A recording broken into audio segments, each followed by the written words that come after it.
I think my boyfriend might want to kill me. The Sunday McDonald's was a cacophony of chaos, brimming with parents and their children. The shrill laughter and high-pitched squeals of kids ricocheted off the walls of the play area, mingling with the clatter of trays and the hiss of the soda machine. In such an environment, it was almost impossible for Yumi to take her friend's words seriously. Don't be ridiculous. Even if you two had a fight, you can't just paint him as some villain. Yumi chided with an indulgent laugh, her round face glowing with mirth. She paused, one eyebrow arching with a trace of hesitation. You guys don't get physical when you are, do you? Across from her sat a girl in her 20s, her features delicate and symmetrical, striking, though not extraordinary in a city teeming with beautiful faces. What truly captured attention, however, were her almond-shaped eyes, which tilted ever so slightly upward. Their irises, a pale amber hue, gleamed like the fleeting light of dawn filtering through a cat's half-lidded gaze. Lin Sanju shook her head, her lips pressed into a thin, unreadable line. She did elaborate. It was surprising that she made it believe her. How could she? The words sounded absurd even to Lin Sanju herself. Perhaps it was just the sleep deprivation, the gnawing anxiety that had been clawing at her mind for days. She took a sip of her Coke, the cold fizz biting her tongue, and forced her expression to relax. Half joking, she said, well, if one day the police come asking you about my enemies, you'll stop it. Yumi waved her hand dismissively, her playful tone instantly dispelling the faint crease of doubt that had momentarily shadowed her brow. She grinned. Seriously though, you were just being dramatic. Come on, tell me, what flaws does Renad even have? The rest of her words blurred into a familiar refrain, one Lin Sanju had heard countless times before. Like a breeze brushing past her ears, they barely registered. Her attention had already drifted. Her gaze flickered to the window, and in that instant, her jaw tightened imperceptibly. She lowered her head quickly, as though shielding herself, and bit into her burger. The moment her teeth sank into the soft bread, the noisy McDonald's seemed to hush for a fleeting second. The light at the entrance dimmed as a tall figure stepped inside. His movements were unhurried, deliberate. A few customers in line instinctively shuffled back, parting like a tide to make way for him. His tailored charcoal gray shirt bore Armanus' signature fitted design, exuding an understated elegance in every thread.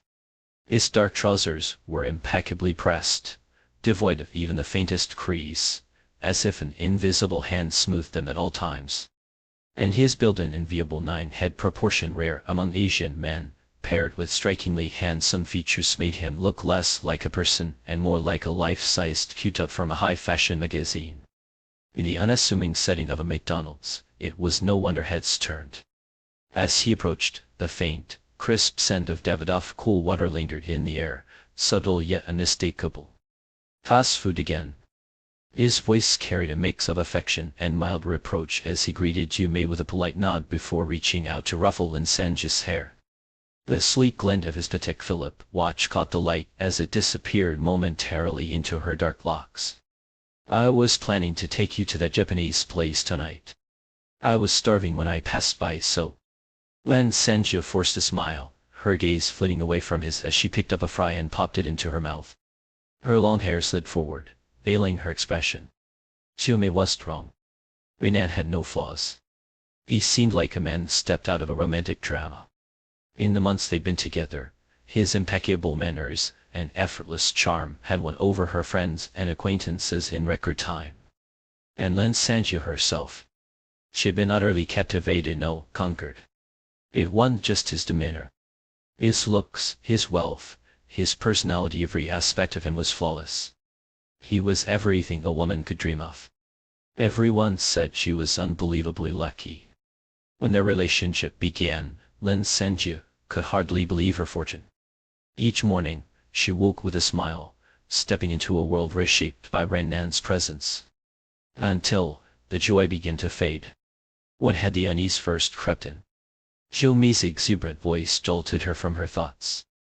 I thought to say adieu all day, so I won't intrude on your private time any longer. Besides, she was just telling me she's feeling a bit tired.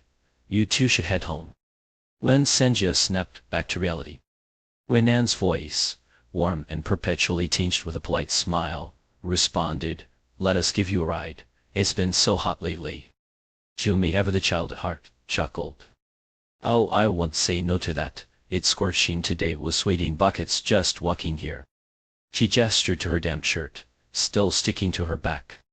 Lin Sanjio, her appetite long gone, stood and followed the two out of McDonald's. The oppressive heat of the city streets, baked by an afternoon of relentless sun, enveloped them like a suffocating shroud. Though it was already October, the summer's grip showed no sign of loosening, its tyranny over the metropolis unyielding. Pedestrians trudged through the simmering air, some shielding themselves with umbrellas, others dripping with sweat, their faces etched with discomfort. It was unbearable hotter than any summer in memory. Jiumi, who despised heat, was already mopping her brow within moments. Lin Sanju could feel the strands of hair at the nape of her neck sticking to her skin, the clammy sensation making her restless. She turned to Renan. "Where's your car parked?" He gestured ahead with a nod, his skin pristine and dry as though the heat dared not touch him. "Just over there." His tone remained composed, his posture unflappable. "I've told you before it's really inconvenient without a car. Now that you've got your license, have you thought about getting one?" Jiumi let out a gasp of admiration. "You're buying Xiaju a car? Well, you really are the perfect boyfriend. All I got for my birthday was a stuffed bear." Lin Sanju responded with vague murmurs, her thoughts elsewhere. Thankfully, Jiumi's chatter filled the silence, sparing her from Renan's scrutiny. 3 months ago, after much persuasion from Renan, Lin Sanju had agreed to move in with him. She had packed her belongings, cancelled her lease, and relocated to his penthouse in the heart of the city. Friends and colleagues who visited her new home were awestruck, pulling her aside as soon as they left to gush, "Xiaju, you've hit the jackpot. Does Renan have any single friends? Introduce me to one. You should start talking about marriage soon." Their voices echoed in her memory, amplifying the excitement and anticipation she had felt at the time. But as the weeks passed, the haze of infatuation began to clear. She started noticing things. Little things. Now, Lin Sanju could quite explain why. But she was afraid of Renan. What difference is there between the temperature at midnight and 1 in the morning? On most nights, you'd hardly notice. But tonight was different. The sun had long since retreated, yet the heat in the air seemed to coil tighter with every passing minute, as though the darkness itself were simmering. Worse still, not a single breeze had stirred for days. Outside the window, what hung in the air wasn't just stillness, it was a suffocating haze, thick and oppressive, like waves of scalding sand poised to smother you the moment you dared to breathe. As if some unspoken command had been issued, the last few homes in the city, those stubborn holdouts who had yet turned on their air conditioners, succumbed one after another. The whir of outdoor units hummed to life in a cascade, a mechanical symphony of surrender. For those without the luxury of cool air, there was no enduring it. The bars, the 24-hour convenience stores, the office break rooms, any place with a whisper of relief became a refuge. Half an hour later, with a faint click, the night lights in the 38th floor apartment extinguished.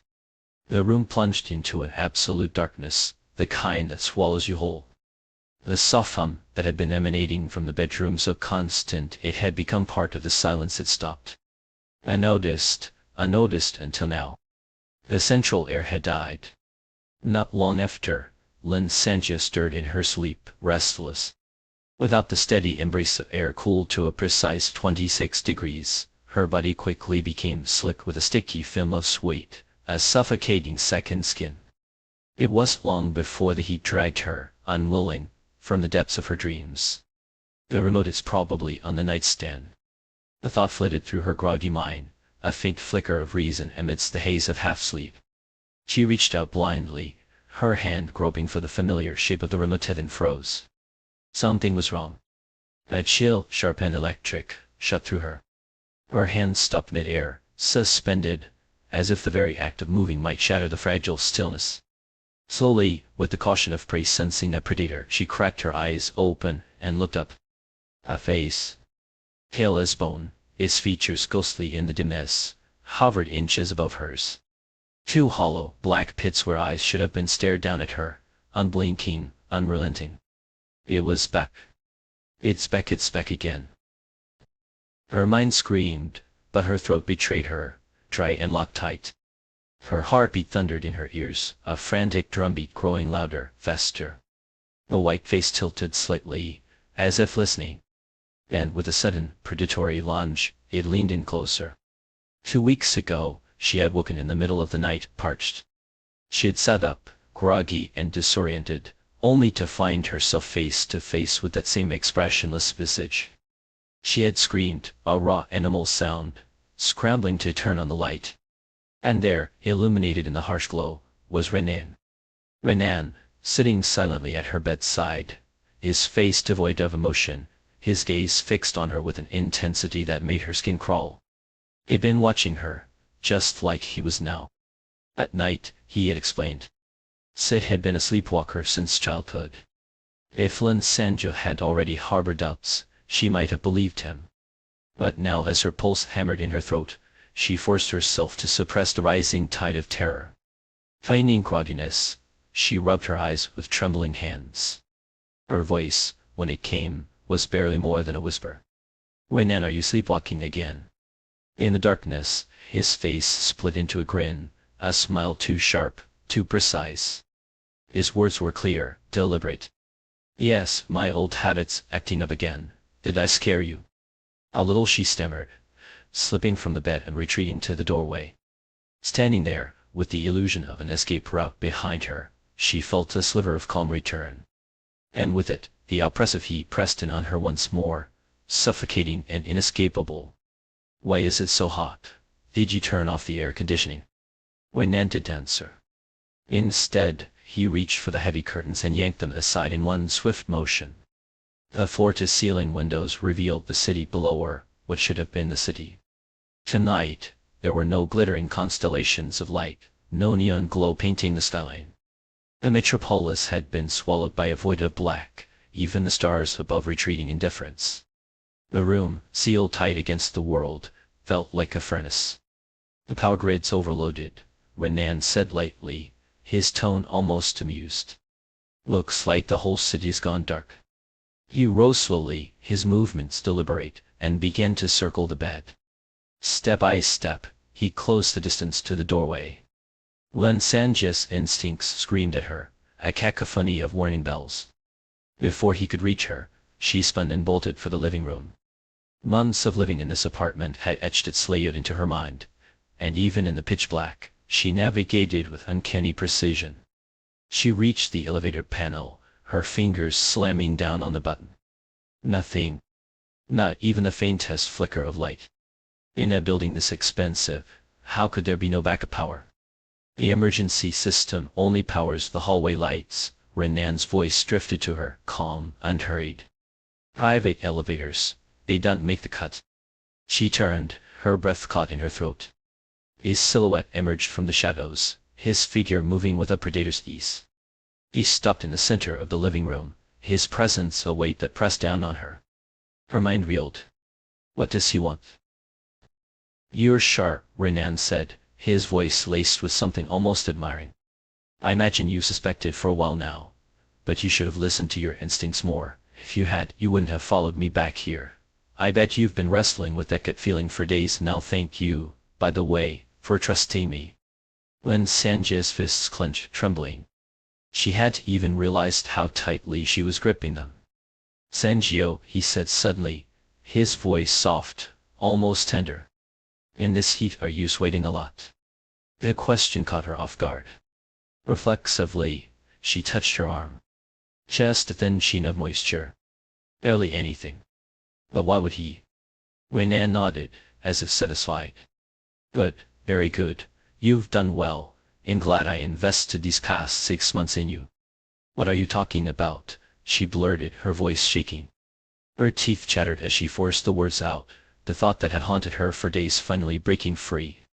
You're planning to eat me, aren't you?" His silhouette shifted, a faint chuckle escaping him. "Such sharp instincts," he murmured, almost approving. Her fear, her anger, her confusion, they all swirled together, a storm inside her. For the first time, she found her voice. "Stop messing around. What the hell are you? Why me? In warning you, me friends know I'm staying here with you." She raised her voice, hoping, praying someone might hear. At the same time, she edged toward the open kitchen, her fingers searching for the knife rack on the counter. Renan sighed, almost wistfully. "You've been with me for 6 months. I suppose I owe you some clarity before you die."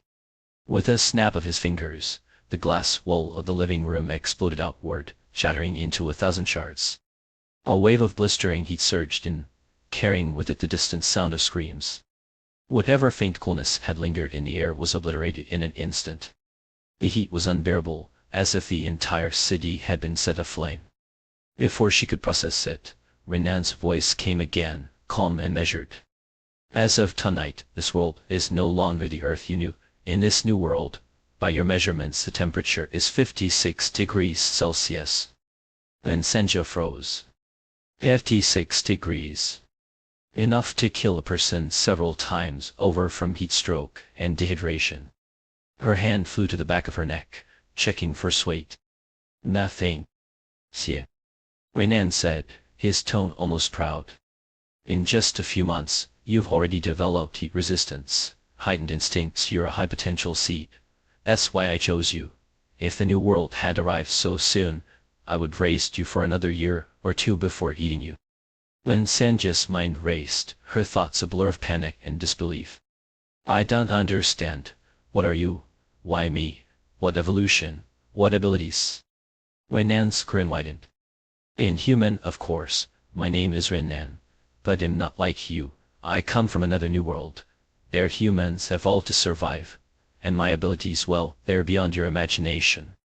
"Bullshit!" Lin Sanjio roared, her hand closing around the hilt of a knife. She lunged, the blade flashing silver in the dim light. But Renan moved faster. With a single step, he sidestepped her attack. She stumbled, her foot catching on a shard of glass, and fell hard to the floor. Before she could regain her footing, his grotesque, gaping mouth descended toward her throat. The tender, elastic flesh of the young girl sank deeply between Renan's teeth, her blood metallic and warm flowing freely to stain his chin crimson. A slight increase in pressure, just a fraction more force, and Lin Sanjia's fragile thread of life would snap, vanishing forever from this world. But Renan stopped. Not by choice, so he would have devoured this promising prey without hesitation, but because he could no longer move. A chest knife, its blade buried to the hilt, was lodged deep in the back of his skull. Even in death, a faint glimmer of excitement lingered in his pallid, bloodshot eyes. He died bewildered, unable to comprehend why Lin Sanjia's empty hands, flailing in desperate futility, had brought about his end. For a moment, Lin Sanjia could hear nothing but the pounding of her own heart, a relentless drumbeat reverberating in her ears as she struggled beneath his lifeless weight. Her neck throbbed with searing pain, but she mustered enough strength to shove Renan's corpse off her.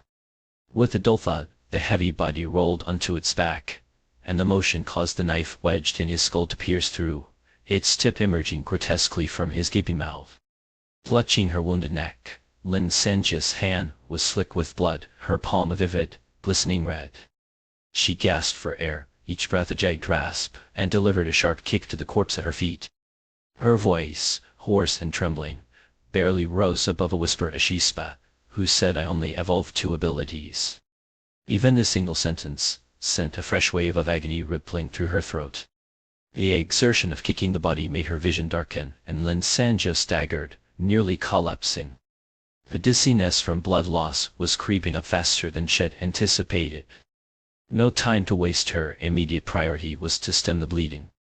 Stumbling, she found a towel and pressed it firmly against the wound, sinking back onto the floor with a shuddering breath.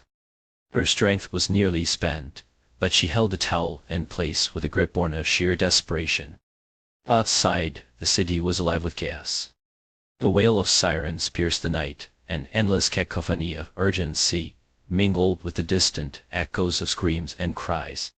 Yet here, within the suffocating stillness of the floor apartment, the silence was absolute, oppressive.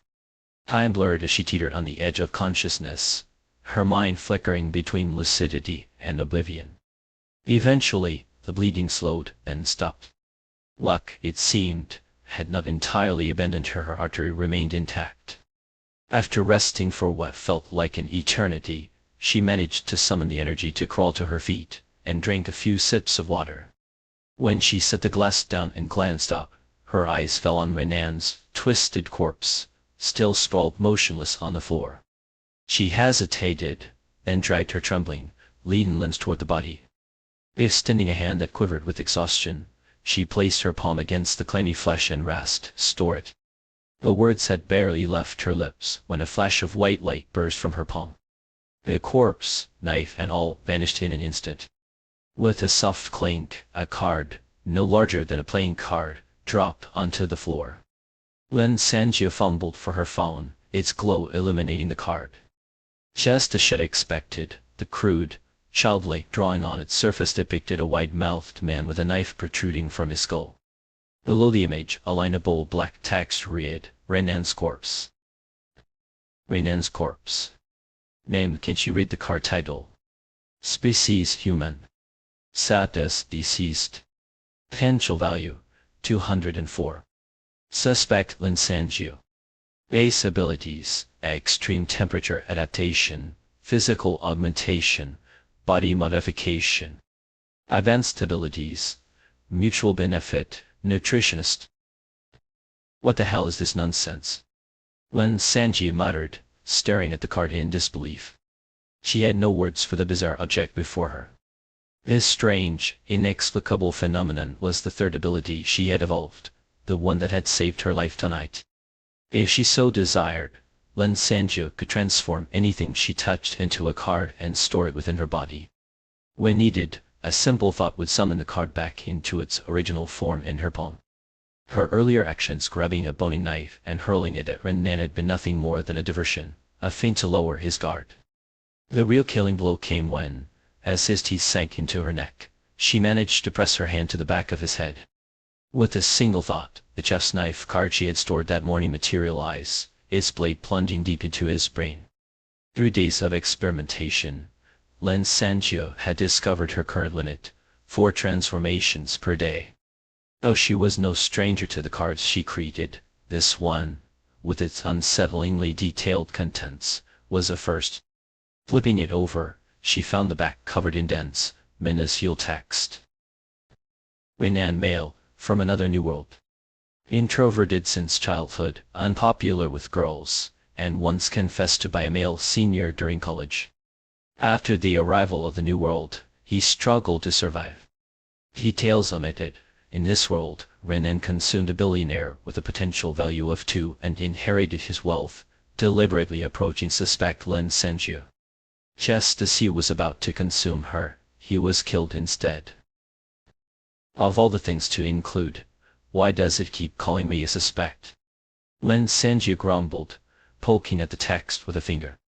The words vanished, replaced by another block of information. Mutual benefit identifies high-potential individuals in a crowd. Through intimate physical contact, kissing, hugging, etc., this ability can unlock latent potential, accelerating their evolution. A win-win situation, so to speak. Nutritionist maximizes the absorption of potential value, evolved abilities, and physical attributes from consumed individuals. A balanced diet ensures a brighter tomorrow. Note: the chef's knife embedded in the head is German-made, sharp and durable, purchased from Jingxi Mall for yuan. If not for her keen intuition ability, Lin Sanjiu might have thought she was hallucinating. She cursed under her breath, holding the Renan's corpse card, unsure what to do with it. She had no desire to carry a corpse inside her body, so, after some hesitation, she stuffed the card into her pocket. Renan's card detailed his abilities, so clearly, what about her own? Would her card list her abilities and provide some explanation about the so-called New World? It was a tempting thought, but Lin Sanjiu could exactly turn herself into a card to find out. Her eyes brightened with an idea. Plucking a strand of her hair, she whispered, "Store it." A flash of white light, and another card appeared in her hand. Honor, Lin Sanju. Condition, black, healthy, with slightly dryness. Function, particularly annoying when stuck to a broom. Note, judging by the roots, the owner may experience hair loss around age 40. Myth. Completely useless. Lin Sanju flicked her wrist in frustration, and the hair vanished back into the void. A scorching new world. The thought lingered in her mind as she sat in silence. 86 degrees Celsius. Even with her evolved high-temperature adaptation, she was nearing her limit. What about ordinary people? How could they possibly survive? A sudden jolt of realization snapped her out of her reverie. She leapt to her feet, her heart pounding. Jumei. How could she have forgotten about her friend? If Jumei was in danger, Lin Sanju couldn't afford to waste another second. She grabbed a backpack, hurried into the kitchen, and stuffed it with every bottle of water and soda she could find. Changing into lightweight athletic wear, she grabbed her keys, opened the emergency exit, and plunged into the dark stairwell. Descending 38 floors left her breathless and drenched in sweat. She wiped her forehead, took a swig of water, and pushed herself onward to the underground parking garage. Renan's Carrera, the car of the man he had consumed, was parked on the basement level. Jumei's home was a 20-minute drive away, and in this infernal heat, walking was out of the question. As she stepped into the parking garage, a wave of oppressive heat slammed into her like a physical force, nearly knocking her off balance. Lin Sanju stood frozen, staring at the surreal scene before her. She switched off the flashlight on her phone. There was no need for it here. Every car in the garage had its headlights on, their engines idling in unison. A growl of hundreds of motors reverberated through the enclosed space, amplifying into a deafening roar. Exhaust pipes belched hot air, transforming the semi-sealed garage into a veritable oven, several degrees hotter than the already unbearable temperature outside. The people who had made it to the garage were all here. In the midst of a citywide blackout, those who could no longer endure the searing heat had instinctively sought refuge in their cars, the only places where air conditioning still functioned. Sweat soaked through Lin Sanju's clothes as she took just a few steps. Every car window she passed framed a face of strangers, their expressions etched with fear and desperation. Some clutched their phones, futilely trying to make calls. Others wept openly, holding children close. Some had collapsed into unconsciousness, perhaps already dehydrated on their way here.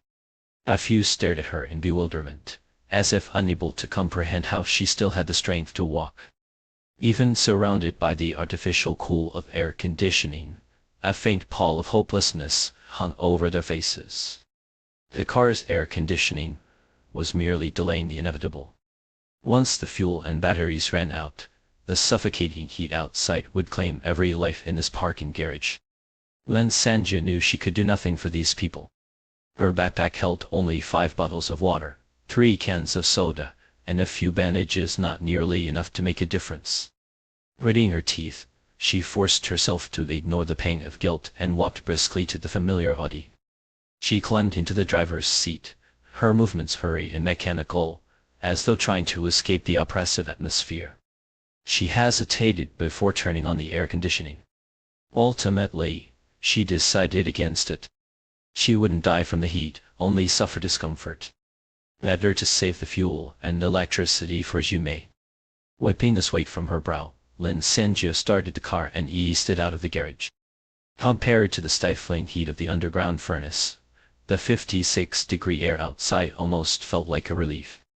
The streets were eerily empty, devoid of moving vehicles. No one wanted to waste their precious fuel. The cars parked along the roadside mirrored the scene in the garage, their engines running, their occupants clinging to the last vestiges of cool air. As Lin Sanju sped past a red Mazda, a shadow suddenly hurtled toward her from the right. With a sickening thud, it slammed into the Audi's door. "You bastards, sitting in your car with the air conditioning on, while we suffer out here, oh!" A guttural, slurred shout erupted from the street, punctuated by the dull thud of something striking a car door. Lin Sanju, startled by the shadowy figure that had lunged out of nowhere, lost control for a moment. Her foot slammed hard on the brake pedal, and the car screeched to a halt with a sound so sharp it seemed to tear through the suffocating heat. The vehicle shuddered to a stop mere inches from the steel barrier lining the roadside. Glancing in the rearview mirror, she spotted him, a bare-chested man drenched in sweat, his skin glistening under the dim street lights. He clutched several bricks in his hands, hurling them furiously at a red Mazda parked nearby. Each impact sent a jarring clang reverberating through the night. Between heavy, ragged breaths, he screamed, You scum, get out here, get out." His voice broke off mid-sentence as he staggered backward, collapsing in a heap on the pavement.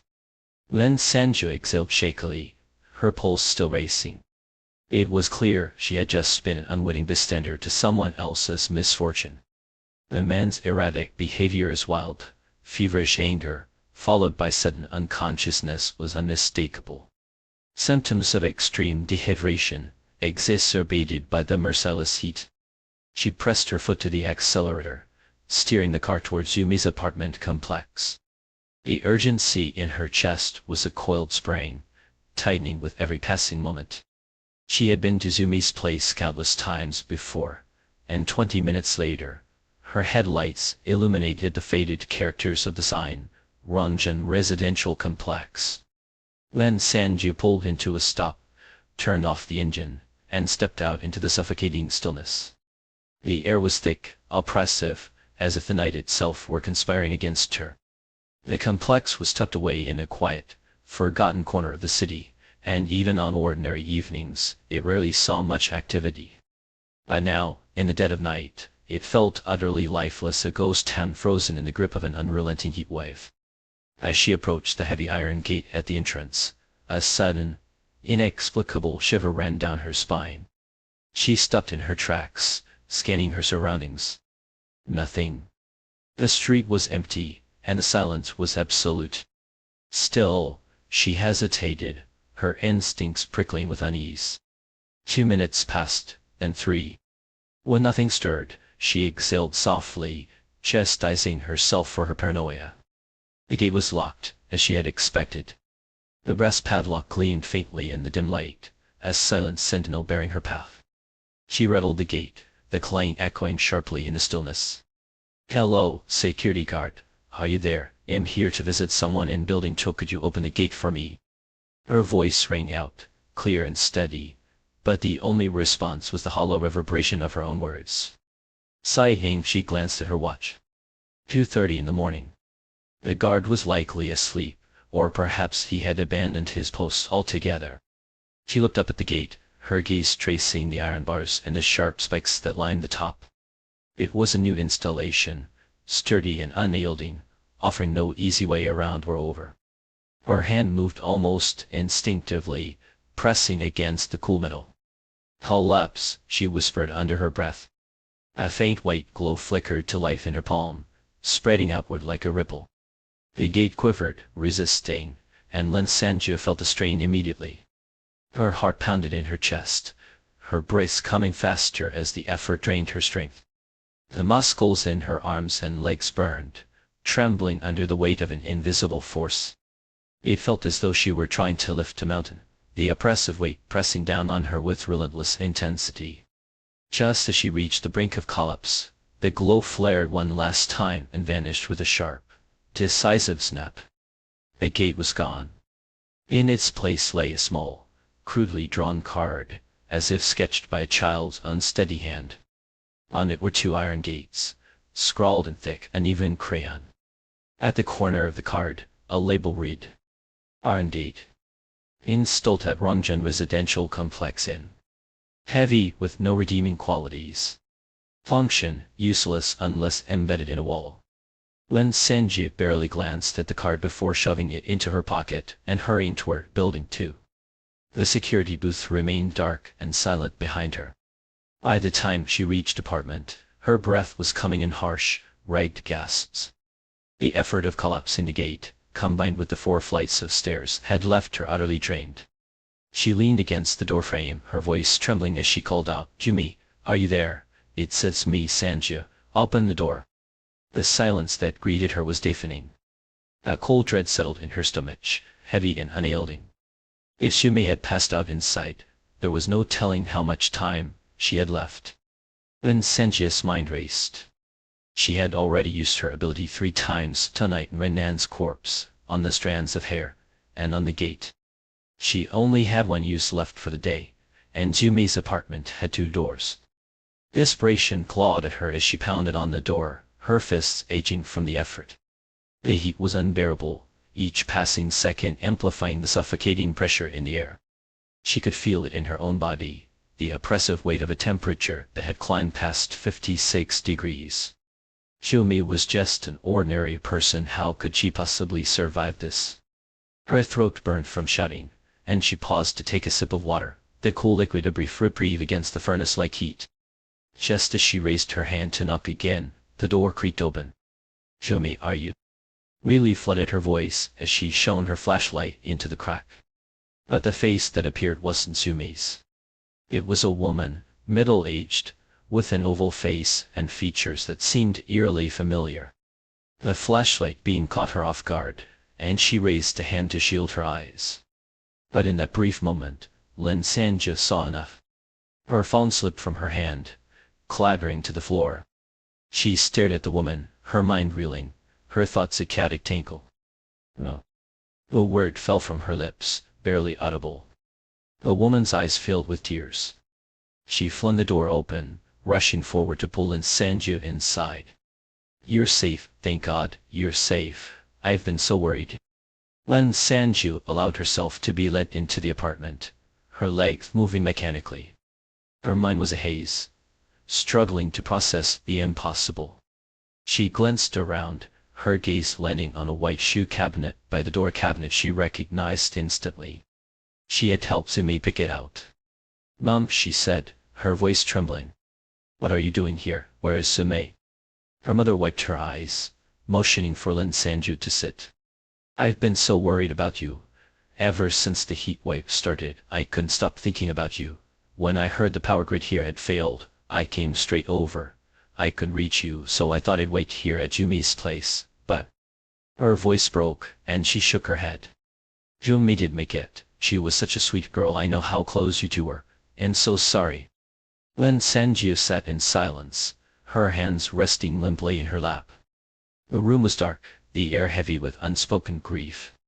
She reached for the flashlight on her phone, turning it off. I was prepared for this," she murmured. "I knew it was a possibility. But you're okay, Mom. That's all that matters." Her mother nodded, though Lin Sanjia couldn't see it in the darkness.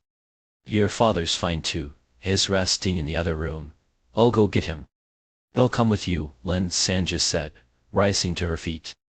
Her mother smiled faintly, leading the way toward the bedroom. She reached for the door, calling softly, "Dear, wake up." The words were cut off by a sharp, resounding crack. Lin Sanjia stood behind her, a chair raised high above her head. Her mother crumpled to the floor, unconscious. Lin Sanjia's arms trembled as she lowered the chair, her breath coming fast and shallow. She gripped the chair tightly, her knuckles white, her gaze fixed on the bedroom door. From within, she heard the sound of footsteps. The door swung open, revealing a tall, broad-shouldered man. His face was a mirror of her own, twisted in anger and disbelief. "What the hell are you doing? That's your mother," he roared. Lin Sanjia's expression was cold, her voice steady. "I wish you were my mother." She took a deep breath, her muscles quivering with exhaustion. "My parents died in a car crash 10 years ago. I identified their bodies, I buried them. So tell me, who the hell are you? And where is my friend?" "When?" The fragile silence in the room shattered abruptly as the woman curled up on the floor let out a low groan. "Ah, that hit earlier really did sting a little." Lin Sanjia's eye twitched uncontrollably as she watched Mother Lin rise to her feet, rubbing the back of her head. This was bad 2 against 1 now. The tall, broad-shouldered man standing ominously to the side was already intimidating enough, but with her body drained of strength, her arms and legs trembling from exhaustion, even self-defense felt like a distant luxury. Straightening her posture with a quick crack of her neck, Mother Lin turned her face back toward Lin Sanjia. But her face, her entire being shifted like a mirage, dissolving into the image of a 17 or 18-year-old boy, unfamiliar and smirking. Why, isn't this just our luck? Of all the people in the world, we stumble upon an orphan. The boy spoke with a casual air, not sparing Lin Sanju even a glance, as he threw the remark over his shoulder to his companion. Father Lin nodded silently, stepping out of the bedroom with an unsettling deliberation. 2 steps forward, and Father Lin seemed to peel away like the shedding of a skin. From beneath the discarded guise emerged a red-haired woman, her hair glinting faintly in the dim light. She tilted her head toward the boy and asked, "She didn't hurt you earlier, did she?" The boy flashed a grin, his teeth unnervingly white. "Of course not, her strength is pretty pathetic." Watching the two of them converse so naturally, as if she were nothing more than a bystander, Lin Sanju felt a bitter chill creep into her chest. She edged backward slightly, her voice trembling as she asked, "Are you from the New World too?" The boy's demeanor shifted instantly, his interest piqued. "Oh, so you know about that? Well, aren't you full of surprises? No wonder you put up such a fight earlier. Now that I look at you, it seems like you've already evolved a bit. Your potential must be quite high." His tone was light, almost playful, as if discussing a favorite video game. But Lin Sanju's stomach churned at the memory of how this boy had transformed into the likeness of her deceased mother, luring her into this trap. It was a cruel, calculated deceit, and she had nearly fallen for it. "Why, friend, is she really dead?" The boy shrugged with exaggerated nonchalance. "She's in the bathroom. Looks like she was severely dehydrated and went looking for water. But this place of yours seems to be suffering from a drought, huh? Another drop from the taps. Oh, by the way, her death was not a pretty sight. I'd advise against looking." Shumei was dead. Our friend was dead. Lin Sanju stumbled back a step, her face damp with tears she hadn't even realized were falling. Shumei had been so alive just yesterday, laughing and teasing her over burgers at McDonald's, wiping sweat from her brow, calling her little G with that familiar warmth, was gone. Just like that. One. And now, standing before her, were 2 so-called evolved humans from the New World. Having already encountered Ren Nan, the sudden appearance of these 2 only heightened Lin Sanju's wariness. Her mind raced, every nerve taut with suspicion. "If you didn't kill my friend, then why are you here? And why did you trick me into coming inside?" The boy spread his hands in mock helplessness. "We don't get to choose where we land when we cross over. Ending up in a residential home like this is honestly a stroke of luck there was even a bed to rest on.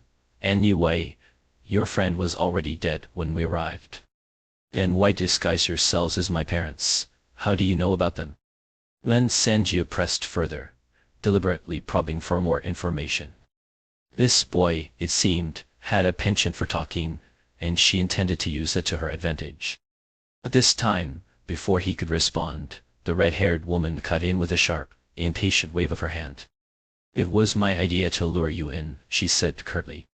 With a metallic hiss, her fingernails suddenly extended, gleaming faintly in the darkness like the blades of a predator. She smiled coldly. "I just wanted to see how far humans in this world have evolved." The instant those razor-sharp claws emerged, Lin Sanju's instincts took over. She kicked a chair forward with all her might, sending it skidding toward the 2 figures as a makeshift barrier, then spun on her heel and bolted. Thankfully, she had left the door ajar when she entered, leaving her a sliver of a path to escape. She didn't dare look back.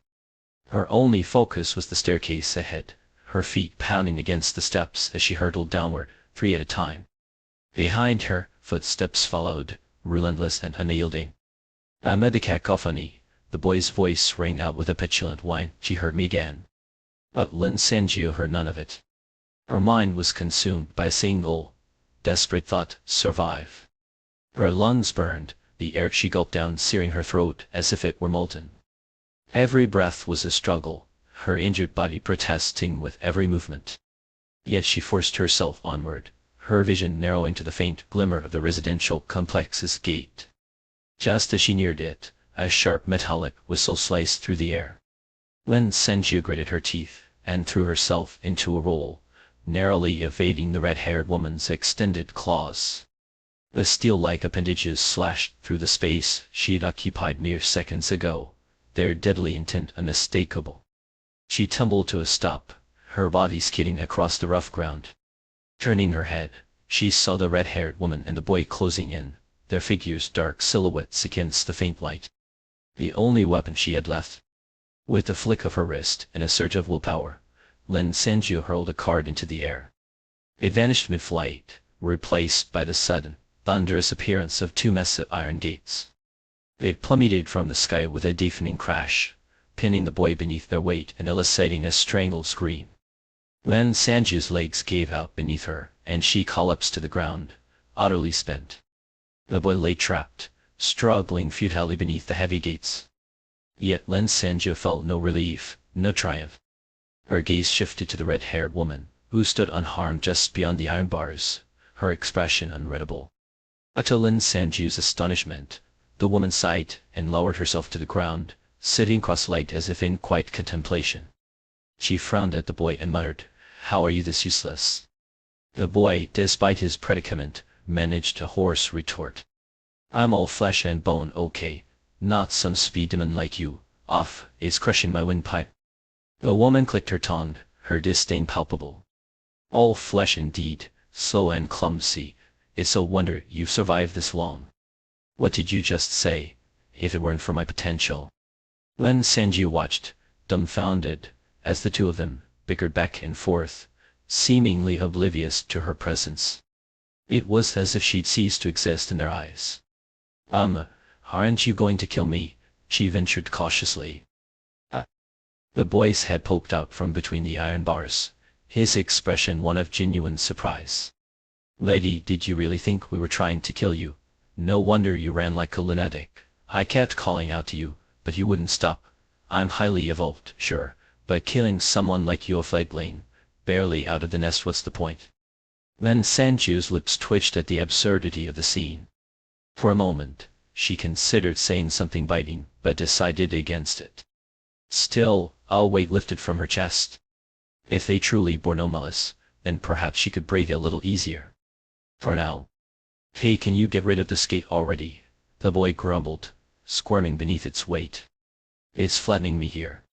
Lin Sanju cast a wary glance at the red-haired woman, who remained seated, her expression inscrutable.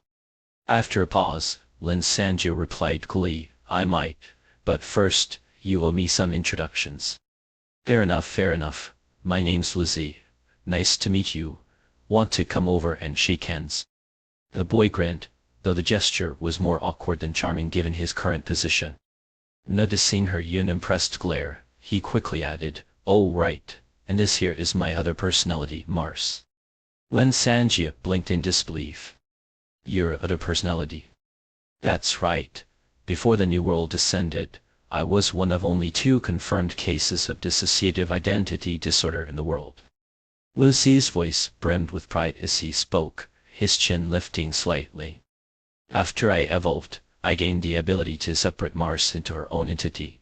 Though for now, we can't stray too far apart. Anyway, that's tied to my abilities, so don't ask too much. And as for how we know about your parents, that's also part of my powers." He caught himself mid-sentence, realizing he'd said too much, and quickly backtracked. Well, long story short, Mars is a biologist. She is fascinated by newly evolved humans, which is why she got a bit overzealous earlier." Lin Sanju turned her gaze to Mars, who nodded solemnly, her demeanor as serious as a scholar's. "And why the claws?" Lin Sanju asked, her eyes narrowing at Mars's hands. In the flashlight's beam, her nails now appeared perfectly ordinary, short, rounded, harmless. For blood sampling, once she draws blood, she can analyze basic data. It's a skill she's developed herself. Not much use in a fight, though, Lucy admitted sheepishly.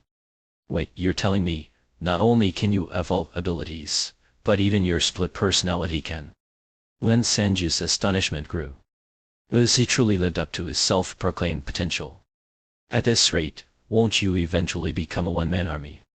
"It's not that simple." Lucy grimaced. "Right now the ability's more of a burden than anything. Mars can't even hurt anyone aside from her claws. Anyway, enough about me. Can you let me out now? We can chat more once I'm free, okay?" Lin Sanju exhaled heavily. The surreal encounter had left her drained, both physically and emotionally. After everything, seeing her deceased parents, the bizarre transformations, the sheer strangeness of it all, Lucy and Marce's apparent lack of hostility, was a strange relief. She managed a weak smile and confessed, "It's not that I don't want to let you out. I'm just completely spent. I need to rest for a bit first. Why don't you tell me more about this new world while we wait?" But before Lizzie could respond, a strange, noisy and abrupt Control Agu echoed from the nearby security booth. Marce, who had been sitting in contemplative silence, sprang to her feet with alarming speed. Her face darkened, her voice low and tense as she murmured, "Trouble. You're new here, so you wouldn't know," Martha said hurriedly, her words spilling out faster than before. To adapt to this new world, humanity has evolved in two distinct directions. A sound, half-choked and confused, squeezed its way out from the security booth. "You, me, Lizu belong to the first evolutionary path. The other we call them the Fallen." Then Sanjay blinked, her mind blank for a moment, unable to grasp what was unfolding. Under the steady beam of her flashlight, the door knob slowly turned, its metallic creak slicing through the air. The door swung open. Martha drew a deep breath, her next words tumbling out in a frantic, staccato rhythm. "The Fallen will do anything to survive. And useless in a fight now, so defeating this one is entirely up to you, otherwise, none of us will make it out alive." Before Lin Sanju could even process what she had just heard, Martha leapt, her lithe form disappearing into the branches of a nearby tree. Lin Sanju stood frozen, her mouth slightly agape as she stared at the spot where Martha had vanished. Then, her gaze shifted to the ground, where Lizzie lay sprawled. Lucy gave a wry smile, revealing a pair of sharp, rabbit-like teeth. "Big sis, I can't move. Ada, stop staring at me.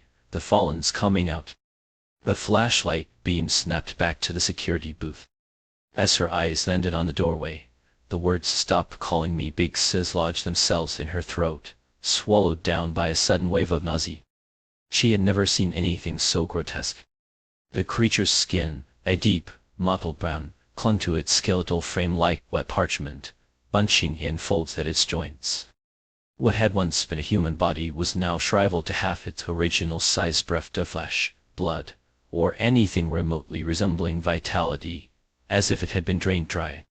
But the most horrifying feature was its head. Where nose and mouth should have been, there was only a long, needle-like proboscis, grotesquely reminiscent of a mosquito's stinger. Clear, viscous saliva dripped steadily from its tip, pooling on the ground as the creature moved. And yet, this abomination still wore a security guard's uniform. The fabric hung loosely on its emaciated frame, slipping off with every lumbering step. Its exposed eyeballs, devoid of eyelids, swiveled, locking onto Lin Sanju. "You're so beautiful." A voice, buzzing and distorted, emerged from the mosquito-like proboscis. "Your skin so smooth, so supple, must be delicious." Lin Sanju stood rooted to the spot, her mind a chaotic tangle of disbelief and revulsion. A low voice suddenly broke the silence beside her. "Big Sis, it's all on you now." But it was Liz's voice. Lin Sanju turned sharply, only to see that the boy pinned beneath the iron gate was no longer the delicate-featured teenager she remembered. In his place was a round-faced, rosy-cheeked little girl, her appearance so guileless she could have been a farmer's child. So, one of Liz's abilities is shape-shifting, and the form he takes must depend on his target.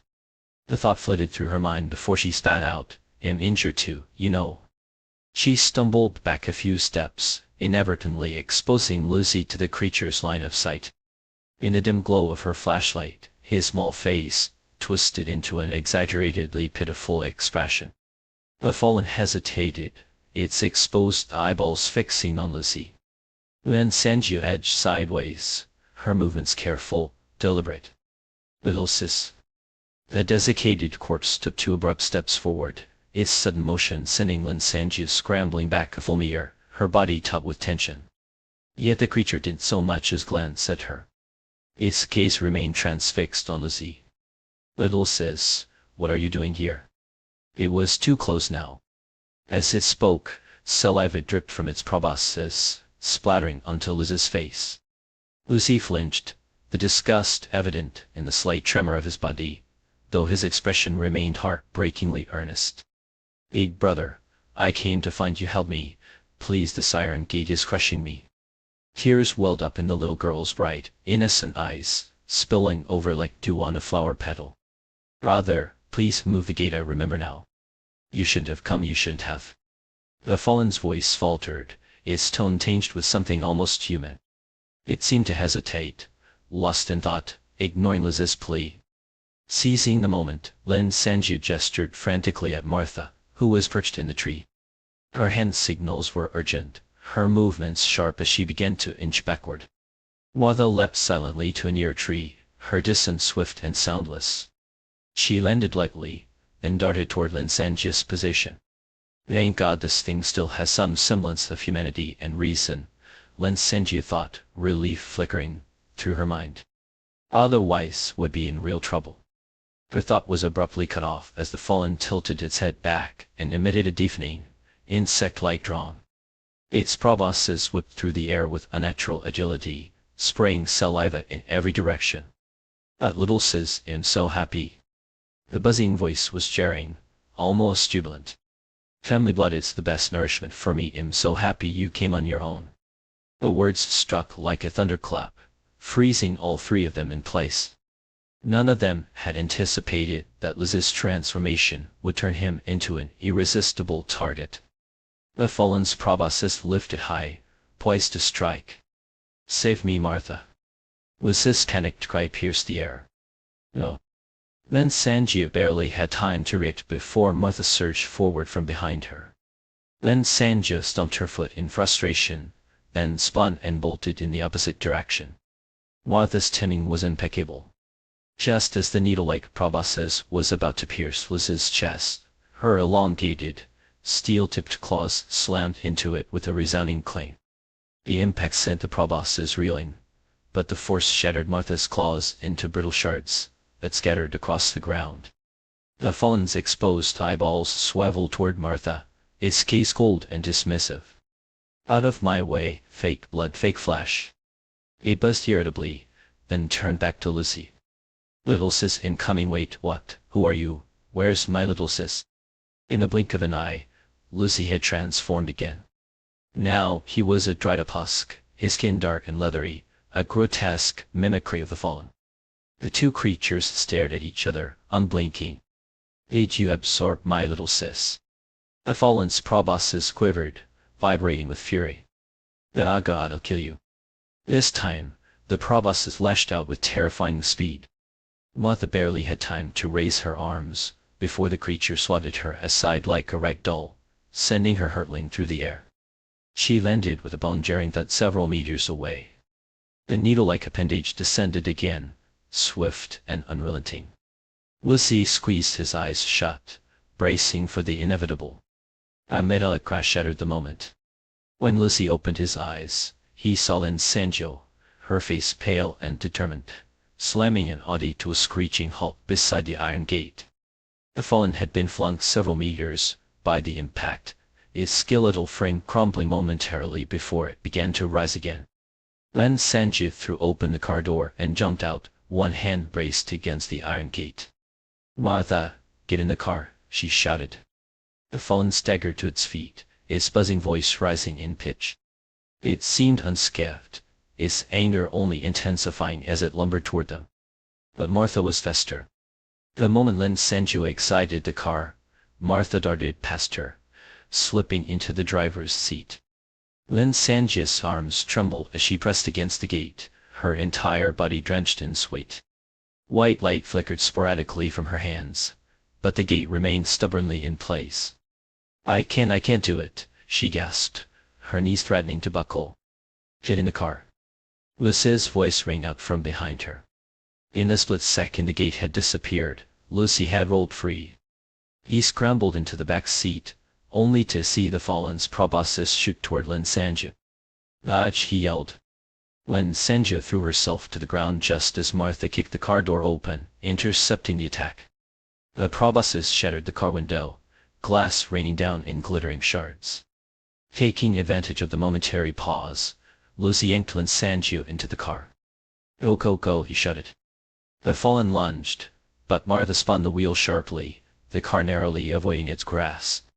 Tires screeched as the Audi sped away, the creature's distorted form shrinking in the rearview mirror. For a moment, the three of them sat in stunned silence, their breaths ragged. Lin Sanju slumped in the back seat, her phone long lost somewhere near the gate. She and Lucy peered out the rear window, watching as the flashlight beam from her phone cast a faint, flickering glow. The fallen stumbled after them, its movements sluggish, before finally giving up. It turned and shuffled back into the complex. The Veterans District was as good as lost. Seems like the fallen here have one major weakness, Martha said, glancing at the rearview mirror as she wiped sweat from her brow. They're too damn slow. Lin Sanju handed out bottles of water from the car's stash, gulping hers down in silence. The events of the past few hours felt surreal, like a fever dream she couldn't wake from. Thank you, Lucy said suddenly, his voice soft. He looked over at her, his rabbit-like teeth peeking out in a shy smile. You could have left me behind, but you didn't. Thank you for coming back for me. And we make a pretty good team, don't we? Martha added, raising an eyebrow in the rearview mirror with a grin. Lin Sanju glanced at the two of them strangers who had somehow become allies in the span of one harrowing night. For the first time that day, a small smile tugged at her lips. If so, let's talk about this hellish world we've landed in, shall we?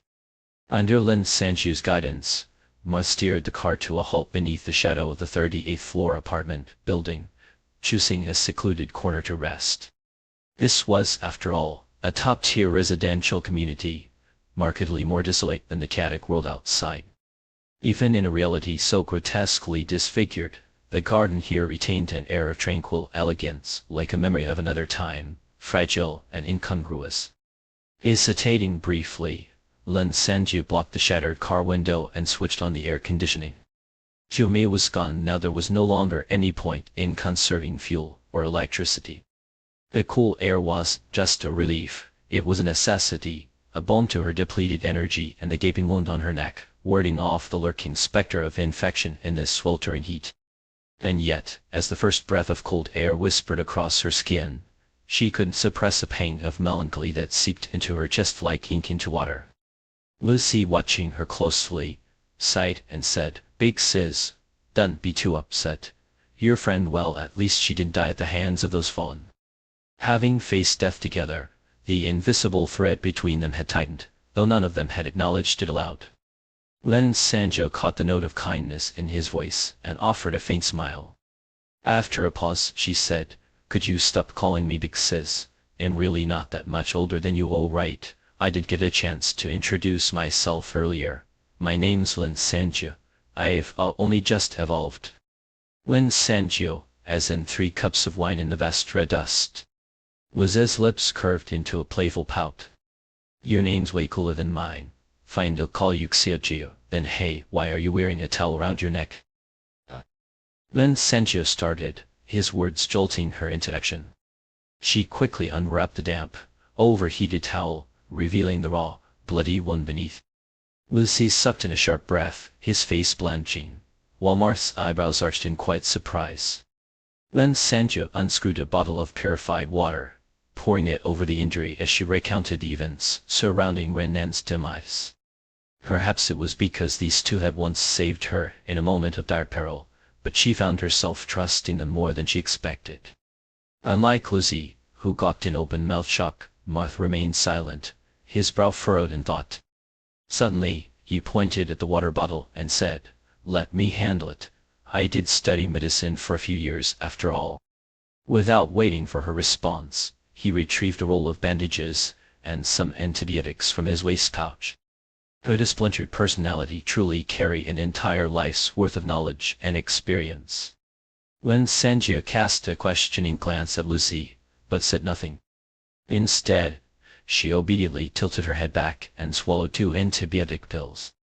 With Moth's practiced hands at work, her wound was soon cleaned and neatly dressed. Lucy, still reeling from her story, muttered, I've heard rumors about that kind of flesh-eating ability before, but Marth and I have never seen it ourselves. We always thought it was just an urban legend. Would have thought it was real. That Renan guy must only just evolved otherwise. There's no way you'd have taken him down so easily. If he'd had more time to grow stronger, he trailed off, shaking his head at the thought. Lucky for us, we've never run into someone like that, Marth said quietly. After spending half the night with them, Lin Sanjio had begun to piece together their personalities. Marth, though lacking in combat prowess, was quick, composed, and well-versed in a variety of fields. In some ways, he seemed even more reliable than Lizzie. Can you explain this world to me? Lin Sanjio asked, her gaze settling on Marth. What's going on? How many worlds are there? Why are you asking him and not me? Liz's voice rose in mock protest. Marth, ignoring him entirely, countered her question with one of his own. Have you ever heard of the theory of parallel universes? Yes, Lin Sanjio replied, her tone tinged with curiosity. The idea that outside our universe, there are countless parallel ones. Every measurement, every choice creates a new split, a new reality. She had read enough science fiction to grasp the concept. Marth nodded, his expression impassive.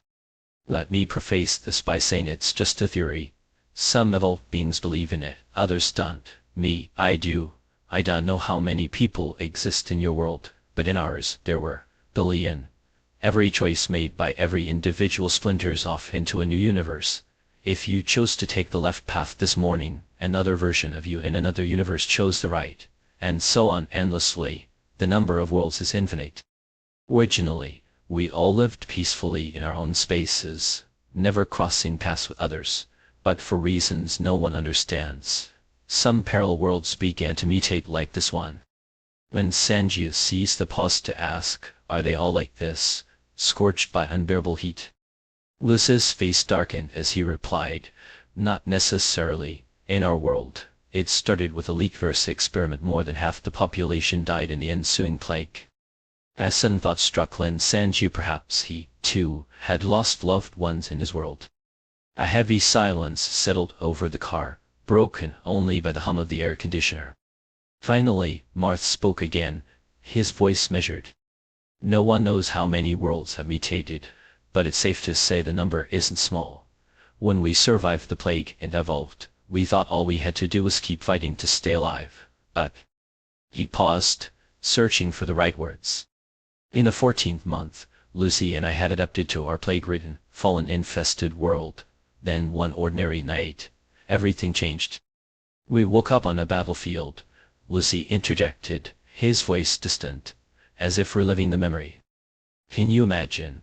We barely opened our eyes when a bomb exploded just 50 meters away. At first, we didn't understand what was happening, Marth continued, but we quickly realized one thing. We were no longer in our original world. After some digging, we learned that place was called the land stained black with blood. For 14 months, we struggled to survive in a world consumed by war, and then, on the last day of the 14th month, it happened again. In the artificially cool air of the car, a bead of sweat traced a slow path down Lin Sanjio's temple. She understood now. Without waiting for Lizzie to finish, she murmured, "You ended up here." Liz nodded, his sigh heavy with resignation. The scorching inferno. The scorching inferno. Lin Sanjio's lips parted, but before she could speak, Lizzie cut her off, as if anticipating her question. It's not just us. Almost every evolved human I've met across 2 worlds has been transported at the 14th month, and each time, it's to a different place. Her heart thundered in her chest.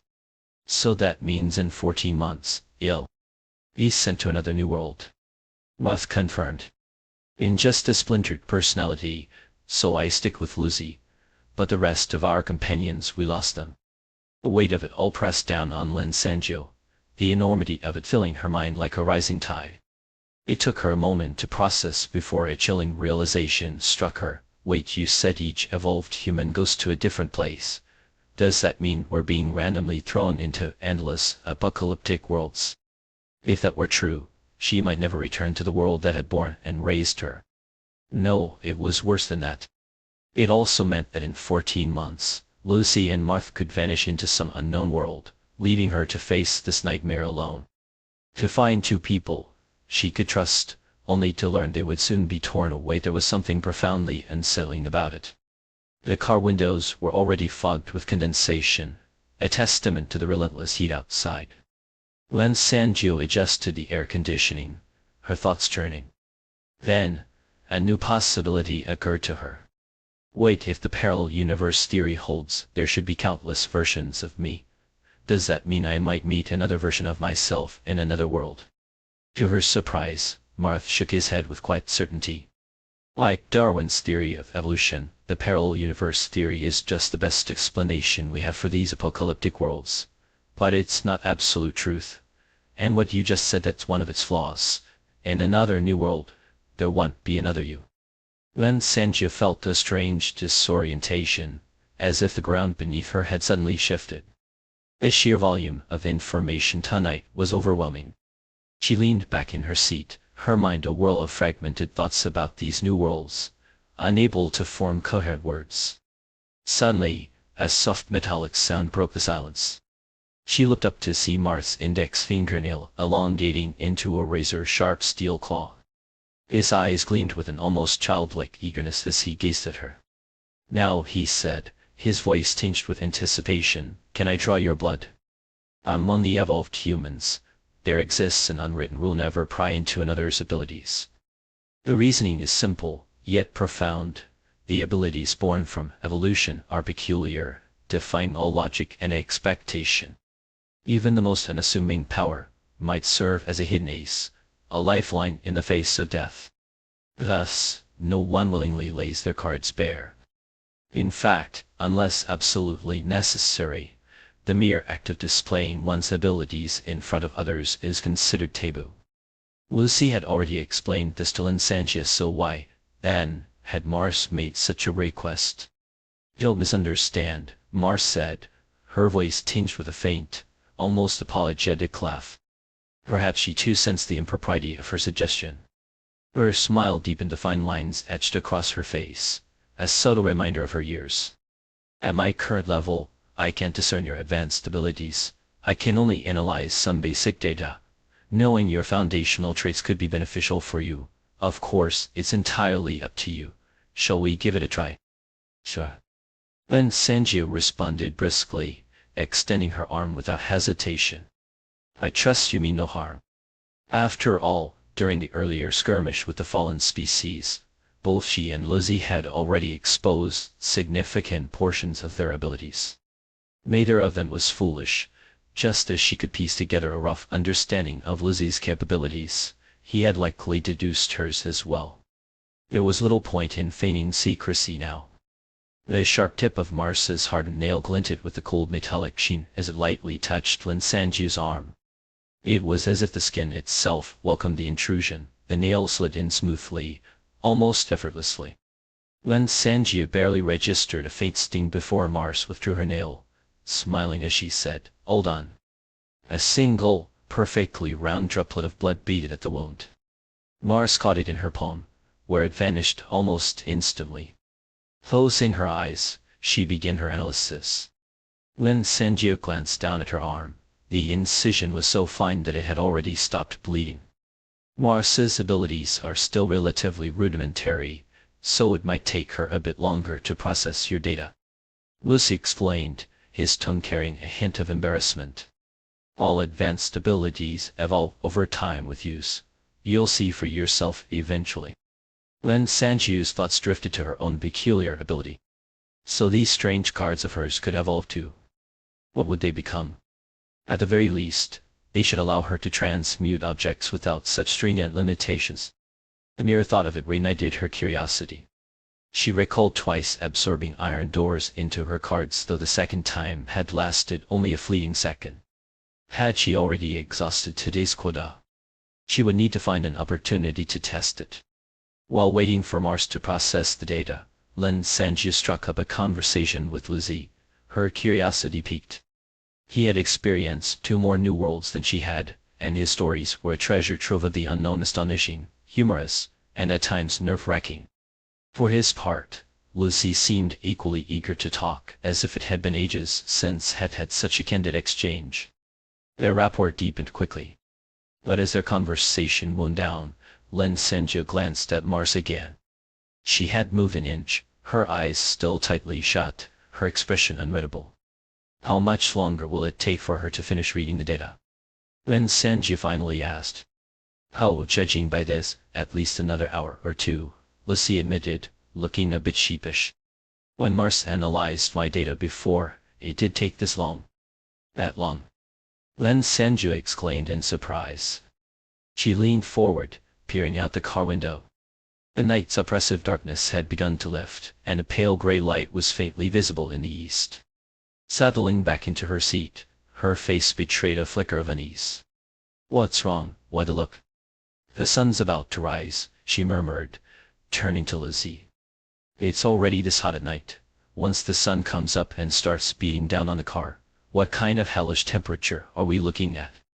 Lucy fell silent, her words striking him speechless.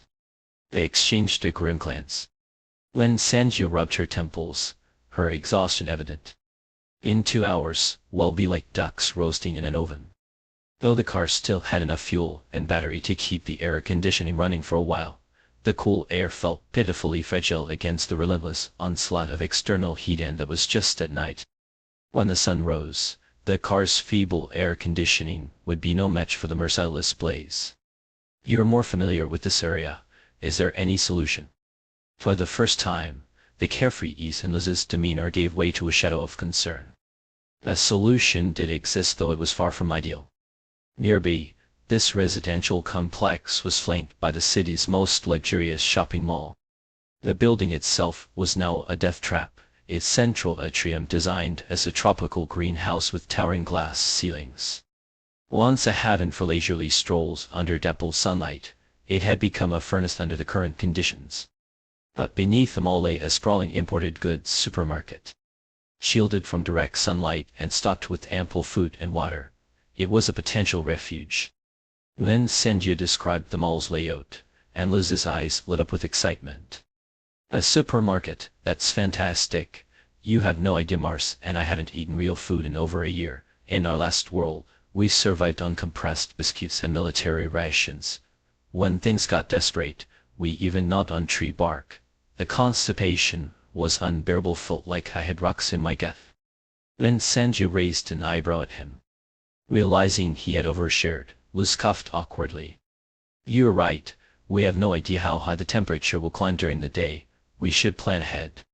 After a brief discussion, they quickly settled on a plan: drive the car to the mall's entrance, find a shaded spot to park, and then carry Mars into the supermarket.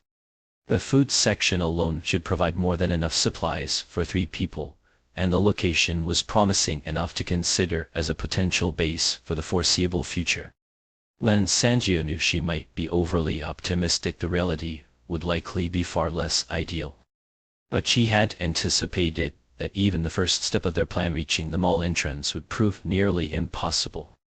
The shopping mall was situated in the heart of the city, along a bustling main thoroughfare. This area, renowned as a city that never sleeps, was perpetually illuminated, its streets teeming with cars and people. Coincidentally, the mall was celebrating its 5th anniversary this month, operating. When temperatures had soared the previous night, countless people had instinctively flocked to the mall for relief. Now, the main road leading to the mall was a cacophony of honking horns and revving engines, a seemingly endless line of cars stretching into the distance. Lin Sanjia's body was stuck at the very tail end of this mechanical serpent. Every operational vehicle was idling, its engine adding to the oppressive heat. Squinting toward the mall, she could barely make out the fountain at its entrance, surrounded by a dense mass of sprawled bodies. Driving closer was out of the question. Lin Sanjia slammed her hand against the steering wheel in frustration and prepared to reverse.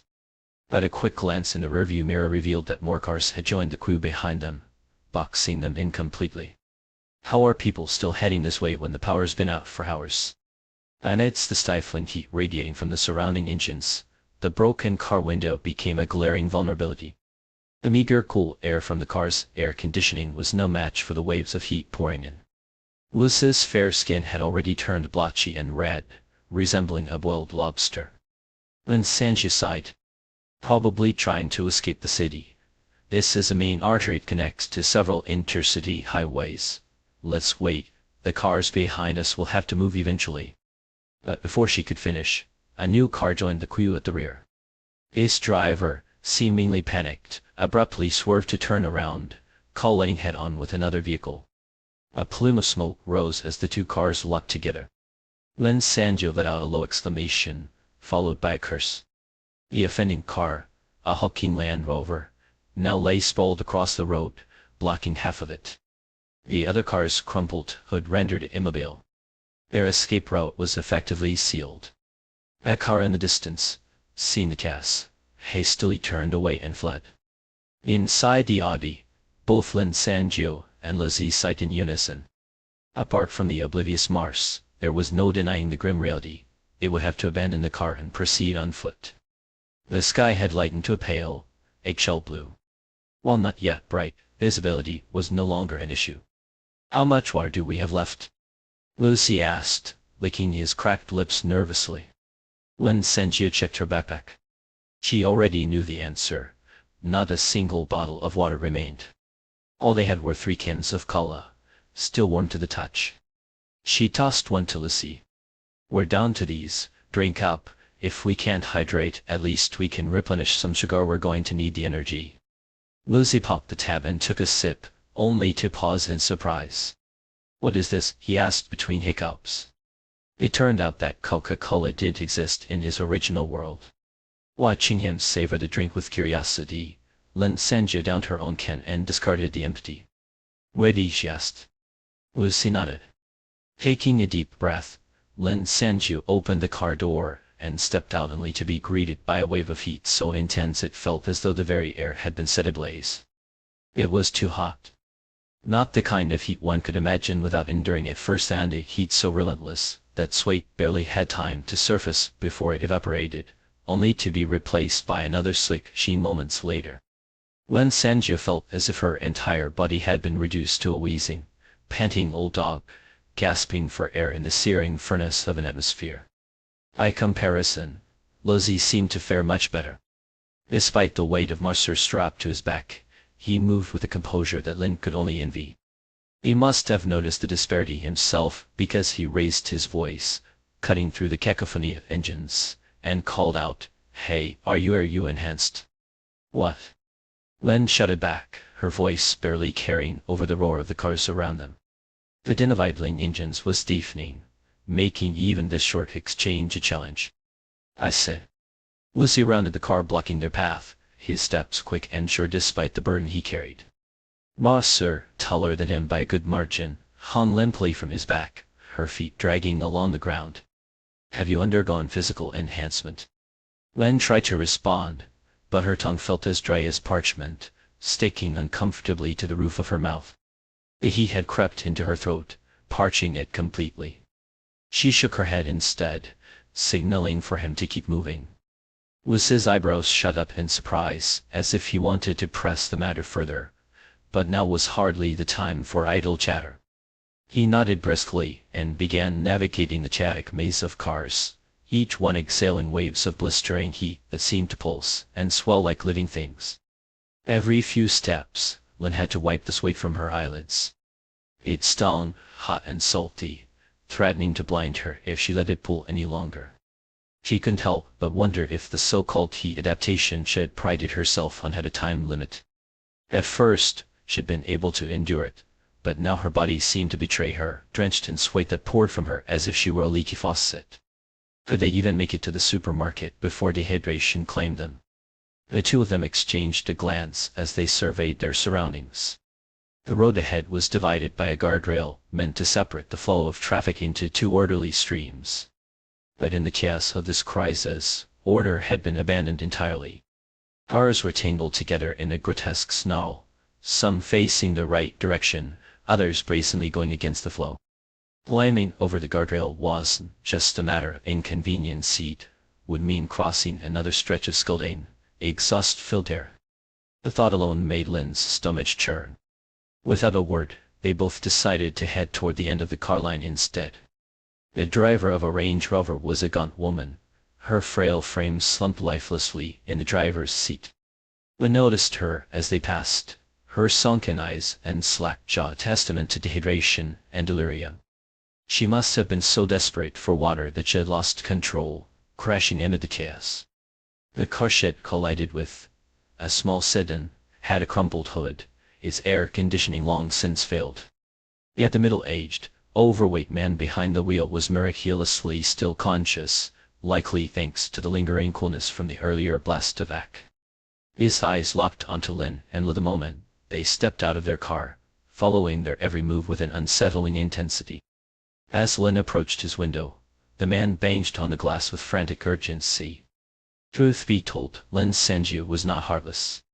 But at this moment, she was perilously close to her breaking point, the heat pressing down on her like an iron weight. She had nothing left to give, not even pity. She cast the man a single, withering glance and kept walking. Through the glass, his voice was muffled, desperate. Said it's too hot, can you even walk out there? Lynn didn't need to hear him clearly to understand. She shook her head firmly, signaling that it wasn't possible, and pressed on. The heat radiating from the cars around her was unbearable, suffocating, and she couldn't afford to linger. But as she moved to leave, the man's panic boiled over. He shoved his car door open and stumbled out, shouting, "I'm talking to you. You're walking out there, why can't I?" His words were cut off by a blood-curdling scream. Lynn spun around, her heart lurching. The man's exposed skin had barely touched the outside air before it erupted in a grotesque cascade of blisters. This sight was horrifying. Angry, red welts bubbled and burst across his face and hands as if it had been doused in boiling water. His flesh seemed to melt before their eyes, and his screams pierced the air, raw and unrelenting. Without thinking, Lynn braced herself against Lizzie for balance, then lashed out with her foot, shoving the man back into his car. She slammed the door shut with all her might. The screams dulled to a muffled whimper, and the blistering seemed to stop. Lynn exhaled shakily, exchanging a wide-eyed look with Lizzie. It wasn't her body failing her, she realized. The outdoor temperature had risen to a monstrous level, one that turned the very air into a weapon. Ordinary people couldn't even step outside without their skin blistering under the onslaught of heat and exhaust fumes. Don't think about it, just move. Lizzie, usually so talkative, had been reduced to clip urgent commands. They pushed forward, finally breaking free of the suffocating line of cars. The air felt marginally cooler away from the engines, though it was a faint and fleeting reprieve. Crossing the road, they reached the sidewalk, where the withered remains of trees lined their path. The leaves, once green, were now charred and brittle, curling in on themselves like the edges of burnt paper. Every few steps, Lynn spotted bodies sprawled on the ground, motionless. Their skin was a patchwork of burns and blisters, their chests unmoving. No matter how tough she thought she was, Lynn had never seen so many dead in one place. A wave of nausea rolled through her, and she swallowed hard, her throat dry and scratchy. "Last drink, the last of the cola," came Liz's hoarse voice from behind her. Lynn hesitated, then pulled out the final can. Cola would hydrate them, but there was no point in holding onto it now. The supermarket would have water, plenty of it. They split the can between them, the liquid warm and cloying, but they drank it down without complaint. Tossing the empty can aside, they pressed on. The outline of the shopping center loomed ahead, its once bustling entrance now eerily silent. The fountain that had once bubbled cheerfully in front of the mall was bone dry, its cracked surface a stark reminder of the heat's toll. Scattered around the fountain were bodies, face down and lifeless, their blistered skin a testament to their final, desperate hope for water. Lynn kept her head down, carefully stepping over the corpses as if afraid to disturb them. When she glanced up, she saw that Lizzie had overtaken her, Mercer still slung over his back. He moved quickly, too quickly. Then soon realized why. He was stepping directly on the bodies, his boots pressing into the back of what appeared to be a young mother. He walked as if the dead were nothing more than uneven paving stones. "Can't you show some respect for the dead?" Lynn snapped, her voice rasping with irritation. She caught up to him and swatted his arm hard. Lucy flinched, startled, his expression briefly blank before guilt crept in. "Oh right, sorry, I guess I've seen too many dead bodies. You get numb after a while." He offered her a sheepish grin, his front teeth slightly rabbit-like. "I used to be like you at first." His apology was sincere enough that Lynn let it drop, though her discomfort lingered. She changed the subject. "That way. There's an elevator down to the supermarket." Lucy nodded, his eyes scanning the mall's interior. "This place is beautiful," he murmured, almost in awe. The shopping center had been designed by a famous French architect, or so the stories went. 5 stories tall, its center housed a lush tropical garden that stretched upward, its trees brushing against the 5th-floor balconies. Walking through it felt like stepping into a rainforest. But there was no time to admire the scenery. Len spared the greenery a fleeting glance, a vague sense of unease prickling at her. Something about it felt wrong, though she couldn't quite put her finger on it. Shaking off the thought, she hurried toward the elevator. The sight that greeted them at the supermarket stopped them both in their tracks. It was worse than Lynn had feared. Of course, she had been the only one to think of raiding the supermarket. But the scene inside was beyond anything she'd imagined. When the temperature had spiked overnight, the store had evidently been open, packed with shoppers. Now those same shoppers lay sprawled across the floor, unmoving. The chaos of their final moments was frozen in time. Empty bottles littered the ground, water bottles, soda bottles, anything that could hold liquid. The pale tiles were stained with the sticky remnants of spilled juices and sodas. The shelves had been ransacked, their contents scattered. The few remaining bottles of water sat askew, clutched tightly in the arms of those who had died trying to claim them. One cashier's death was particularly gruesome. Driscoll was caved in at the back, her body slumped over the register, which had been pried open and emptied. Lucy let out a low whistle. "At whoever stole that money feels pretty stupid now." "If they're still alive," Lynn muttered, her voice dry and cracked. She crouched beside a corpse near the entrance and pried a water bottle from its grasp. Ignoring the blood and grime smeared across the plastic, she unscrewed the cap and drank deeply, the water scalding but life-giving. She passed the bottle to Lucy, who drank just as greedily. The supermarket was a mess, but at least it held enough supplies to keep the 3 of them alive for now.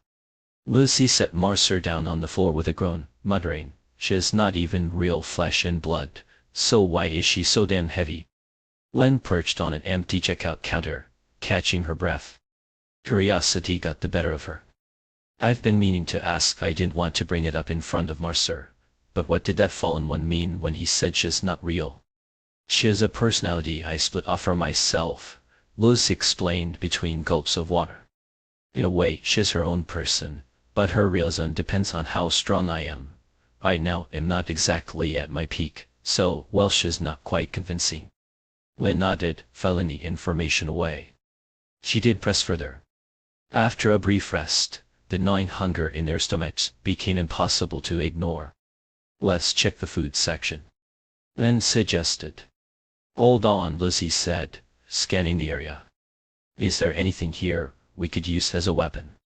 "You have no idea," Lucy murmured, his voice low and deliberate. "Places like supermarkets, brimming with supplies, are often where the most trouble brews." Navigating cautiously through the dark labyrinth of shelves, Lucy and Lynn Sanju moved like shadows, their steps muffled against the cold tile floor. Every so often, each would glance over their shoulder, as if expecting something sinister to materialize from the gloom. In their hands, they gripped the necks of wine bottles, makeshift weapons scavenged from the supermarket entrance. There had been little else of use. The shelves, once a treasure trove of consumer convenience, now seemed barren of anything truly practical. Of course, using wine bottles against the fallen was a laughable notion, but as Lucy had muttered earlier, they were better than nothing. At least you could hurl them and run. Another had been carefully laid out between 2 corpses near the entrance, her body arranged with an unsettling precision. At first glance, she was indistinguishable from the dead around her. Whether she would wake up furious about this indignity was, frankly, Lucy's problem to deal with. "Let's head to the delay section," Lucy whispered, his voice barely audible. He had been about to suggest they start eating there when his nose wrinkled, assaulted by a putrid stench that clung to the air like a malignant fog. Reluctantly, he picked up a container of potato salad, only to fling it away with a grimace. It's all rotten, everything's turned to mush. Isn't it obvious? Then Sanju replied with a wry smile, her voice tinged with exasperation. It took them a full 20 minutes to come through the supermarket, their movements slow and deliberate as they probed the shadows. Aside from a few corpses sprawled in the deeper recesses of the store, there was nothing out of the ordinary. Finally, they allowed themselves a moment of reprieve, lowering the wine bottles with a shared sigh. Carrying them had been exhausting. Side by side, they began the trek back to the entrance. Even without direct sunlight, this underground supermarket is suffocatingly dark, Lucy muttered, his frustration bubbling to the surface. Do you know where we can find a flashlight? Ever since we arrived in this hellish climate, it feels like I've been trapped in perpetual darkness. We can look around later, and not sure if they even stock flashlights here. It's a high-end imported goods store after all, Lin Sanju replied, her tone light but practical. As they reached the food section, each grabbed a few indistinct packages, clutching them like scavengers hoarding treasure. I do recall seeing scented candles. As long as there's light, it'll do. Lucy was already tearing into one of the packages, his fingers fumbling in the dim light. Hey, these are chips, he exclaimed, his voice tinged with rare delight. But before he could savor the discovery, a sharp, commanding voice shattered the eerie stillness of the supermarket. Lucy, get out here. It was Mother. Mother, you're awake. Lucy's face lit up with a mix of relief and apprehension. Grabbing Lin Sanju by the arm, he broke into a sprint, the two of them racing back to the entrance. There, bathed in the faint light spilling in from outside, stood Mother. Her red hair blazed like fire against the backdrop of her dark, scowling face, the contrast so stark it was almost surreal. Lucy launched into a flurry of nervous explanations, his words tumbling over each other in an attempt to placate her. He even offered her the bag of chips as a peace offering. After a long, disdainful sniff, Mother finally relented with a curt huff, her irritation seemingly appeased for now. Her gaze shifted to Lin Sanju, her expression unreadable, as if weighing something unspoken. Lin Sanju felt a flicker of unease, her grip tightening on the food in her arms. Is there something wrong with my data? She asked, her voice steady, but laced with tension. Not wrong, exactly, Mother replied, her lips curving into a faint, enigmatic smile. Perhaps I just didn't have enough samples before. Your data, it's unlike anything I've measured before.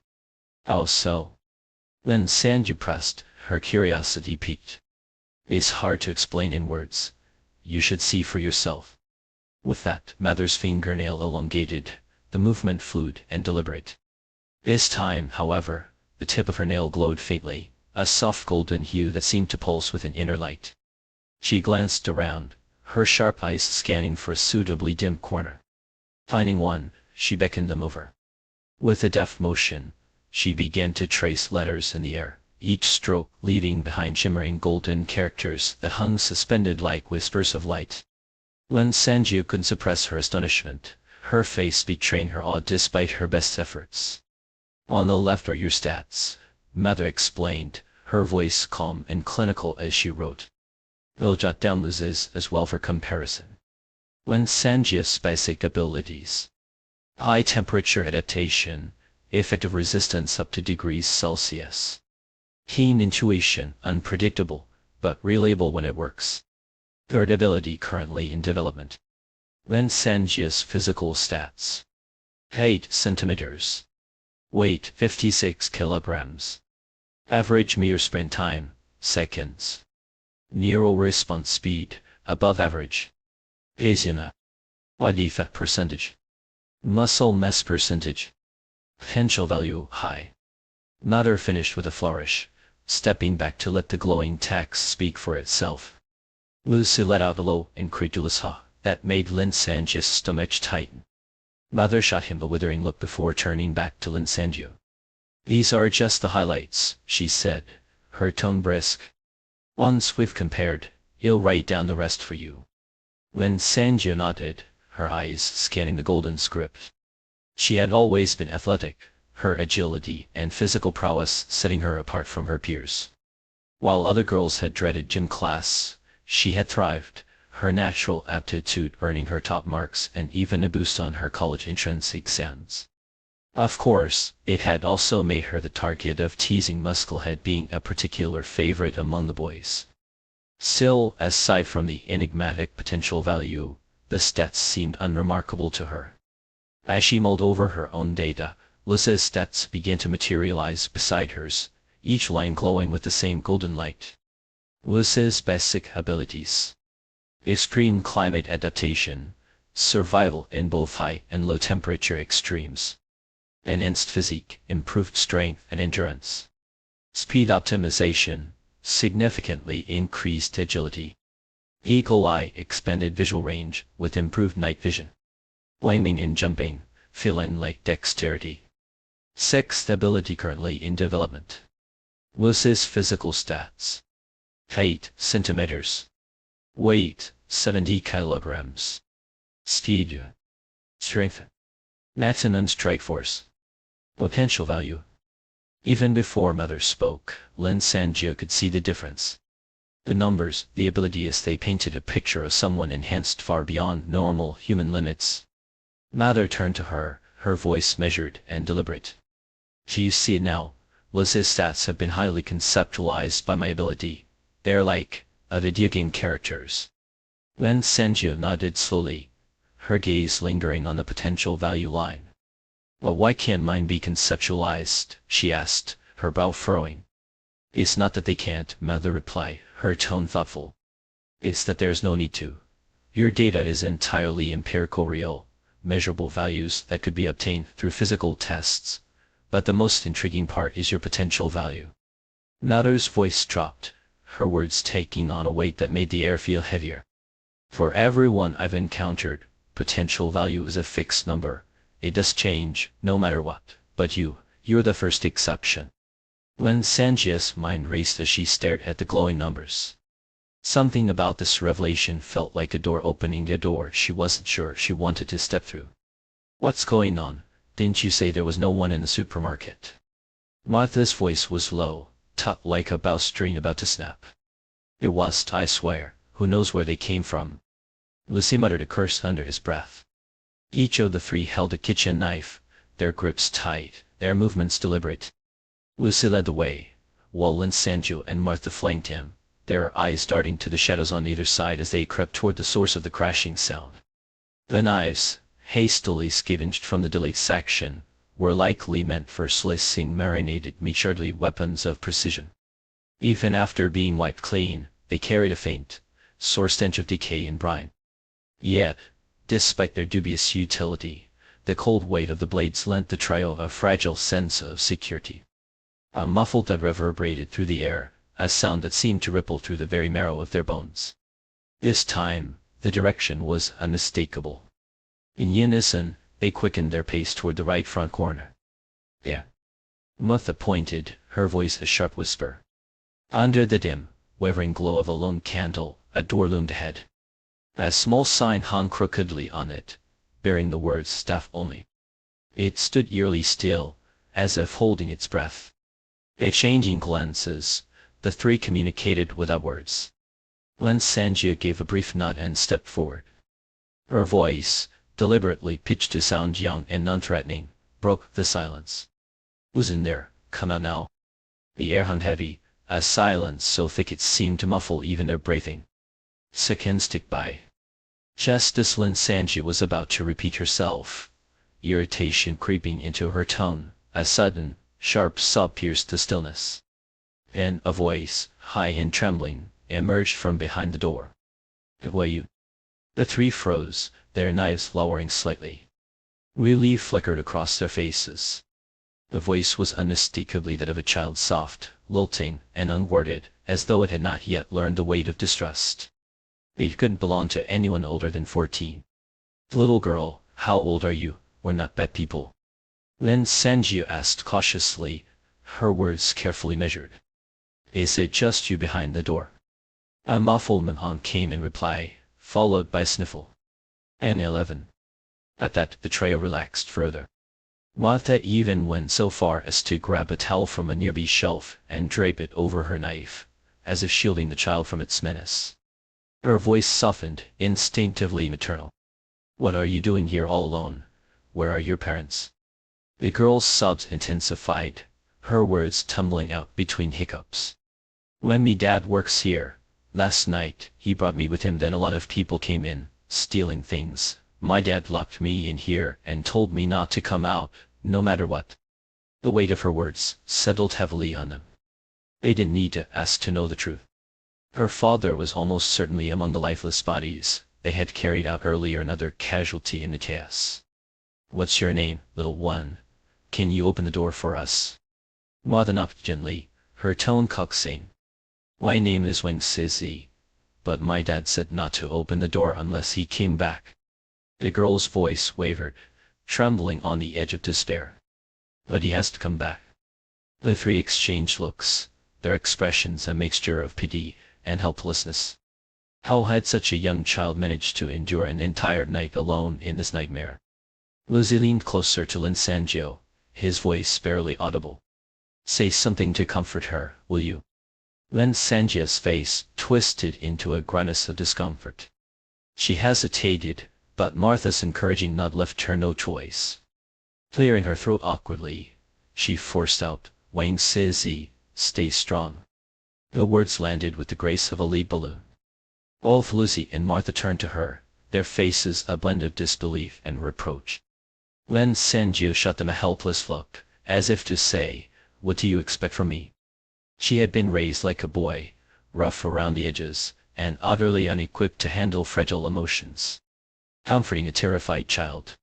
She might as well have been asked to pilot a spaceship. Predictably, Wang Sissy fell silent, her earlier sniffles replaced by a wary quiet. Martha rolled her eyes at Lin Sanjio, then leaned closer to the door, her voice a soothing balm. Sweetheart, your dad did want you to come out because it wasn't safe then, but it's safe now. Why don't you come out, and we'll wait for your dad to get there, okay?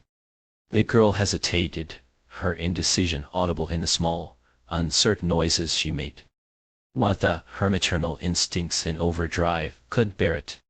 She crouched by the door, her voice dripping with tenderness. You must be so hungry, staying in there all night, and I has lots of food here. What do you like to eat? I'm really hungry. I like the fish my mom makes. Wang Sissy's voice was barely above a whisper. And chocolate bars. Martha's eyes glistened suspiciously, and she wiped at them with the back of her hand. Of course, sweetheart. We'll get you all the chocolate bars you want. Just open the door, and Aunt I will take you to eat, okay? Seeing that Martha had the situation under control, Lizzie leaned closer to Lin Sanjio, his voice a conspiratorial murmur. You know, Martha once mentioned she was married before. They split up because they couldn't have kids. Lin Sanjio blinked, the revelation catching her off guard. So even these splintered personalities carry their own histories, she thought, a strange vertigo settling over her. Meanwhile, Martha's gentle coaxing finally bore fruit. Wang Sissy's timid voice came through the door. Aunt I, he'll come out now. The sound of a lock clicking echoed in the silence, followed by the faint creak of a handle turning. But the door didn't budge. Martha frowned, crouching to inspect the door. Sissy, did your dad lock the door from the outside when he left? The girl's voice wavered, panic creeping in. I think so, I don't remember. The trio's brows furrowed in unison. The supermarket, designed for high-end clientele, spared no expense. Even the employee doors were heavy and solid. Martha eyed the sturdy lock, then called through the door, Sissy, step back, and he's going to kick the door open. Before Lin Sanjio or Lizzie could stop her, Martha swung her leg in a powerful arc. The impact reverberated through her bones, and she collapsed to the floor, clutching her foot in pain. The door remained stubbornly unmoved. What now? She asked, her voice tinged with frustration as she looked to the others. Lin Sanjio opened her mouth but quickly closed it again. She could absorb the door into her storage ability, but doing so would use up her final transformation for the day, a resource she couldn't afford to squander. After all, it was only in the morning, and the day stretched ahead, fraught with uncertainty. "There's another way," Lucy said, breaking the silence. "Remember the bodies we moved earlier? Some of them were wearing uniforms. One of them might have the key." The suggestion sparked a glimmer of hope. "Wang says his father must have had the key if he had locked the door. And if he had died in the supermarket, his body wouldn't have been far." With a renewed sense of purpose, the trio quickly devised a plan. Then Sangio, being the least physically robust, was left to guard the door while the others ventured out to search. Martha, ever the mother hen, gave Lin Sangio a stern warning before leaving. "Don't say anything unnecessary, then scare the child." Lin Sangio nodded, her expression a mix of guilt and resignation. As the supermarket fell silent once more, Wang Sizzy seemed to sense that only the brusque strong sister remained outside the door. Aside from the occasional sniffle, she said nothing. Lin Sangio sat on the floor, absently turning her knife over in her hands. Her mind wandered to the possibility of testing her storage ability now, while the others were gone. But no matter how she rationalized it, she couldn't bring herself to waste such a precious resource on a knife that reeked of rot. Time dragged on, each second stretching into an eternity. At last, the faint sound of footsteps echoed from the elevator. Then Sangio stood, relieved to see Lucy and Martha returning. "That was quick," she remarked, her voice tinged with surprise. Lucy grinned, his buck teeth catching the light. "We got lucky. The first body we checked was the manager. Found a whole ring of keys in her pocket." He held up the jangling set triumphantly. "She even labeled them. Makes things a lot easier." Lin Sangio's gaze flickered toward the door, her voice dropping. "What about her dad? Did you find him?" Lucy shrugged, his tone casual. "Didn't see him, but hey, no news is good news, right?" He handed the keys to Martha, who crouched by the door, her voice warm and reassuring. "Sissy, Auntie's back. In opening the door now." As the key slid into the lock, Lin Sangio's heart began to race, an inexplicable dread clawing at her chest. Before she realized what she was doing, her hand tightened around the knife. A flash of white light enveloped it, and in an instant, the blade transformed into a card in her palm. Her breath caught, but there was no time to dwell on her impulsiveness. The metallic click of the lock echoed through the air, and the door creaked open. "See, come." Martha began, stepping forward. But in the next instant, Lin Sangio lunged, shoving Martha to the ground with a force that left them both sprawled on the cold, hard floor. In an instant, chaos erupted. Mother's elbow scraped against the ground as Lin Sangio lunged at her with a force that left her skin raw and burning. The sharp sting of pain bloomed, but before she could even utter a startled "What are you doing?" the air behind her split with a shout. Lucy's voice, hoarse and urgent, rang out like a warning bell. He charged forward, knife raised, its blade flashing briefly in the dim light before slicing through the air with ferocity. A metallic clang reverberated sharply, as a thin agile black shape was struck and sent flying, narrowly grazing Mother's face. She blinked, her breath caught in her throat. Only then did she realize it was the mouthpart of a fallen. Lin Sangio rolled swiftly to her feet, her movements fluid and instinctual. Mother followed suit, staggering upright, but a sudden warmth spread across her cheek. Her fingers brushed against her skin, and when she pulled them back, they glistened red.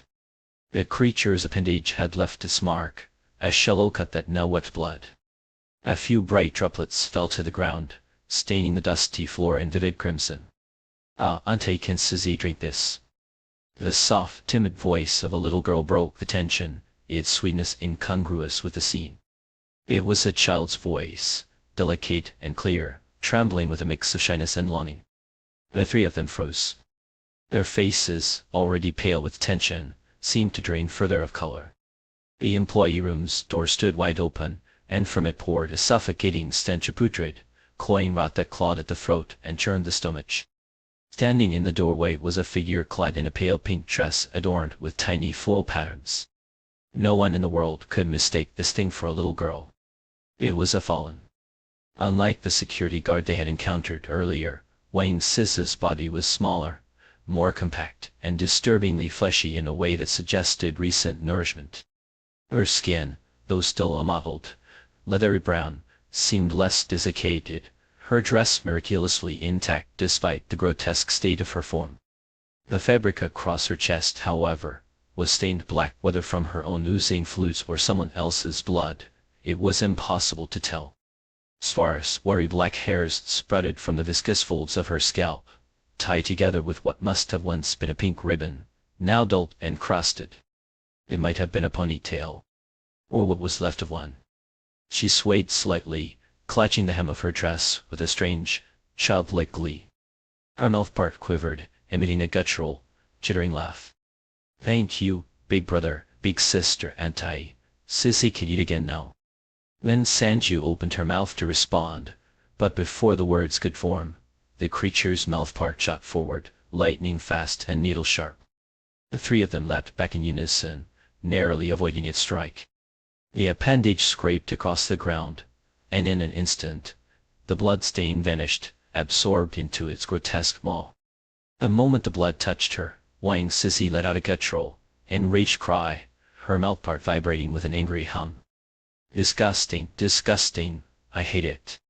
Her speech was startlingly clear, far more articulate than the security guards had been. If one closed their eyes, it might have sounded like nothing more than a petulant child throwing a tantrum.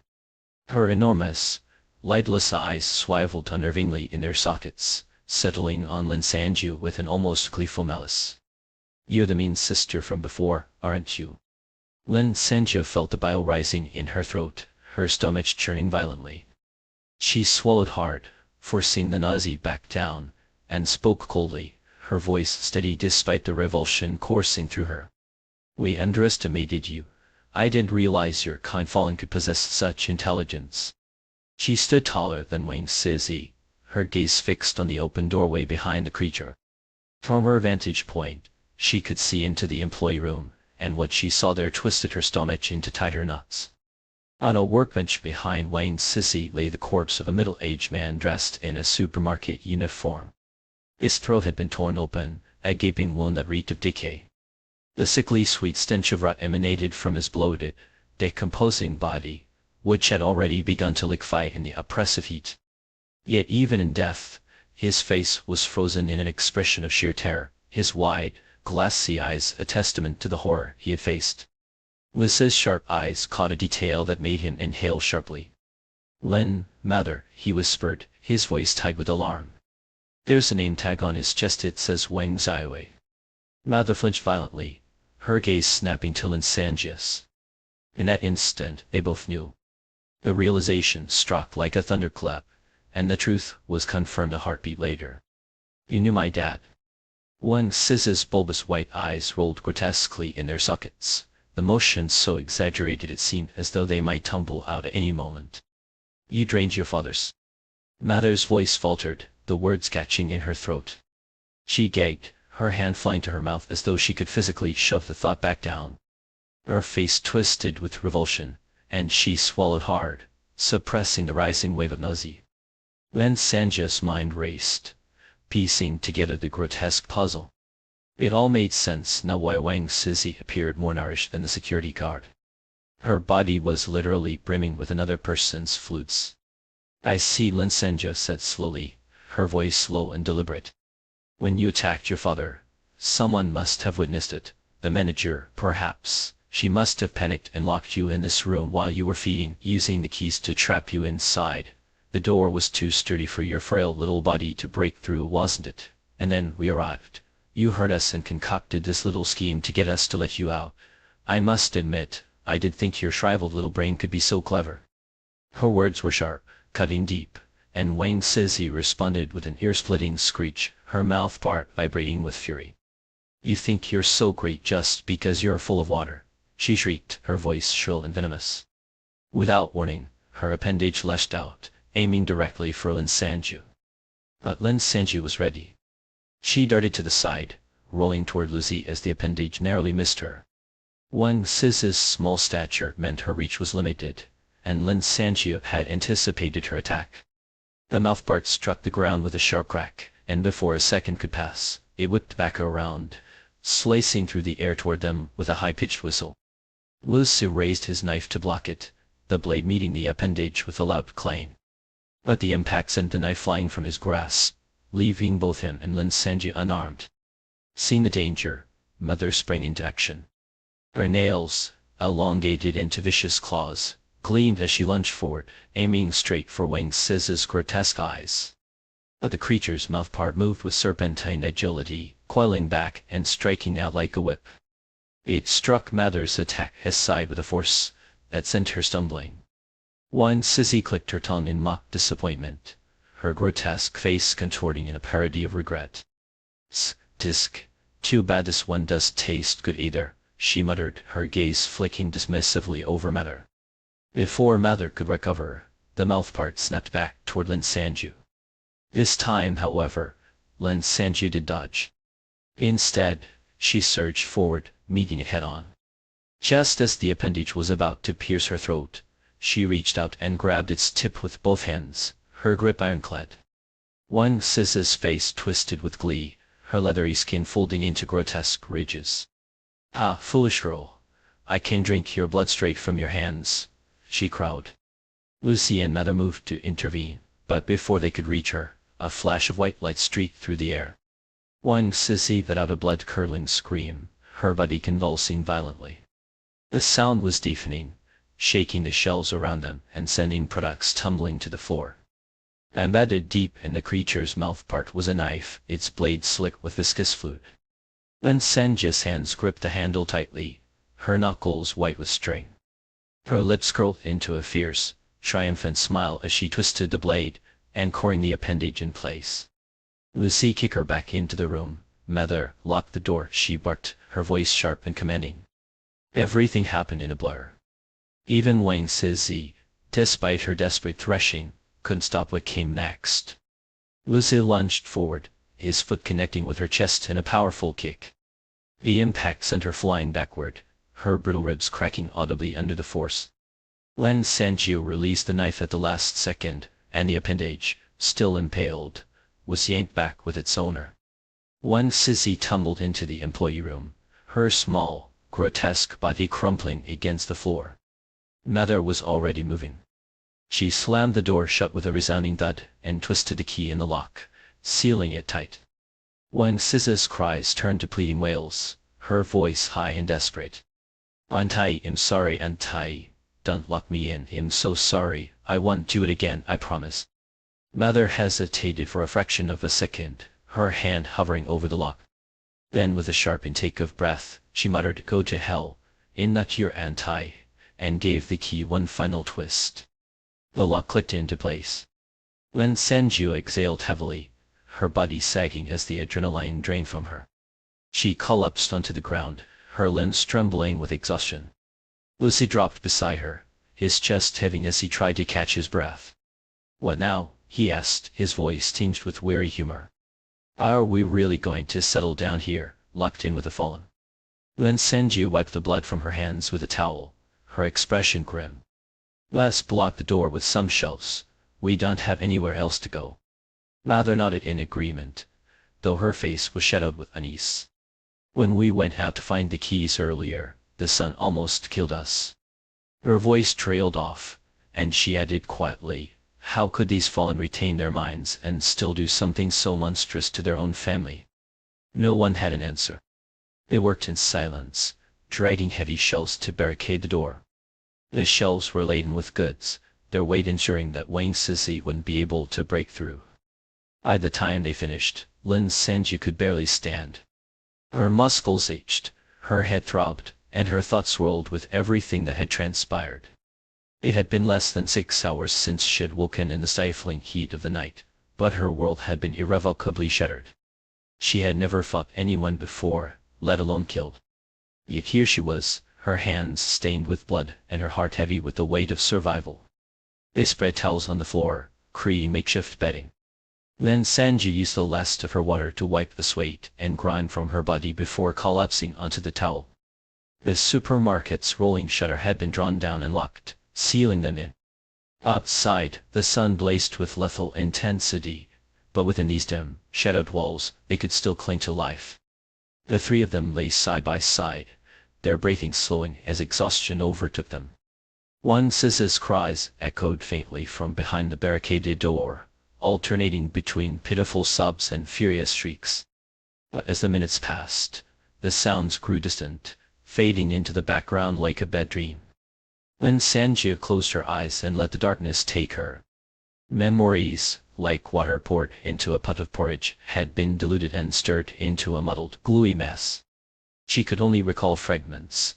Lying in bed, the oppressive heat pressing down on her, a thirst so intense it felt like fire licking at her throat. Somewhere in the haze, a man's gentle voice reached her ears, asking something she couldn't quite make out. Instinctively, she had grabbed his hand, murmuring hoarsely, "I'm so thirsty." And then, with a jolt, her eyes flew open. For the briefest of moments, Lin Senju thought she would be greeted by the pale, ghostly face again. She bolted upright, shaking her head as if to dislodge the lingering shadows of her dream. In the dim, grainy light, the contours of her surroundings came into focus. The once pristine supermarket, where she had occasionally indulged in imported snacks, now lay in deathly silence, a graveyard of toppled shelves and scattered goods. Shadows pooled in the corners, and the air was thick with an uneasy stillness. Nearby, a thin white woman with a cascade of fiery red curls had buried her face into her arms, sleeping soundly. On the other side of her, a pale, delicate-looking boy stirred at the sound of Lin Sanju's movements, his eyelids fluttering open. "Awake already?" Lucy mumbled groggily, glancing at the clock mounted on the supermarket wall. "How is past 6 in the evening?" The sound of their voices roused the red-haired woman, who rubbed her eyes with a weary groan. "No wonder I'm starving," muttered Marcer. Lin Sanju's stomach growled in agreement, the sound loud and insistent. She took a swig of water, muttering to herself, "Even that little dried-up corpse has gone quiet now." Indeed, the employee room, once a source of unrelenting terror, was now eerily silent. The barricade of shelves, they'd hastily assembled, still stood firm, as if Wang Sisi had never existed. "I'll grab something to eat," Lucy announced, dragging himself to his feet. He shuffled toward the food aisle, stifling a yawn, and returned with a handful of vacuum-sealed snacks, stuck feet, chicken legs, and the like. The oppressive tension that had hung over them like a storm cloud the previous night had all but dissipated. The three of them sat in a loose circle, eating and chatting with an ease that felt almost foreign. "You know," Lin Sanju teased, her mood lifted by the discovery of a pack of her favorite cookies, "you really don't seem like someone who's been to war." Marcer snorted. "Don't even get me started. After we joined the military, I was out there training my ass off every day, while this guy," she jabbed a thumb at Lucy, "lived a high life, all because he can shapeshift." "Hey, tell me more." Lin Sanju leaned in, laughing. Lucy, his mouth stuffed with food, could only glare at them in helpless indignation. He gulped down a mouthful of water to clear his throat, nearly choking in the process. The sight of him flailing for air sent the group into peals of laughter, their voices echoing through the desolate supermarket.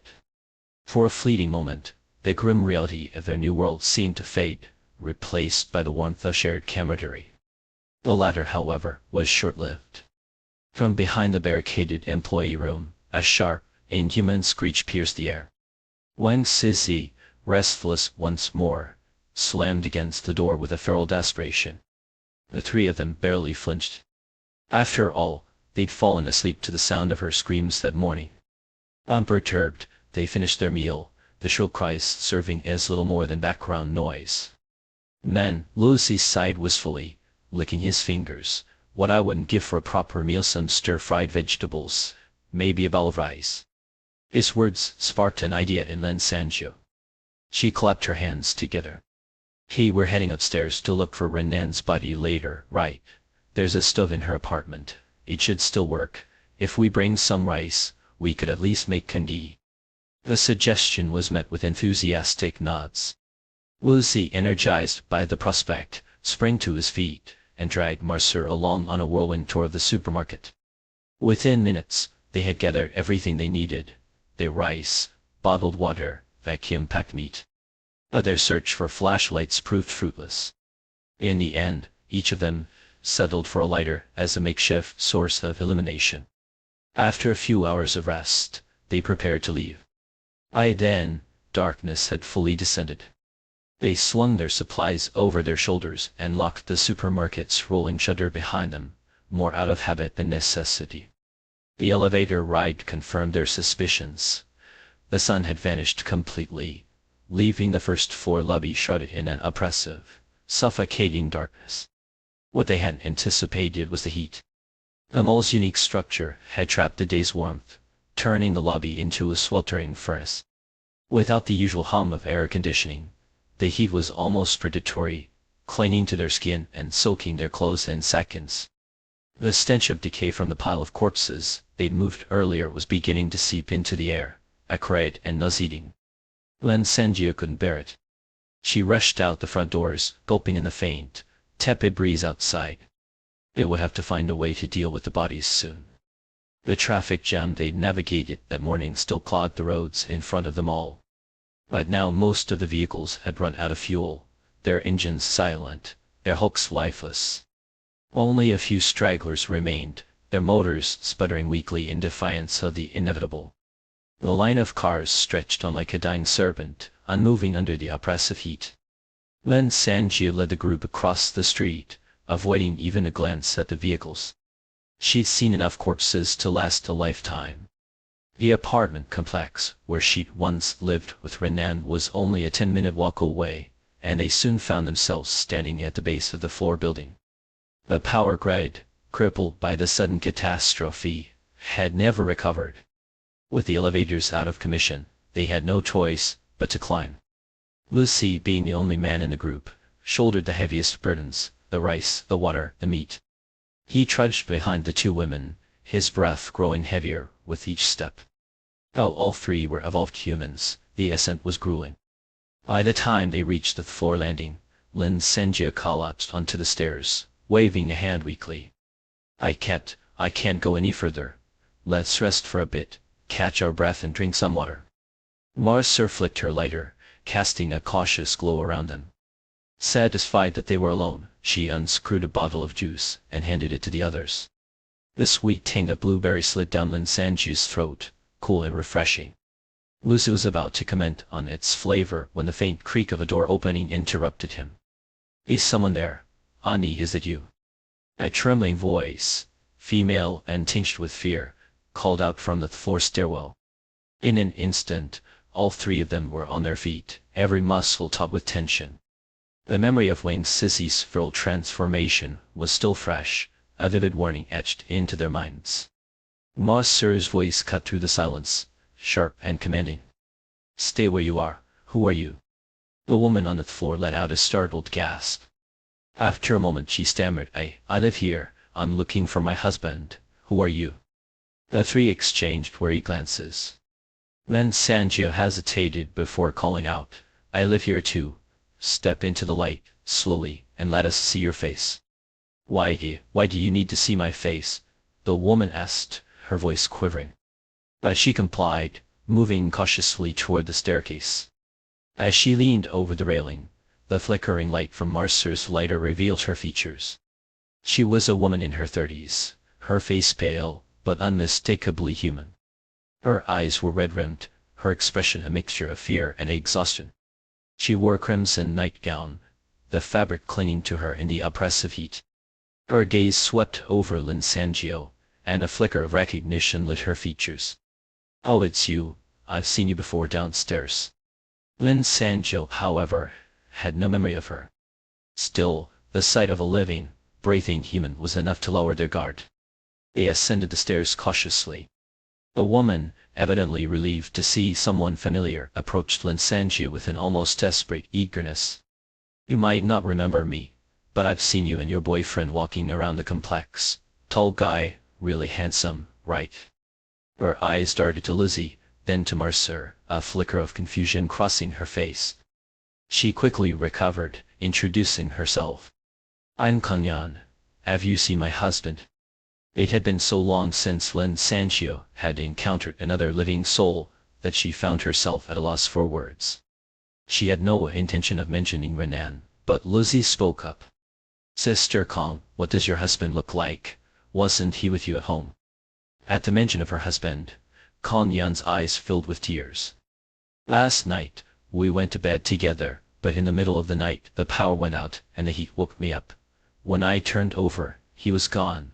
All that was left on the bed were his pajamas. He must have gone out, but I don't know where.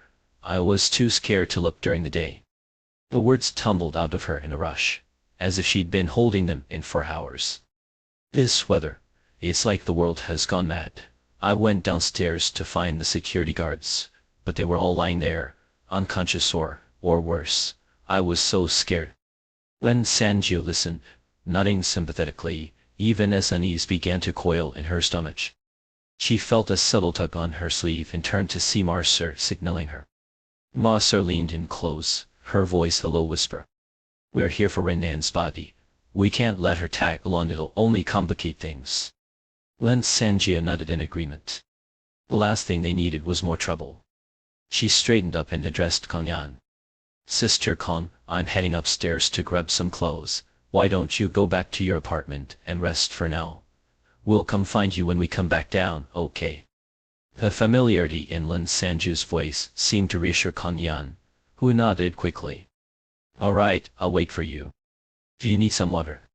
Lin Sanjio asked, noticing the dryness of Kong Yan's lips. She reached for the half-empty bottle of juice they'd been sharing. I don't. Kong Yan hesitated, her eyes flickering with uncertainty. Then, as if reconsidering, she accepted the bottle with a small smile. Thank you. Her hesitation did not go unnoticed. Lin Sanjio, Marcer, and Lizzie exchanged a glance, their instincts prickling. Something about Kong Yan's demeanor felt off. What was that all about with Kong Yan just now?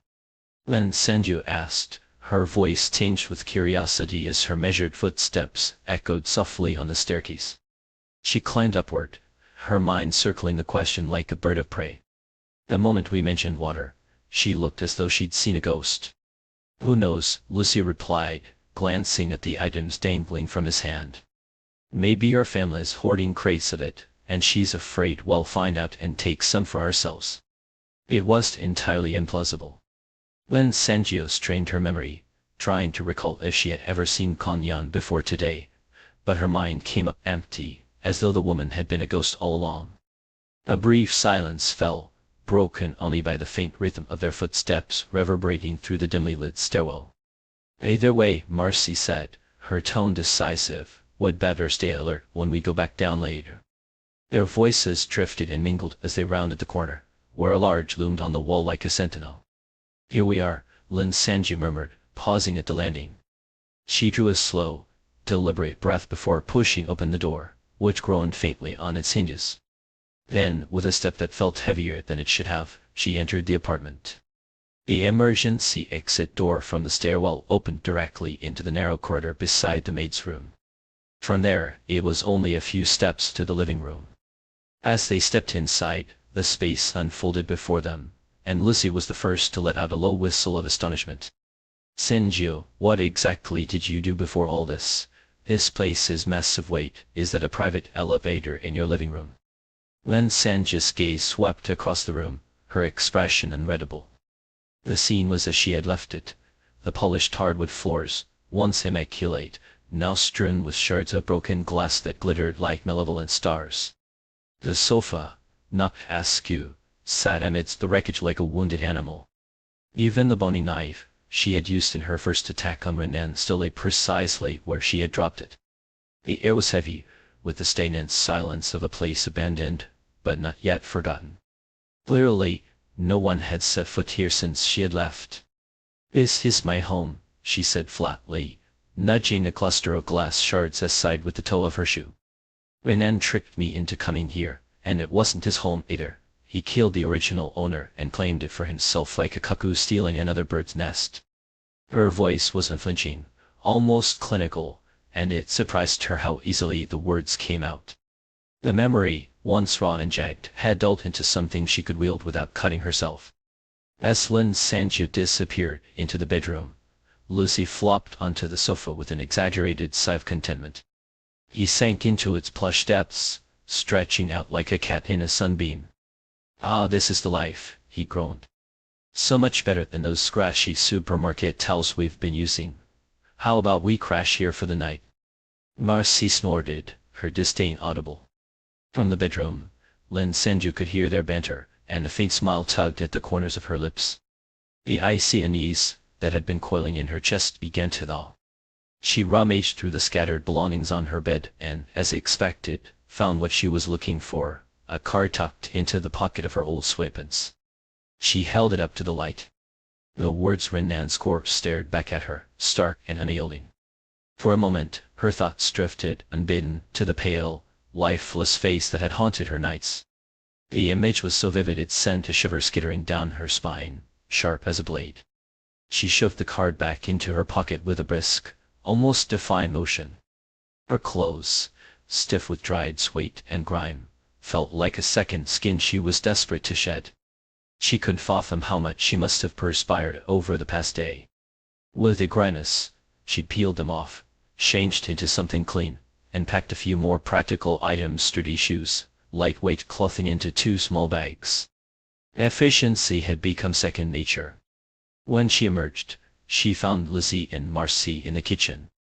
A bag of rice lay open on the counter, and Lizzie was gesturing animatedly, trying to dissuade Marcy from cooking. "Come on, Marcy, it's not like I don't appreciate your efforts, but water and rice are hard to come by. Besides, porridge is so basic, why use a cannon to kill a mosquito?" Marcy responded with a sharp clatter of the pot, her expression darkening. Lin Sanju chuckled softly, this sound light and fleeting. The tension that had gripped her earlier seemed almost laughable now. Hearing her laugh, Lizzie turned eagerly. "Oh, Sanju, you're back. How about we deal with the corpse first, and figure out dinner?" Marcy, her face still stormy, dropped the pot with a loud clang and stalked into the living room. "Her cooking is terrible," Lizzie mouthed theatrically, his hands miming a plea for mercy. "Don't let her near the stove, I beg you." Lin Sanju stifled a laugh, clearing her throat. "So should I just bring him out here?" The other two nodded. With a flicker of white light, a shadowy figure tumbled from Lin Sanju's hand and hit the floor with a dull thud. The body lay there, grotesque and inert, its features frozen in a macabre rictus, eyes wide with a manic gleam, mouth stretched into a grin that split the face like a fissure. From its gaping maw protruded the tip of a blood-red blade, glinting malevolently. Even though she had seen the corpse before, Lin Sanju couldn't suppress the shiver that rippled through her. She averted her eyes, only to force herself to look again, her face carefully composed. Lucy let out a low whistle, his tone equal parts fascination and revulsion. "That's your idea of handsome. Your world's standards must be unique."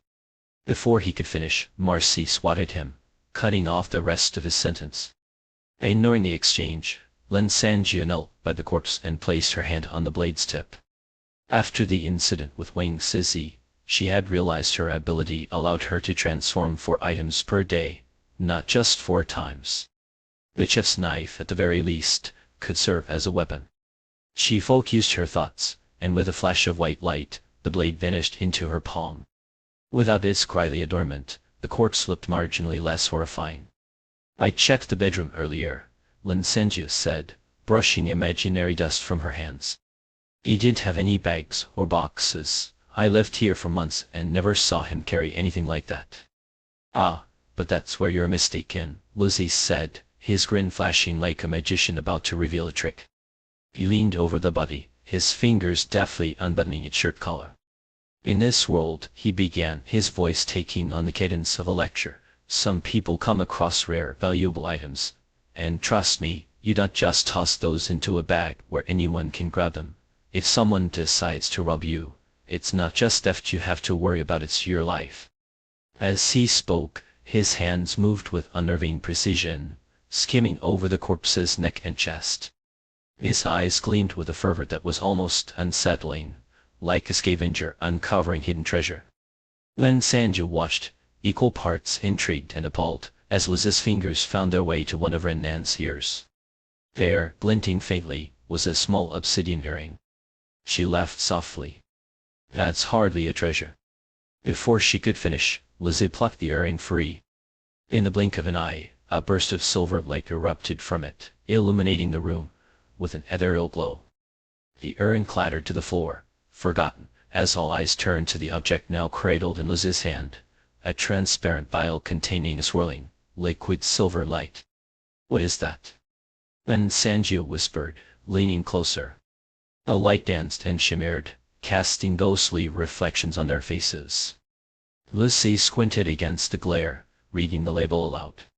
Ability Refinement Agent Note. Not suitable for initial evolution stages. The three of them stared at the bottle, its significance eluding them, but its allure undeniable. Though none of them were seasoned fighters, the name alone suggested power, a tantalizing promise of what could be. "Strange," Lin Senjia murmured, her gaze lingering on the now dim earring. "I gave him that earring. Who would have thought it hid something like this?" Marcy, her voice steady but tinged with curiosity, explained, "Special items have a unique property. They can integrate at a molecular level into another object, only one per host. When you extract them, they reassemble into their original form. That's why people keep them close." Lin Sanji blinked, her mind struggling to grasp the implications. She turned her attention back to Lizzie, who was now examining Renan's watch, a sleek Patek Philippe. With a few practiced motions, he pressed something on the dial, and a shadow slipped out, coalescing into the shape of a wallet. Lin Sanji picked it up, her fingers reverent as she opened it.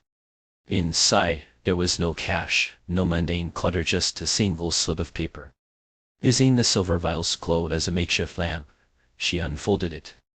The three of them huddled together, their heads nearly touching as they read. For several seconds, no one spoke. Then Lin Sanji drew a sharp breath, her eyes wide with disbelief. She looked at the others, her expression a mix of shock and dawning realization, before lowering her gaze to read the words. There was no mistaking it.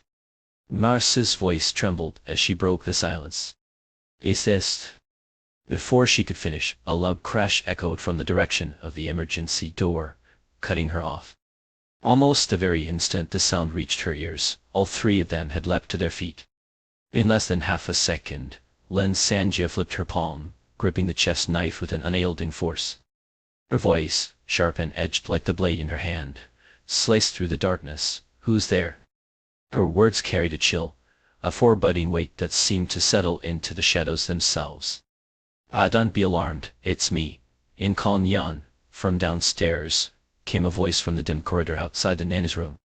Con Yan sounded weary, as if the weight of the day had pressed down on her shoulders, but there was also a note of relief in her tone. "Thank goodness, you've got a flashlight here, haven't you?" she said, stepping forward without waiting for an invitation, her movements unhurried yet intrusive. "A flashlight? Where?" In an instant, the three of them realized what she meant, and dread twisted in their chests like a coiled snake. The ability polishing agent had been too bright. Even from the emergency exit, Con Yan must have seen its glow. The sound of her measured footsteps echoed closer. In a flash of panic, Marcer kicked the small bottle toward the sofa. Just as it reached the edge, it burst into countless points of light, dissolving into the fabric of the couch, plunging the room into sudden darkness. "Hey, why'd you turn off the flashlight? I can't see a thing," Con Yan grumbled, her tone tinged with annoyance. Lin Sanjia frowned slightly, her mind racing. Then with a spark of inspiration, she quickly said, "That wasn't a flashlight, it was my phone. The battery just died." "Sister Con, didn't we tell you to wait at home? What brings you up here?" She paused, her voice laced with genuine curiosity. "Either way, how did you know I live here?" As she spoke, her hand moved with deliberate subtlety, brushing against the corpse's leg.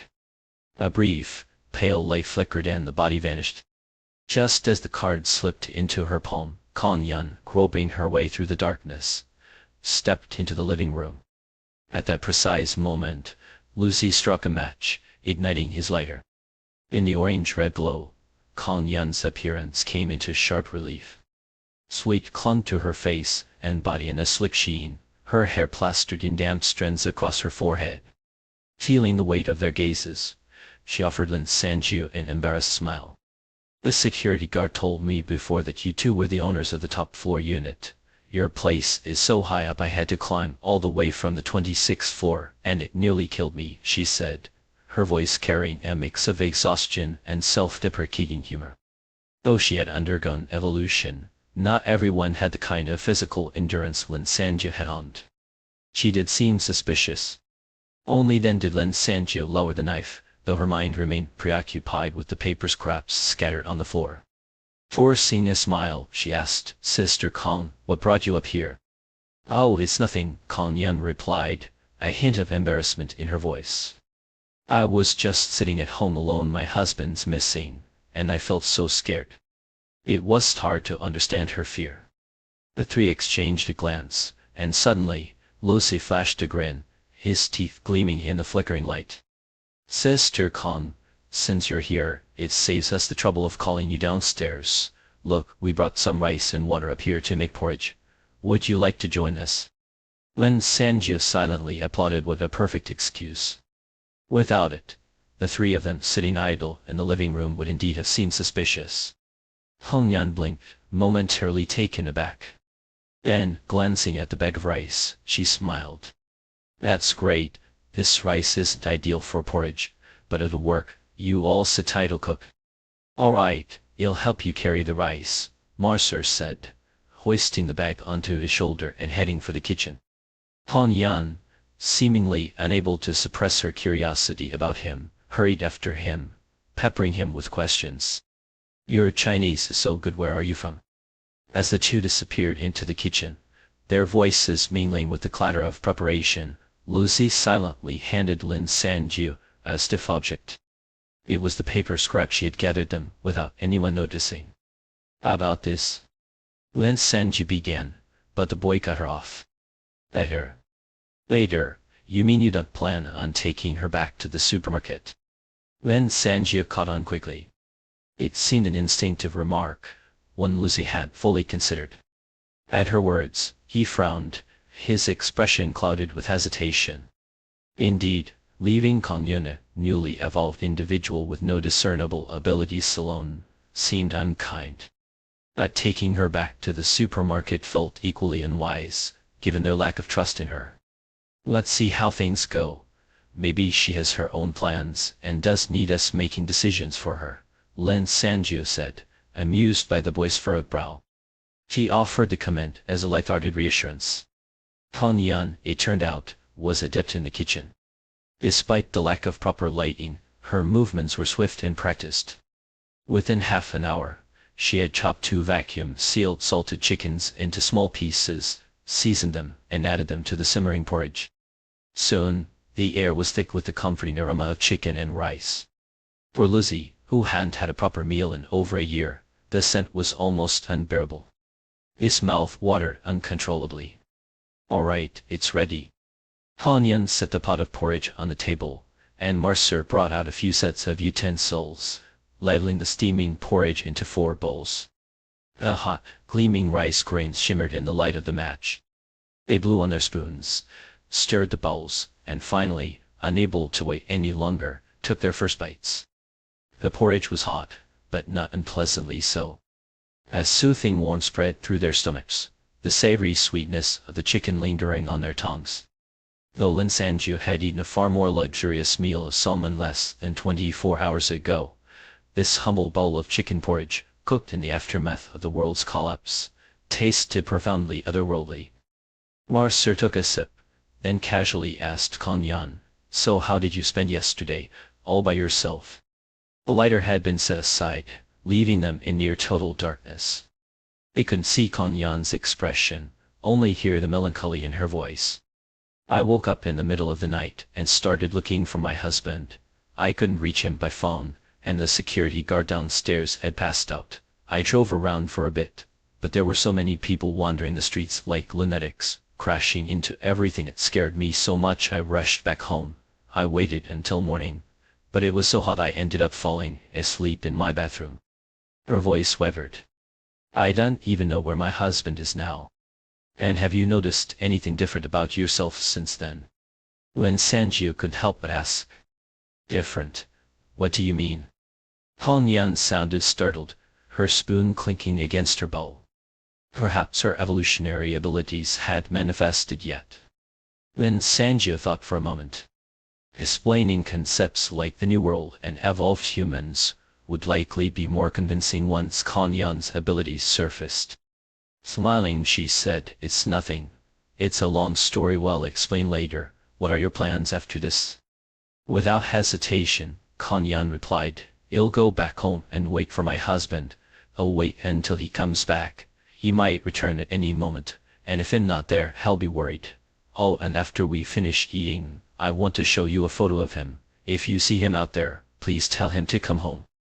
Her words carried a quiet determination, as if she were oblivious to the fact that waiting indefinitely, without food or water, would likely lead to her death. It was ignorance, Lin Sanjiu realized. It was a choice, a willingness to risk everything for even the faintest glimmer of hope. The atmosphere at the table grew heavy. After a long pause, Lin Sanjiu finally said, "All right, if you need food, well, bring some up for you." She didn't want to shatter the fragile hope that was keeping Han Yan afloat. In this brutal new world, despair could be as lethal as any external threat. Han Yan murmured her thanks, her voice soft with gratitude. The small pot of porridge was quickly emptied. With Han Yan's earlier words fresh in their minds, the three wasted no time cleaning up and followed her downstairs. The apartment on the 26th floor was one of 2 units per level, and the other had been vacant for some time. Han Yan hadn't even bothered locking her door, pushing it open with ease. The sight that greeted them stopped them in their tracks. The elegantly decorated apartment was ablaze with light, not from electricity, but from candles. Every surface of the dining table, the coffee table, the flower stands was adorned with ornate candlesticks, each holding multiple cream-colored candles. The flickering flames cast a warm, dreamlike glow, filling the room with a faint, sweet scent. It was beautiful, almost surreal, and suffocatingly hot. In the midst of the candlelight, Han Yan offered a shy smile, her eyes glistening with unused tears. "These candles, my husband bought them for our wedding anniversary. When I came home that day, the whole house was lit up like this, and had even cooked for me." Her voice caught, and she brushed her hair back, pretending nonchalance as she rummaged for a photo frame. "After the anniversary, he wanted to throw them out, but I wouldn't let him. See, they came in handy after all," she said, sniffling as she handed the photo to Lin Sanjiu. The picture showed an ordinary-looking man with a gentle smile and impeccably white teeth. Lin Sanjiu let out a soft ah, recognizing him. "I think I've seen him before once, downstairs." She remembered the man vividly because of a loud, angry woman shouting on his phone call that day, her voice so piercing it had carried through the receiver. When Lin Sanjiu mentioned this, Han Yan's tears began to fall in earnest. "We fought that day, I regret it so much.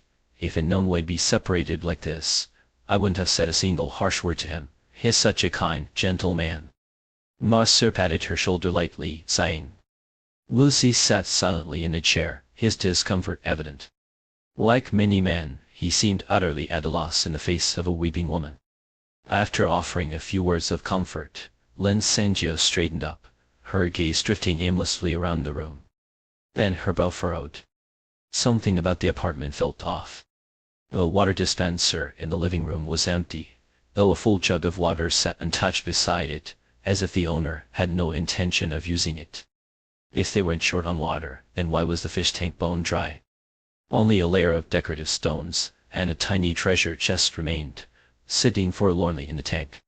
The smell of decay was sharp and unmistakable. But the strangest thing was the plants, or rather, the lack of them.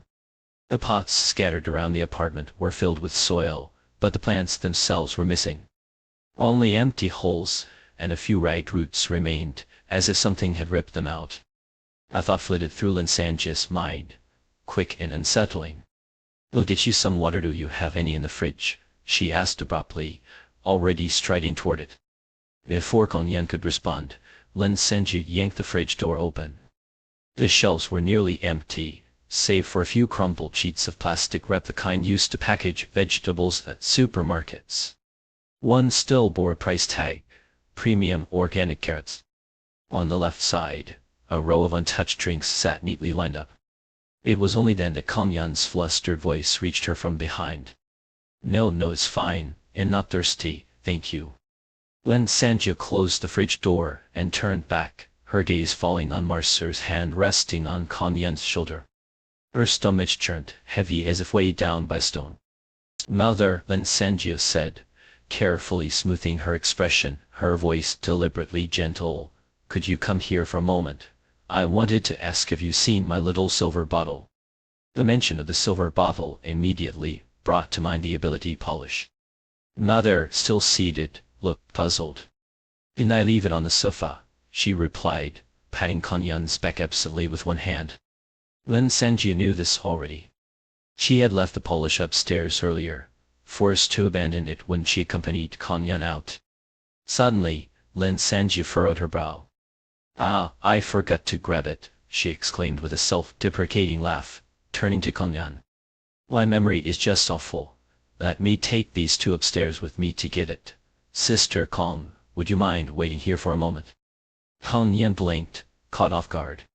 Without giving her a chance to respond, Lin Sanjia had already grabbed Lucy by the arm and hurried to the door, calling back to Mother, come on, let's check if there's anything else useful upstairs while we're at it.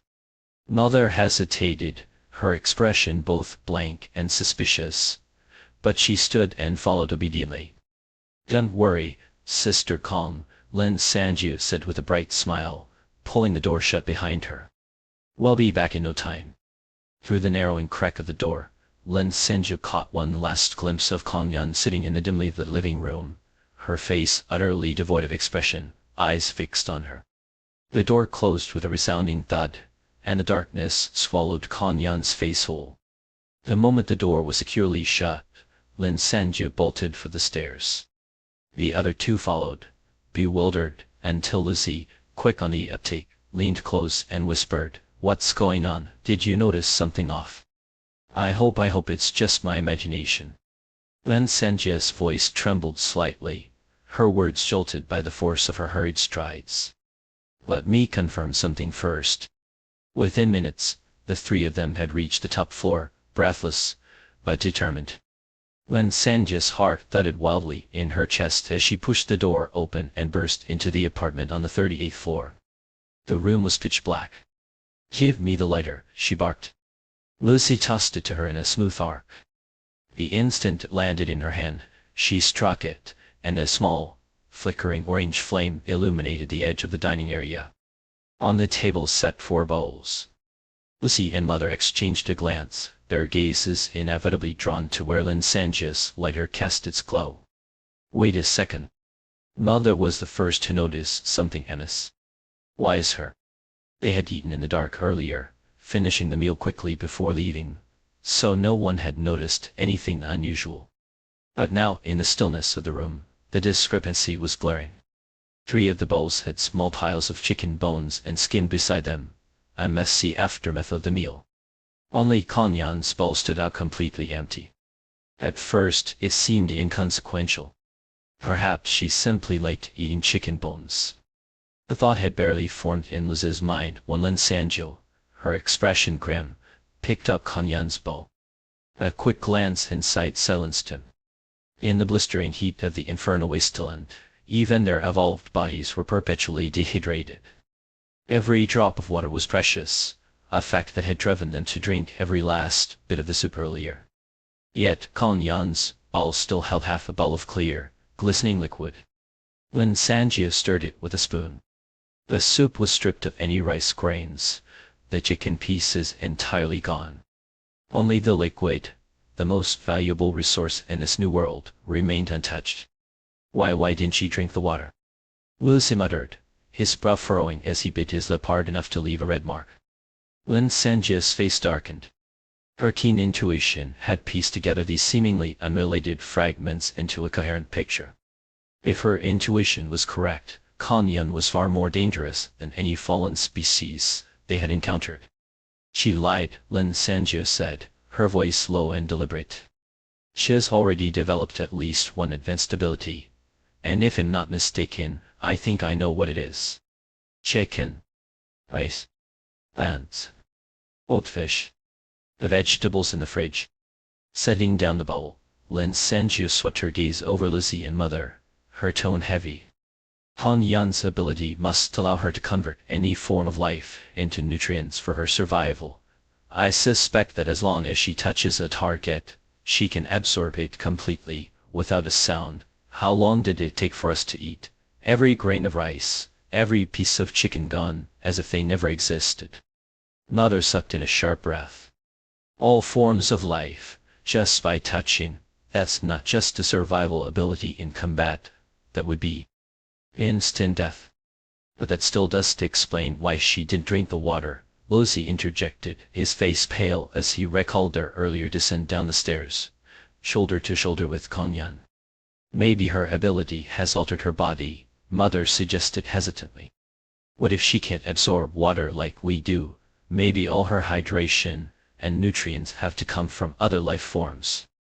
We've been with her for half a day now, Lucy reasoned. If she had hostile intentions, wouldn't we already be dead? Lin Sanjia nodded slowly. It was what she wanted to believe, her one fragile hope. But what if? The thought had barely formed when Kong Yan's voice rang out from the darkness below. What's taking you so long to grab something? All three froze.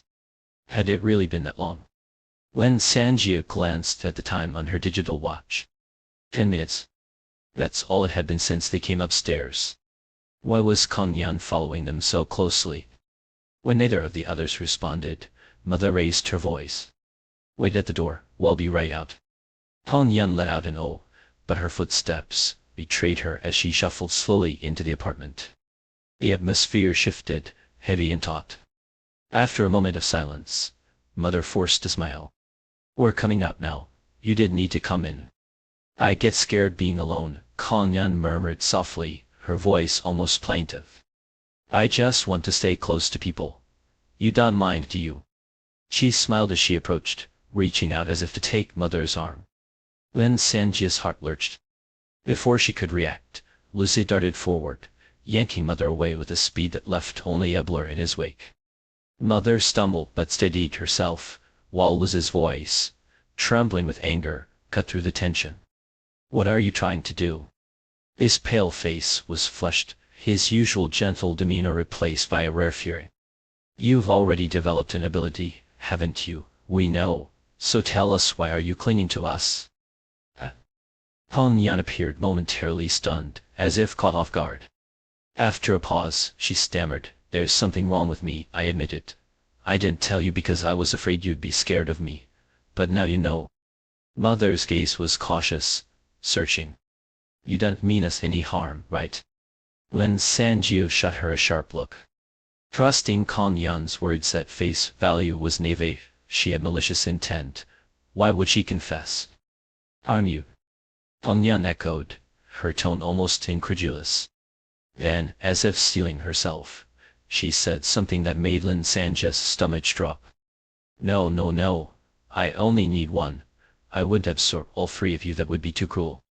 The words hung in the air like a death knell, freezing time itself. Seeing their stunned faces, Kong Yan sighed, as if resigned to her fate.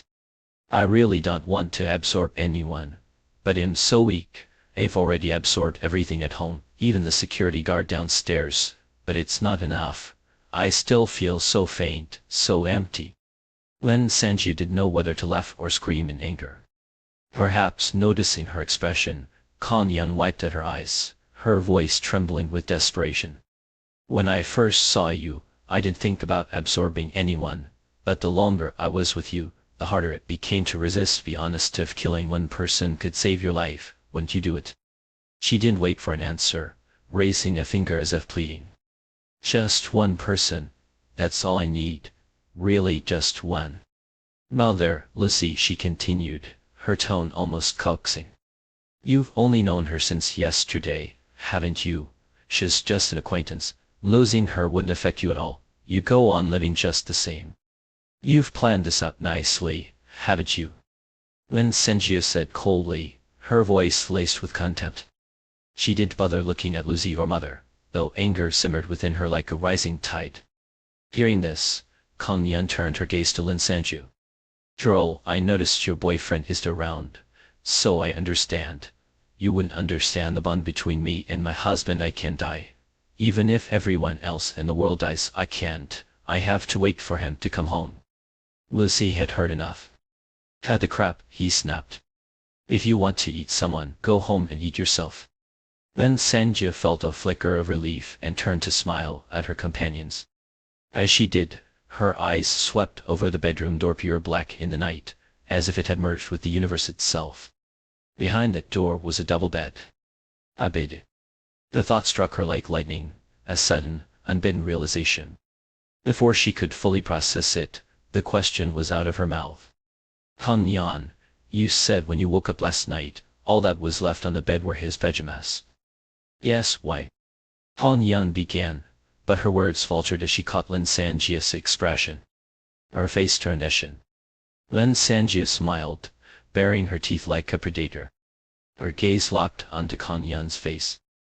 Go, I found your husband. Memory, it seemed, had been watered down, boiled into a pot of muddled porridge, thick, shapeless, and clinging to the edges of her mind like a stubborn fog. She could only recall fragments, lying in bed, the oppressive heat creeping over her, a thirst so fierce it felt as though it might carve hollows in her throat. And then, a man's gentle voice murmuring something beside her. Instinctively, she had reached out, clutching his hand, her voice barely a whisper, "I'm so thirsty." And that's likely when it happened. Lin Sanjia's voice, cold and sharp as a knife's edge, cut through the darkness of the room. Your ability must have activated without you realizing it. Half conscious, you absorbed your husband. When you finally woke up, all that was left of him was his empty pajamas lying on the bed. Lin Sanjia's gaze flickered toward the woman on the floor, her weariness palpable. How powerful must this ability be, she wondered, to erase a grown man entirely, leaving not even a strand of hair within the span of a fleeting, foggy moment of confusion. The thought sent a shiver down her spine. Kong Yan sat motionless, her expression twisting into something grotesquely unreadable, caught between a sob and a laugh. Her face contorted as she let out a harsh, barking sound, but tears streaked down her cheeks. You don't know what you're talking about, she spat, her voice cracking with hysteria. You are just making things up because you're afraid it'll absorb you too. Is that so? Lin Sanjia's voice was calm, almost unnervingly so. Then let me ask you this: when you woke up, were you still thirsty? The question landed like the final straw on a camel's back, breaking Kong Yan's fragile composure.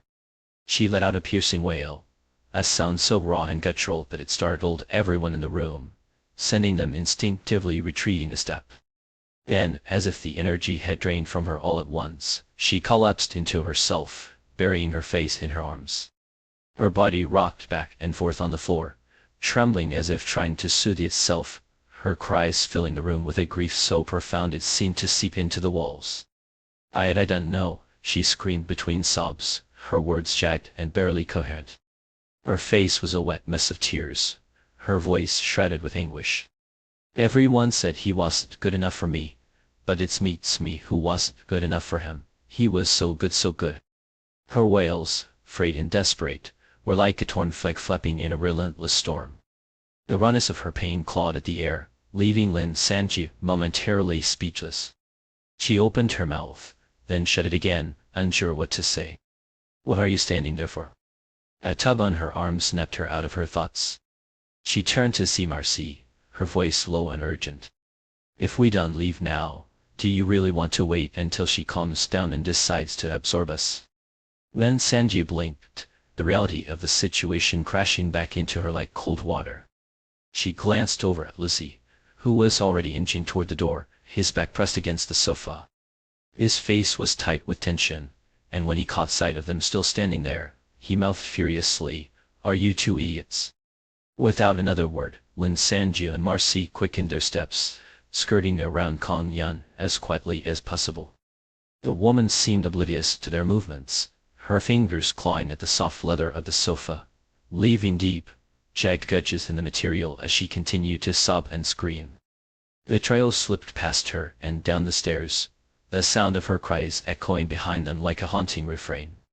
Only when they were outside, their feet pounding against the pavement, did the knot of tension in Lin Sanjia's chest begin to loosen.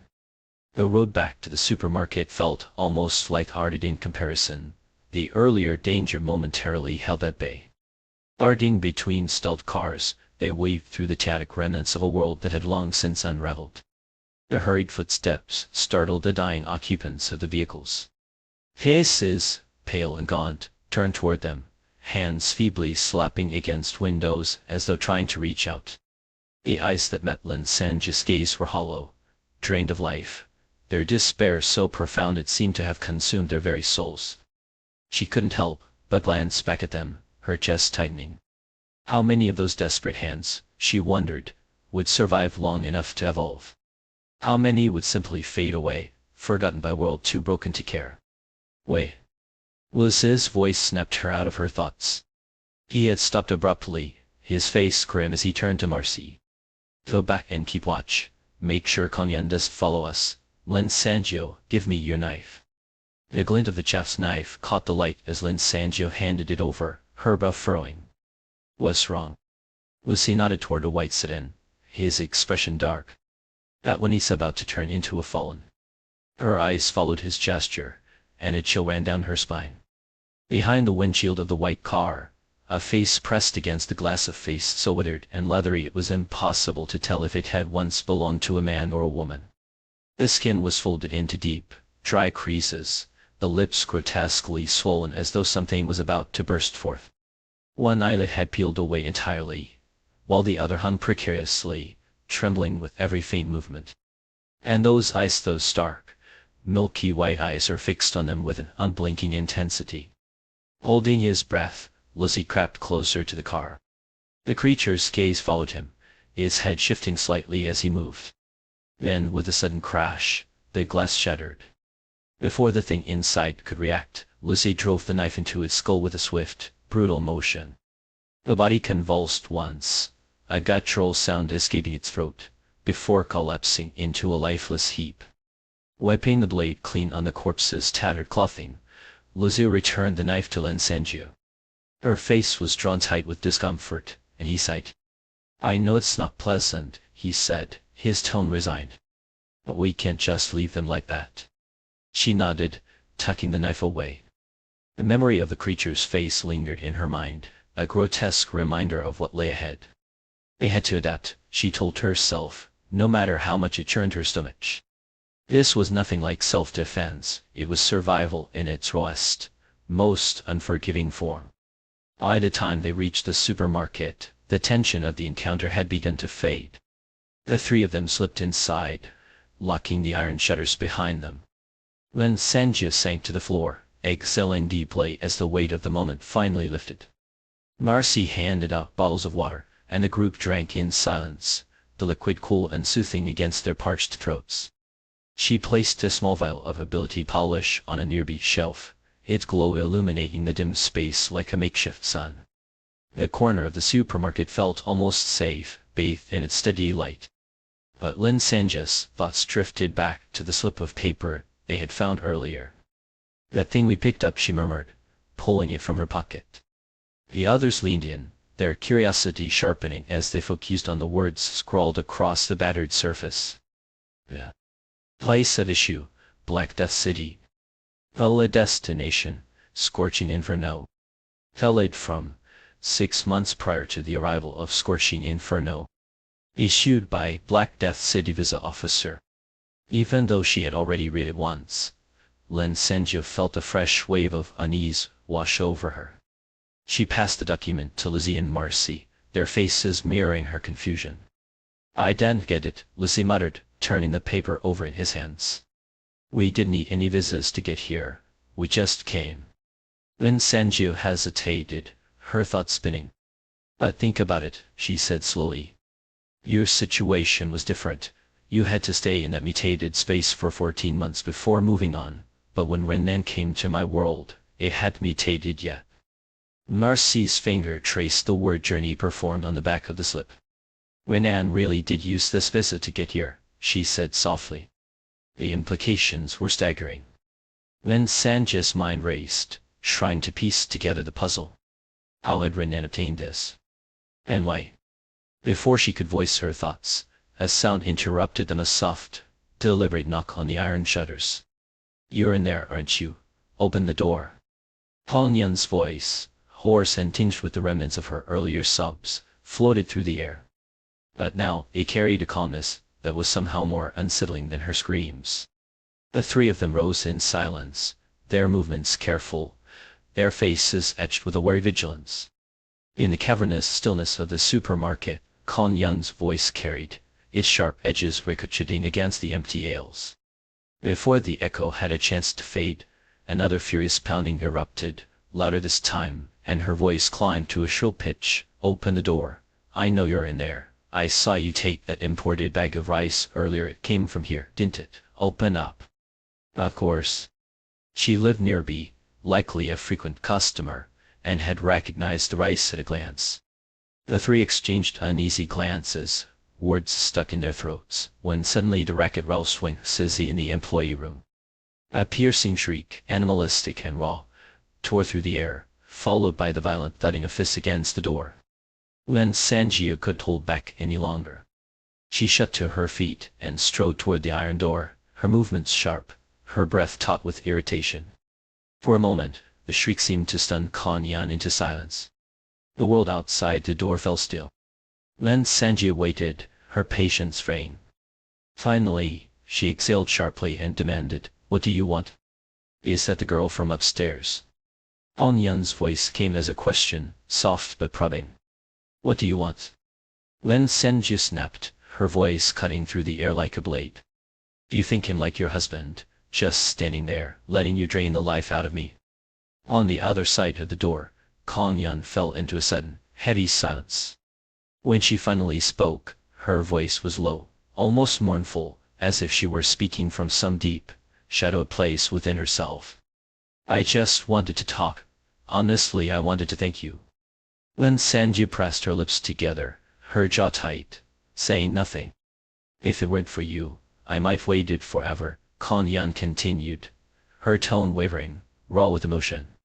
"Waited until there was no one left to absorb, and it'd have died anyway. But..." Her voice cracked, rising and falling in jagged waves. "But I hate you.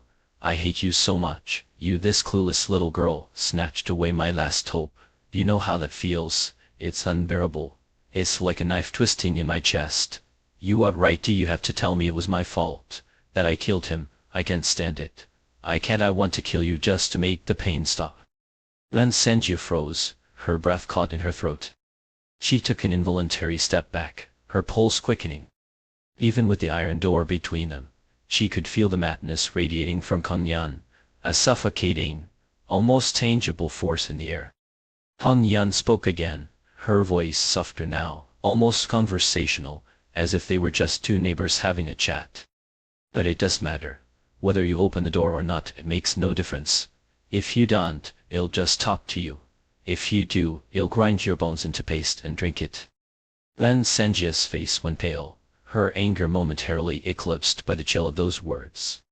She opened her mouth to respond, but Han Yun didn't give her the chance. She barreled on, relentless, her voice cutting through the air like a serrated knife. "Listen closely, because I'll only say this once. I can only use my ability once every hour.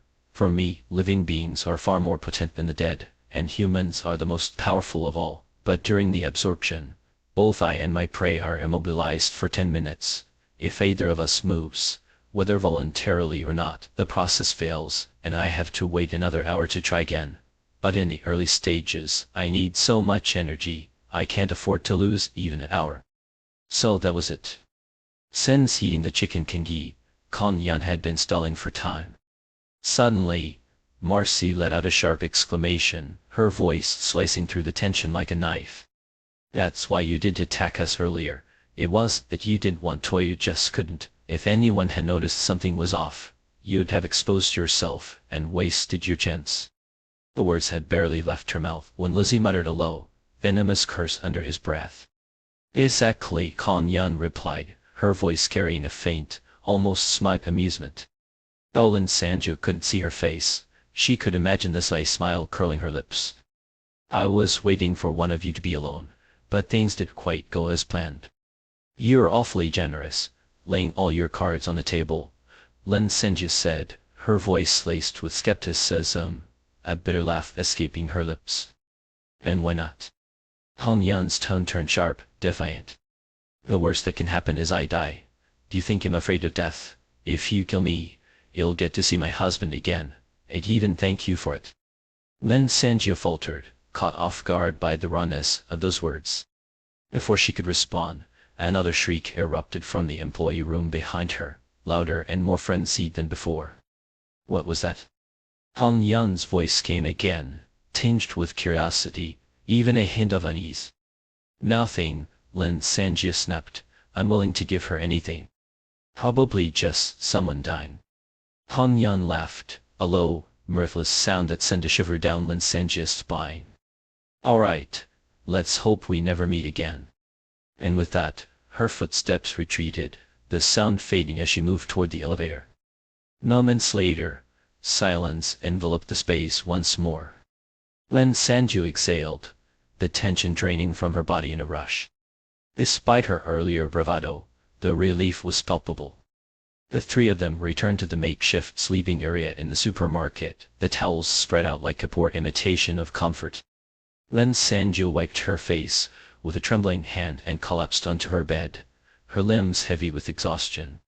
Wang Sis's relentless shrieks echoed in the background, but they had grown used to it by now. It had become part of the atmosphere, like the hum of fluorescent lights. After a brief discussion about Kong Yun, Marcy and Lizzie shifted the conversation to supplies. They decided to inventory the remaining food and water, to ensure nothing had been overlooked. You two go ahead, Lin Sanju said, waving them off. Her voice was flat, her body drained of energy. I need a moment to rest. Marcy misinterpreted her fatigue as lingering apprehension about Kong Yun. Smiling, she patted Lin Sanju's head. Don't worry, that woman can't touch you. With that, she and Lizzie headed off, leaving Lin Sanju alone. The vial of ability enhancer glimmered faintly in the dim light, casting silvery ripples across the walls. If not for Wang Sis's incessant howling, the moment might have been almost peaceful. Lin Sanju lay there for a while, but her mind was a storm of chaos.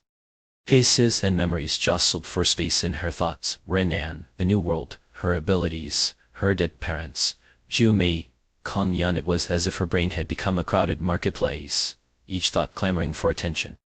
The noise was suffocating. She flipped over restlessly, trying to find some semblance of calm, but it was futile. Finally, unable to bear it any longer, she sprang to her feet, intending to join Marcy and Lizzie in counting supplies. But just as she moved, a sudden heat surged through her body. It started at the crown of her head and rushed downward, flooding her limbs with an intensity that left her gasping. Every muscle in her body trembled violently, as if caught in the throes of an earthquake. Her blood roared in her veins, a wild, uncontrollable torrent, and even her teeth chattered uncontrollably. She had never felt anything like it. It was as though her body had been hijacked, her movements no longer her own. A low cry escaped her lips, unbidden, and echoed through the supermarket. Marcy's voice came instantly, sharp with alarm. What's wrong? Lin Sanju tried to answer, but her body refused to obey. Her muscles, her tongue, everything was locked in that relentless, shuddering rhythm. The only sound in her ears was the violent clatter of her teeth. Let's go check on her, Lucy shouted. Their hurried footsteps approached, muffled and distant to Lin Sanju's ears. By the time they reached her, she could barely sense them, her awareness dulled by the overwhelming sensations coursing through her. What's happening to her? Marcy's voice was tight with panic. Lucy sounded equally shaken. Her face no, her whole body. What the hell is this? To them, Lin Sanju looked like a grotesque caricature of herself, her form rippling and undulating like a human-shaped mass of gelatin. Her skin, her hair, Even her muscles seemed to move in waves, as though caught in some unseen current. The strange convulsions lasted nearly a minute before they began to subside. Slowly, her body stilled, the tremors fading into an uneasy calm. When Lin Sanjiu opened her eyes, she found herself staring into the worried faces of Marcy and Lizzie, their expressions a mix of fear and confusion. What just happened to me? She asked, her voice trembling as she pinched the skin on her arm. It felt normal, smooth and firm, as if nothing had happened. Marcy and Lizzie exchanged a glance, their confusion deepening. "We'll draw some blood and check," Marcy said, extending a claw-like nail to make a small cut. Lin Sanjiu nodded, watching nervously as a drop of her blood disappeared into Marcy's palm. This time, the wait was mercifully short. Within 20 minutes, Marcy opened her eyes and looked at Lin Sanjiu with a wide, almost incredulous smile. "Congratulations, Xiaoju. You're pregnant." Lucy, who had been sipping water, promptly spat it out, drenching Lin Sanjiu in the process. "What?" Lin Sanjiu exclaimed, her voice rising in disbelief. "Why not?" Marcy said, her grin faltering slightly at their stunned reactions. "It's a natural progression. Yin gaining a third foundational ability, something to celebrate." Her words hung in the air, and for a moment, none of them spoke. Then, as if realizing the misunderstanding, Marcy added, "Oh, and it's a high-level physical enhancement ability, quite rare." Before she could finish, Lin Sanjiu lunged at her, and Marcy yelped in protest. "Oh, stop it, Lizzie, help me, oh that hurts." The final 2 steps of the elevator were washed in a surge by orange sunlight, as though the light itself were an eraser, scrubbing away the shadows that had clung stubbornly to the space and revealing the raw, unvarnished truth of the objects beneath. The amber-tinted glow pierced Lin Sanjiu's eyes, forcing her to squint ever so slightly. After 48 hours of groping her way through oppressive darkness, the sudden flood of brightness felt almost hostile, like a slap to the senses. It wasn't just the light. The temperature, too, had risen dramatically, enveloping her in a suffocating wave of heat that seemed intent on devouring her whole. It was as if the air itself had been set ablaze, every breath igniting a small, invisible fire within her chest. For a moment, it felt as though even her blood had begun to simmer. If it weren't for the unexpected emergence of her newly acquired ability, comprehensive physical enhancement, Lin Sanjiu doubted she would have survived long enough to see the sunlight again. They said this ability profoundly altered the human body, and now, she was beginning to believe it. Blinking rapidly, she tried to adjust to the hyper-clarity of her enhanced vision. The scene before her sharpened with almost cruel precision. The ground nearby was a grim mosaic of mottled brown-red bloodstains, streaks of grime, viscous pus, and scattered chunks of flesh. Every detail leapt out at her, grotesquely vivid, as if the world itself had been rendered in high definition. She frowned, her stomach tightening, but there was no time to indulge in disgust. Something about the tableau before her jolted her fully awake. Lin Sanjiu's eyes widened as she turned to meet Liz's gaze. Their expressions mirrored each other's shared, involuntary inhalation of breath. They were here to clear the bodies. Since yesterday, the mountain of corpses piled at the elevator entrance had begun to emit a faint but unmistakable stench. Rotting flesh, practically at their doorstep, was a harbinger of disease, and even their enhanced physiques would be no match for an epidemic. A plan had been simple: haul the bodies out under the merciless daylight and burn them to ash. But now both of them stood frozen, dumbstruck. The blood and the shredded remains were still there. But the mountain of corpses. Where are the bodies? Lucy muttered, stepping forward hesitantly. He didn't even notice when his shoe sank into a pool of foul-smelling liquid. Could it be Kang Yan absorbed them all last night? It was an entirely unreasonable thought. Kang Yan had mentioned that living beings were far more potent than the dead, but with such a feast of corpses readily available, who could say whether she might have given in to temptation? Lin Sanjiu's gaze swept the area again, her face growing paler with each passing second. Her voice, when it came, was low and steady, though it carried the weight of certainty. It was her. What? How can you be so sure? There are several reasons. First, there were at least 20 or 30 bodies here. From the time Kuan Yin appeared last night until now only a handful of hours have passed. She wouldn't have had enough time. Second, even if she could absorb the corpses completely, what about their clothes? Where are the clothes?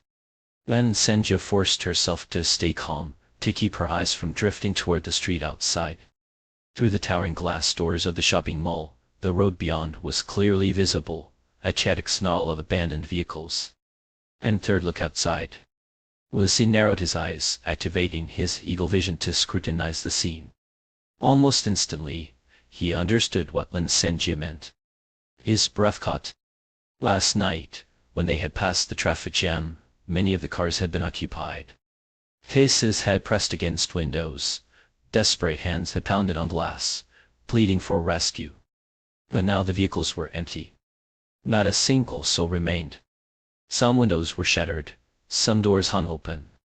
On the asphalt, a gray men's shirt and a pair of jeans lay discarded, one sleeve twisted as if its owner had been frozen mid-motion while wearing them. Lucy recognized the outfit immediately. It had belonged to a young man with a trendy haircut they'd seen just the night before. They had overlooked something critical. The entire street had been a banquet of living bodies for Kuan Yin. The realization sent a shiver down Lucy's spine, his skin crawling despite the oppressive heat. Even for someone as accustomed to death as he was, the thought was deeply unsettling. Lan Zhenjie swore under her breath, an uncharacteristic lapse. I didn't think she'd 1 person per hour. She really could stomach that. Should we check for survivors later? Lucy suggested, his voice uneasy. If we leave them out there, she might come back tonight. Lan Zhenjie nodded, her frustration evident. You'll figure something out, but first we need to deal with this mess. Lucy sighed, his brow furrowing as he tore his thoughts away from Kuan Yin's methods. He forced himself to focus on the immediate mystery. If it wasn't her, then where the hell did the bodies go? I have no idea. Lan Zhenjie's expression darkened as she paced the area, scanning for clues. Who would go to the trouble of moving a pile of corpses? Lucy followed her lead, though his mind was already drifting to the idea of calling Marcel to help. His thoughts were interrupted when his foot slipped with a sickening squelch, sending him sprawling.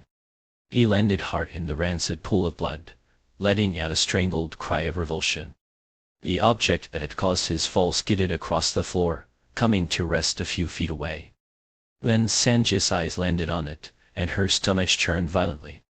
It was a human eyeball, crushed and mangled beyond recognition. Lucy saw it too. Scrambling to his feet, he gagged, shaking his hands and stamping his feet in a futile attempt to rid himself of the filth. His reaction was almost comical, but the stench clinging to him was anything but. All right, enough, Lan Zhenjie said, stepping back to avoid his flailing. Let's go downstairs and find some wipes or something. She turned toward the elevator, only to stop abruptly, her words catching in her throat. Her body went rigid, as if frozen mid-motion. Lucy, still fussing over his soiled clothes, noticed her sudden stillness. What's wrong? He asked, his voice tinged with alarm. Lan Zhenjie did respond. Slowly, she raised a trembling hand and pointed upward. Puzzled, Lucy followed her gaze.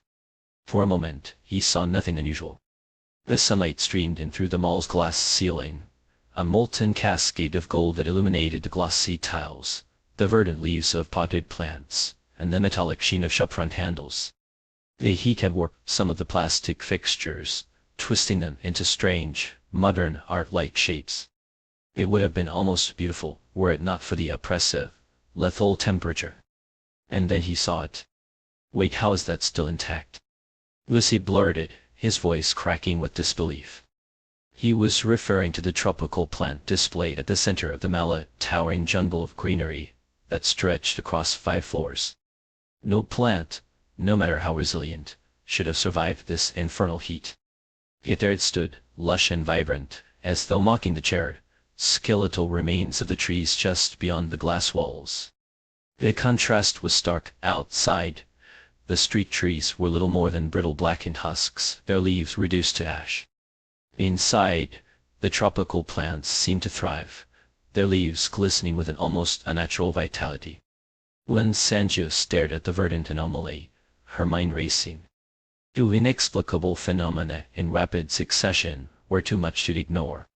She turned to Lucy, her voice slow and steady. "Something's not right. Let's get Mercer up here. Maybe he'll notice something we've missed." "Sure," Lucy replied, though he seemed unimpressed. "I still think it's probably just some fancy blocking glass or something. Even so, we can't take any chances." Fine, he grumbled, his attention already shifting back to his blood-soaked clothes. "But first I need to change. This is unbearable." Lin Sanjia could help but roll her eyes. "Go ahead, just don't take too long." Lucy glanced around, his eyes lighting up as he spotted a nearby luxury boutique. "What do you think, Armani or Dolce Gabbana?" "Pick whatever fits," Lin Sanju shot back, exasperated. "And pray they have your size." As Lucy headed up the stairs, Lin Sanju followed close behind. She didn't want to be left alone in a place where corpses vanished without explanation. "Wait for me," she called, quickening her pace. Lucy paused, turning back with a grin. "What, you want to pick out something too? Honestly, I've been meaning to tell you you'd look great in something other than those martial arts get-ups." "Martial arts?" Lin Sanju began, but her retort was cut short. From above, a sudden gust of wind howled through the air, carrying with it a long, dark shadow. It descended upon them with the speed and ferocity of a predator, striking like a bolt of black lightning. The attack came without warning, swift as a hawk's dive. A gust of wind surged overhead, and Lucy, caught off guard, could do nothing but throw himself into a desperate roll, narrowly evading the strike. Momentum carried him down the staircase, limbs flailing as he tumbled helplessly. Painfully, Lin Sanjia's reflexes were sharp. She crouched low, her hand darting out like a striking snake to seize his sleeve, arresting his fall just in time. The air was thick with tension, the kind that clings to the skin like humidity before a thunderstorm. The blow that missed Lucy landed with a deafening crash on the staircase, shattering several steps into a cascade of rubble and dust. The debris exploded upwards, a choking cloud of grit that stunned their eyes and clawed at their throats. Both of them coughed violently, their lungs rebelling against the invasion. Their hearts pounded with a shared realization, had that strike landed on flesh instead of stone, it would have surely claimed a life or at least stolen half of one. The shadowy figure, its attack thwarted, hovered menacingly in midair. It swayed, an unsettling pendulum, as though deliberating which prey to target next. For a fleeting moment, its hesitation granted them clarity. And then they saw it. Emerging from the dense, jungle-like tangle of tropical plants was a vine. No, not green as one might expect, but a grotesque, mottled brown, its surface smeared with dark, congealed stains that could only be blood. The vine stretched impossibly far, spanning half the shopping mall's cavernous atrium, its body coiled with cruel thorns. A few shreds of orange fabric clung to the spikes, fluttering like tattered flags of surrender. Lin Sanjia's sharp eyes recognized the material instantly was from the uniforms of the supermarket staff below. "Ah, damn it, how the hell can this thing stretch so far?" Lucy spat, wiping the blood from a shallow scrape on his cheek. His voice was a mixture of anger and disbelief, a futile attempt to mask the fear that gnawed at the edges of his composure. Lin Sanjia's gaze never wavered from the vine. Her body was taut, every muscle coiled like a spring. "It must be mutated," she murmured, her voice tight with tension. "What do we do now?" "What else, we run." Lucy's voice rose, a panicked crescendo. "I don't care how long that freakish thing is, it can't possibly follow us all the way down to the supermarket." As though mocking his bravado, the vine lashed out again with a sharp whoosh, stirring up a gale that sent loose bricks hurtling toward them. The pair twisted away just in time, the projectiles smashing into the ground where they had stood moments before. Lin Sanjia's lips pressed into a thin, bloodless line as her mind raced. Her heartbeat roared in her ears, drowning out all but the primal instinct to survive. "No," she said suddenly, her voice cutting through the chaos like a blade. "We split up. I'll go up, you go down." "Are you insane?" Lucy snapped, his white eyes fixed on the back of her head as if trying to decipher her madness. "Listen to me." Lin Sanjia's words tumbled out in a rush, her logic as sharp as her movements. "The bodies are piled up near the elevator. That thing can reach them, which means it can attack us all the way back. We won't make it together." Even as she spoke, her hand darted down to seize a chunk of fallen brick. In one fluid motion, she hurled it at the vine. The vine, almost sentient in its reflexes, jerked upward, evading the projectile with an unnerving grace. A momentary distraction was all Lin Sanju needed. She shot forward like an arrow loose from a bow, her voice ringing out behind her. "Well, keep it busy. Go get Mercer and bring back alcohol-proof stuff, hurry." The vine retaliated with furious abandon, its strikes relentless.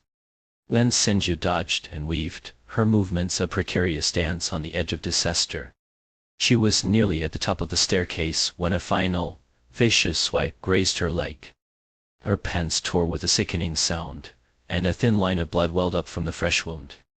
She did falter.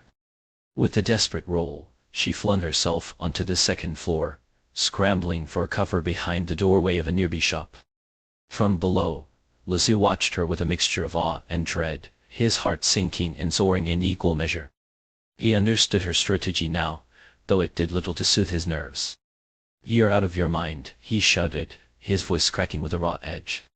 "Be careful, you lunatic, Mercer, and I will be back as fast as we can." Lin Sanju barked, her voice sharp and commanding. "It's coming for you now."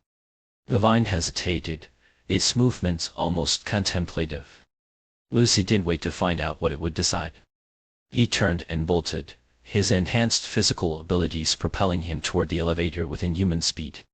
Behind him, Lin Sanju emerged from her hiding place just long enough to hurl a signboard at the vine, drawing its attention back to her. Lucy didn't dare look back. He entrusted his exposed back to Lin Sanju's courage and focused solely on reaching the elevator. His breath came in ragged gasps, his feet pounding against the floor like a drumbeat of desperation. By the time he reached the elevator and descended to the supermarket, the vine had not followed.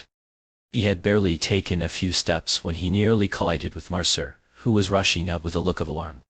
"What the hell's going on? What was all that noise? Where's Lin Sanju?" "No time to explain." Lucy barked, his urgency overriding any attempt at clarity.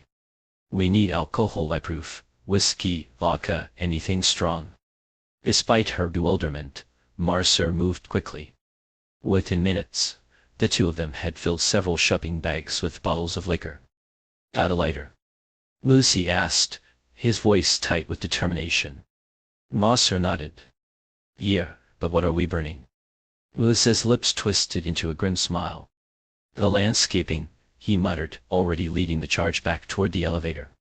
When they emerged cautiously onto the second floor, the vine was gone. The tropical plant display stood eerily still, its towering palms and ferns exuding an air of feigned innocence. Lin Sanju was nowhere to be seen. The silence was so profound it felt unnatural, pressing against their ears like the weight of an impending storm. "Where is she?" Mercer whispered, her voice trembling. The emptiness of the mall seemed to mock her question, the echoes of her words dissipating into the void. "I don't know," Lucy murmured, his throat dry with dread. The third foundational ability that had emerged unexpectedly last night couldn't have arrived at a better time. In the oppressive darkness, Lin Sanju darted to the side, narrowly avoiding a kitchen knife that came hurtling out of the staff room. Her heart thudded in her chest, a silent prayer of gratitude flickering through her mind. If not for the all-encompassing boost to her physical abilities, she wouldn't have stood a chance neither against the eerie, whip-like strikes of the green vines nor against Wang Siz's sudden and spiteful toss of that filthy blade. The knife clattered to the ground nearby with a sharp, metallic clang. In one fluid motion, Lin Sanju leapt backward and slammed the door shut with a resounding thud, cutting off the assault. Only then did she hear the scraping sound from the other side of the space, followed by the muffled voices of Lizzie and Martha, their tones laced with worry. "Sergio, are you okay? Get out of there quickly. We don't have a key to get in." Martha's voice, though distant and distorted by two intervening doors, carried an unmistakable edge of urgency. Fine, I'm already out." Then Sergio called back, her voice raised to reassure them. "That little corpse just yanked the blade from her mouthparts and threw it at me, but don't worry, didn't get hurt." A furious shriek erupted from Wang Zizi, and Lin Senju felt the door behind her shudder violently, as if something heavy and relentless was pounding against it. It had to be Wang Zizi's mouthparts. Quickly, she retreated a few steps, fumbling to lock the door securely.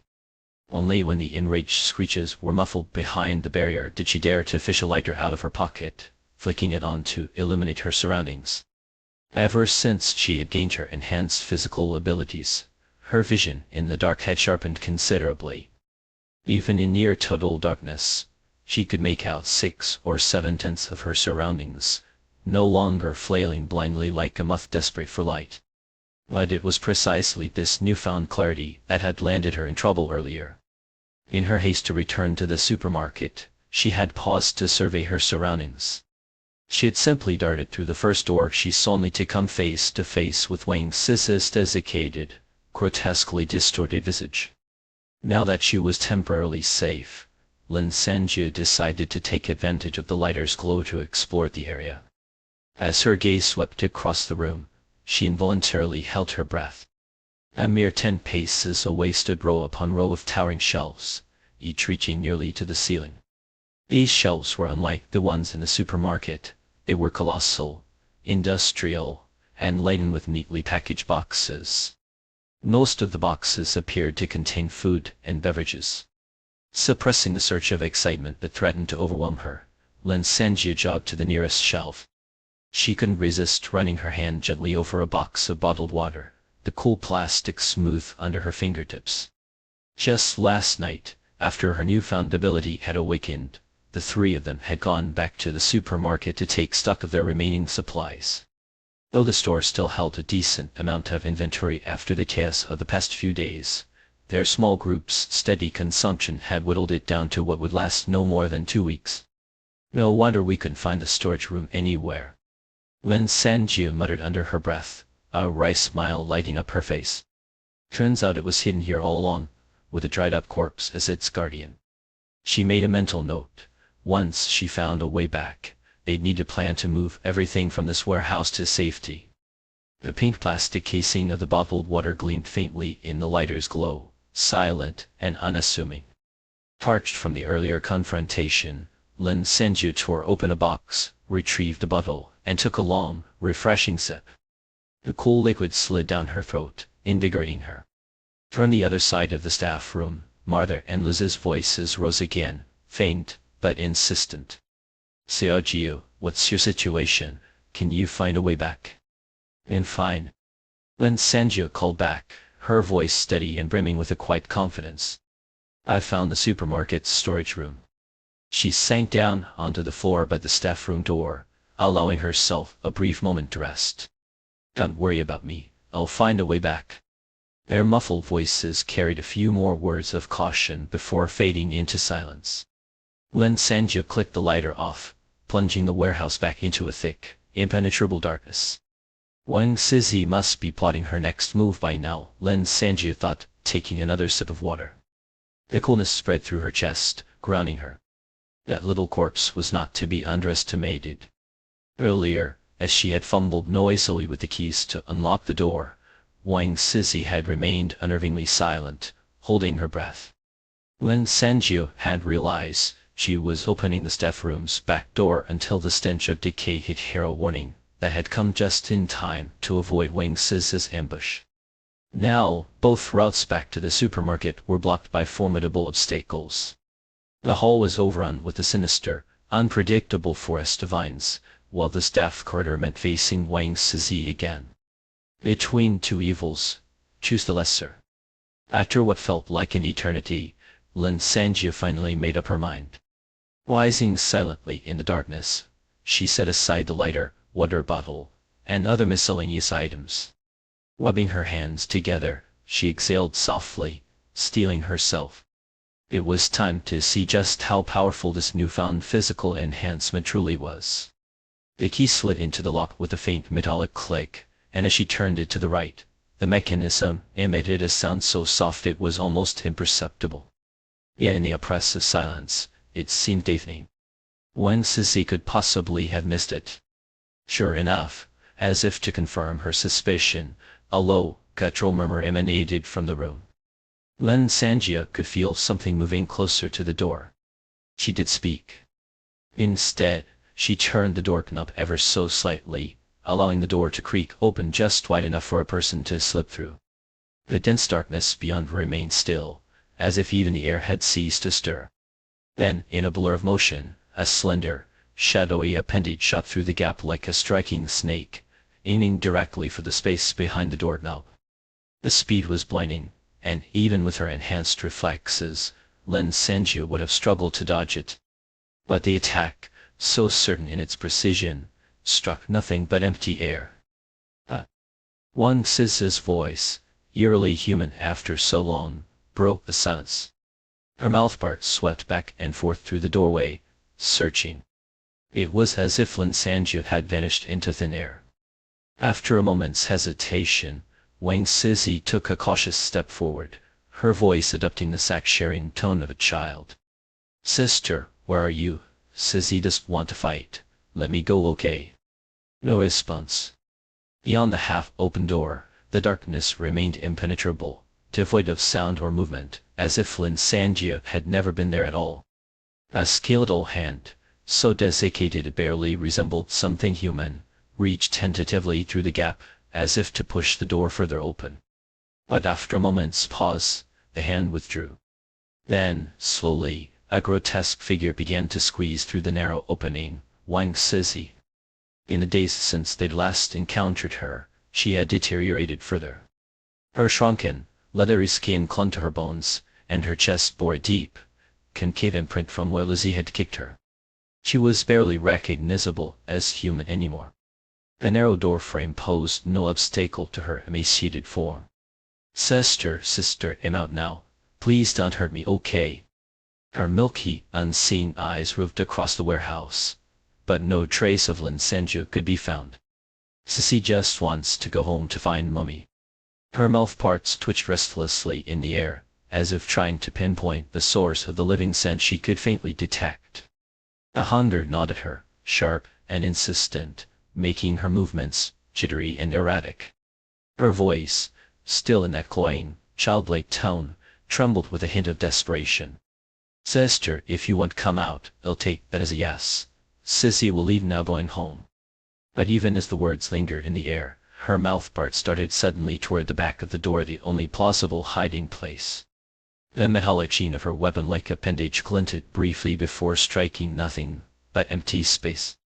"Are you planning to drain your mother dry as well?" A cool, mocking voice rang out from above her. When Sissy froze, her head jerking upward instinctively. But before she could fully process the sound, a shadow descended upon her with lightning speed. Lin Sanjia, who had been perched silently above the doorframe, lunged herself down, slamming the door shut with a resounding crash that trapped Wang Sis's mouthparts. The corpse let out a strangled shriek, but before it could do anything more, a flash of white light arced through the air chef's knife, plunging cleanly into her skull. The desiccated corpse crumpled to the floor, her body folding in on itself like a marionette whose strings had been cut. Lin Sanjia exhaled deeply, her breath shaky with relief. She had been crouched precariously on the narrow ledge above the door, maintaining absolute silence as she waited for the perfect moment to strike. It had been an excruciating test of patience and balance, as something she never would have thought herself capable of before the new world had descended. Pinching her nose against the corpse's stench, she stepped gingerly past the lifeless form and opened the other door of the staff room. As the door swung open, a silvery light spilled out like moonlight, bathing Lin Sanjia in its glow. The shelves blocking the entrance had already been pushed aside by the combined efforts of Lizzie and Martha. One stood, the others sat, both waiting for her in silence. "Welcome back." Lizzie grinned, leaning casually against the wall with the vial of ability polishing serum dangling from one hand. To the naked eye, the blazing sun hanging high in the sky seemed no different from any other summer. Its radiant light poured down from the azure heavens, drenching the earth below, only to reveal a venomous cruelty that was almost unbearable to behold. Every street was littered with human corpses, their bodies scorched and shriveled, curled into grotesque shapes like discarded husks. Buildings, strained under the relentless heat, had begun to crack open. Those of poor construction had long since collapsed into jagged mounds of rubble. The ground itself was parched and fissured, and every so often, a lone, sinewy fallen wandered aimlessly through the ruins, its shadow a fleeting specter of despair. In the span of just 2 months, the temperature had climbed relentlessly, day after day, until now, when all traces of humanity had melted away under the oppressive heat. It was almost impossible to believe that this barren wasteland had once been the cradle of a highly advanced civilization. The air was dry, suffocating, as though it had been stripped of any trace of moisture. Where had the rivers, lakes, and seas, evaporated into nothingness, gone? The horizon stretched out endlessly, devoid of even the faintest hint of green. Whenever a truck roared past, it kicked up towering plumes of yellow dust, thick and choking, obscuring sight and suffocating breath. When Sanju sat in the driver's seat of one such truck, her fingers gripping the steering wheel tightly, she couldn't resist glancing into the rearview mirror. Behind her, another truck of the same model followed closely, its hulking frame a silent companion. Trailing even further back was a long-bodied bus, its windows clouded with grime. But none of these vehicles held her attention. Narrowing her eyes, Lin Senju focused on a distant plume of black smoke rising into the sky. That smoke marked the location of the shopping mall where they had taken refuge for over a month. After all this time, they had finally been forced to leave. Her thoughts drifted back, unbidden, to the events of a month ago.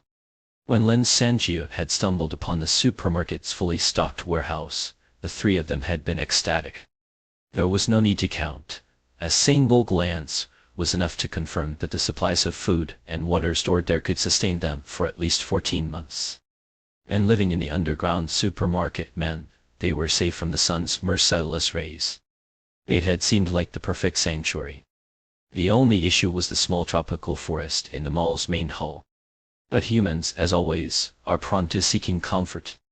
After a brief discussion, they had concluded that as long as they stayed behind the sealed doors of the underground supermarket, the forest outside posed no threat.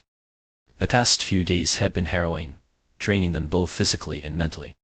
Using the excuse of needing rest, the three of them had decided to settle in. What began as a short reprieve stretched into 2, almost 3 weeks. With food and water in abundance, and a heavy iron door keeping all threats at bay, they had experienced, for the first time in this new world, something resembling comfort.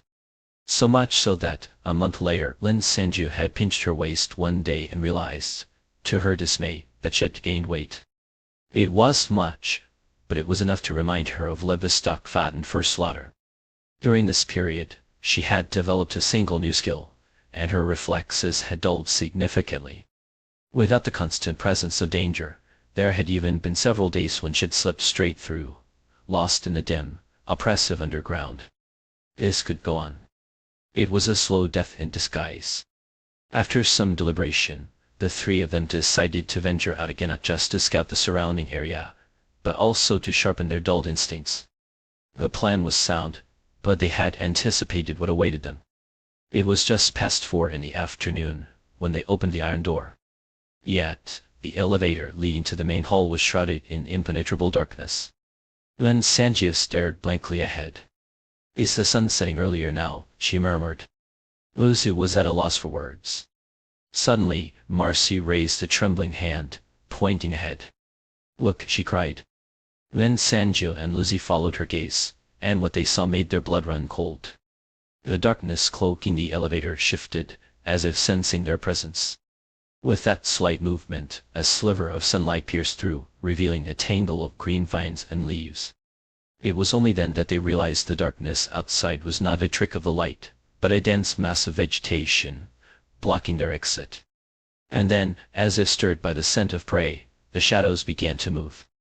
Dozens of vines, thick and thin, writhed to life, creeping slowly, but deliberately toward the iron door. Someone screamed, and the three of them bolted back into the supermarket, slamming the door shut with a deafening clang. The vines lashed against the metal, their impacts echoing like gunfire. The heavy door groaned under the assault, bulging inward in several places. It wouldn't hold much longer. Back inside, the three of them sat in grim silence, their faces pale. In the span of a single day, they had gone from voluntary isolation to being prisoners in their own sanctuary. "We can't stay here," Lin Sanjio said with a bitter smile. "What do we do now?" "If we leave, we have to take the supplies with us," Marcy said through gritted teeth. "That's easier said than done," Lin Sanjio replied, frowning. "We need trucks to carry everything, and even if we found them, how do we get past those vines? The only exit is completely blocked." For a moment, no one spoke. Then Lucy suddenly leapt to his feet, his face alight with realization. "The elevator isn't the only way out," he shouted, running toward the back of the store. Sanjio grabbed the keys. "There's another door." Marcy clapped her hands together. "Of course, how could I forget?" She grabbed Lin Sanjio's arm, and the two of them hurried after him. Within seconds, they stood before the supermarket's back door. Lin Sanjio, who had discovered the door during a previous exploration, had never imagined it might one day save their lives. She fumbled with the keys, silently praying. The door creaked open to reveal a narrow ramp.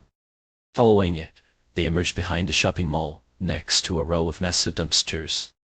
This was clearly where the supermarket staff had disposed of waste. Beyond the dumpsters lay a small road, cracked and blackened, but mercifully clear. Through the glass, they could still see the mall, its windows choked with green. For the first time, the desolate road seemed almost beautiful. Their next steps were clear.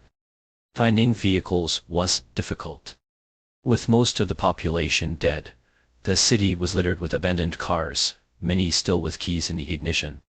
Within hours, they had secured 2 large trucks and a bus. After scavenging batteries from a repair shop and fuel from a gas station, the vehicles were ready to go. They loaded the trucks and bus with as much food and water as they could carry, leaving the rest stacked neatly on the roadside for any other survivors who might pass through. Before leaving, Lin Sanjio brought over several cans of gasoline, while Lizzie and Marcy prepared a box of liquor. "Ready?" Lin Sanjio asked, hefting a heavy brick. When the others nodded, she grinned. "Let's do it." With a whoop from Lizzie, they began hurling bricks, stones, and chairs at the mall's glass facade. The sound of shattering glass rang out, sharp and crystalline, as shards rained down like a glittering storm. The vines recoiled, writhing in confusion. But before they could react, bottles of liquor and cans of gasoline followed through the broken windows, splashing across the vegetation in a flammable cascade. The final touch required precision. Marcy, the fastest and lightest of the three, lit several matches, sprinted to the mall's entrance, and flung them into the greenery. The fire caught slowly at first, then with growing ferocity. Within minutes, the ground floor was ablaze, the flames painting the walls a vivid red. A shrill, inhuman scream echoed from within as the vines thrashed wildly, consumed by the inferno.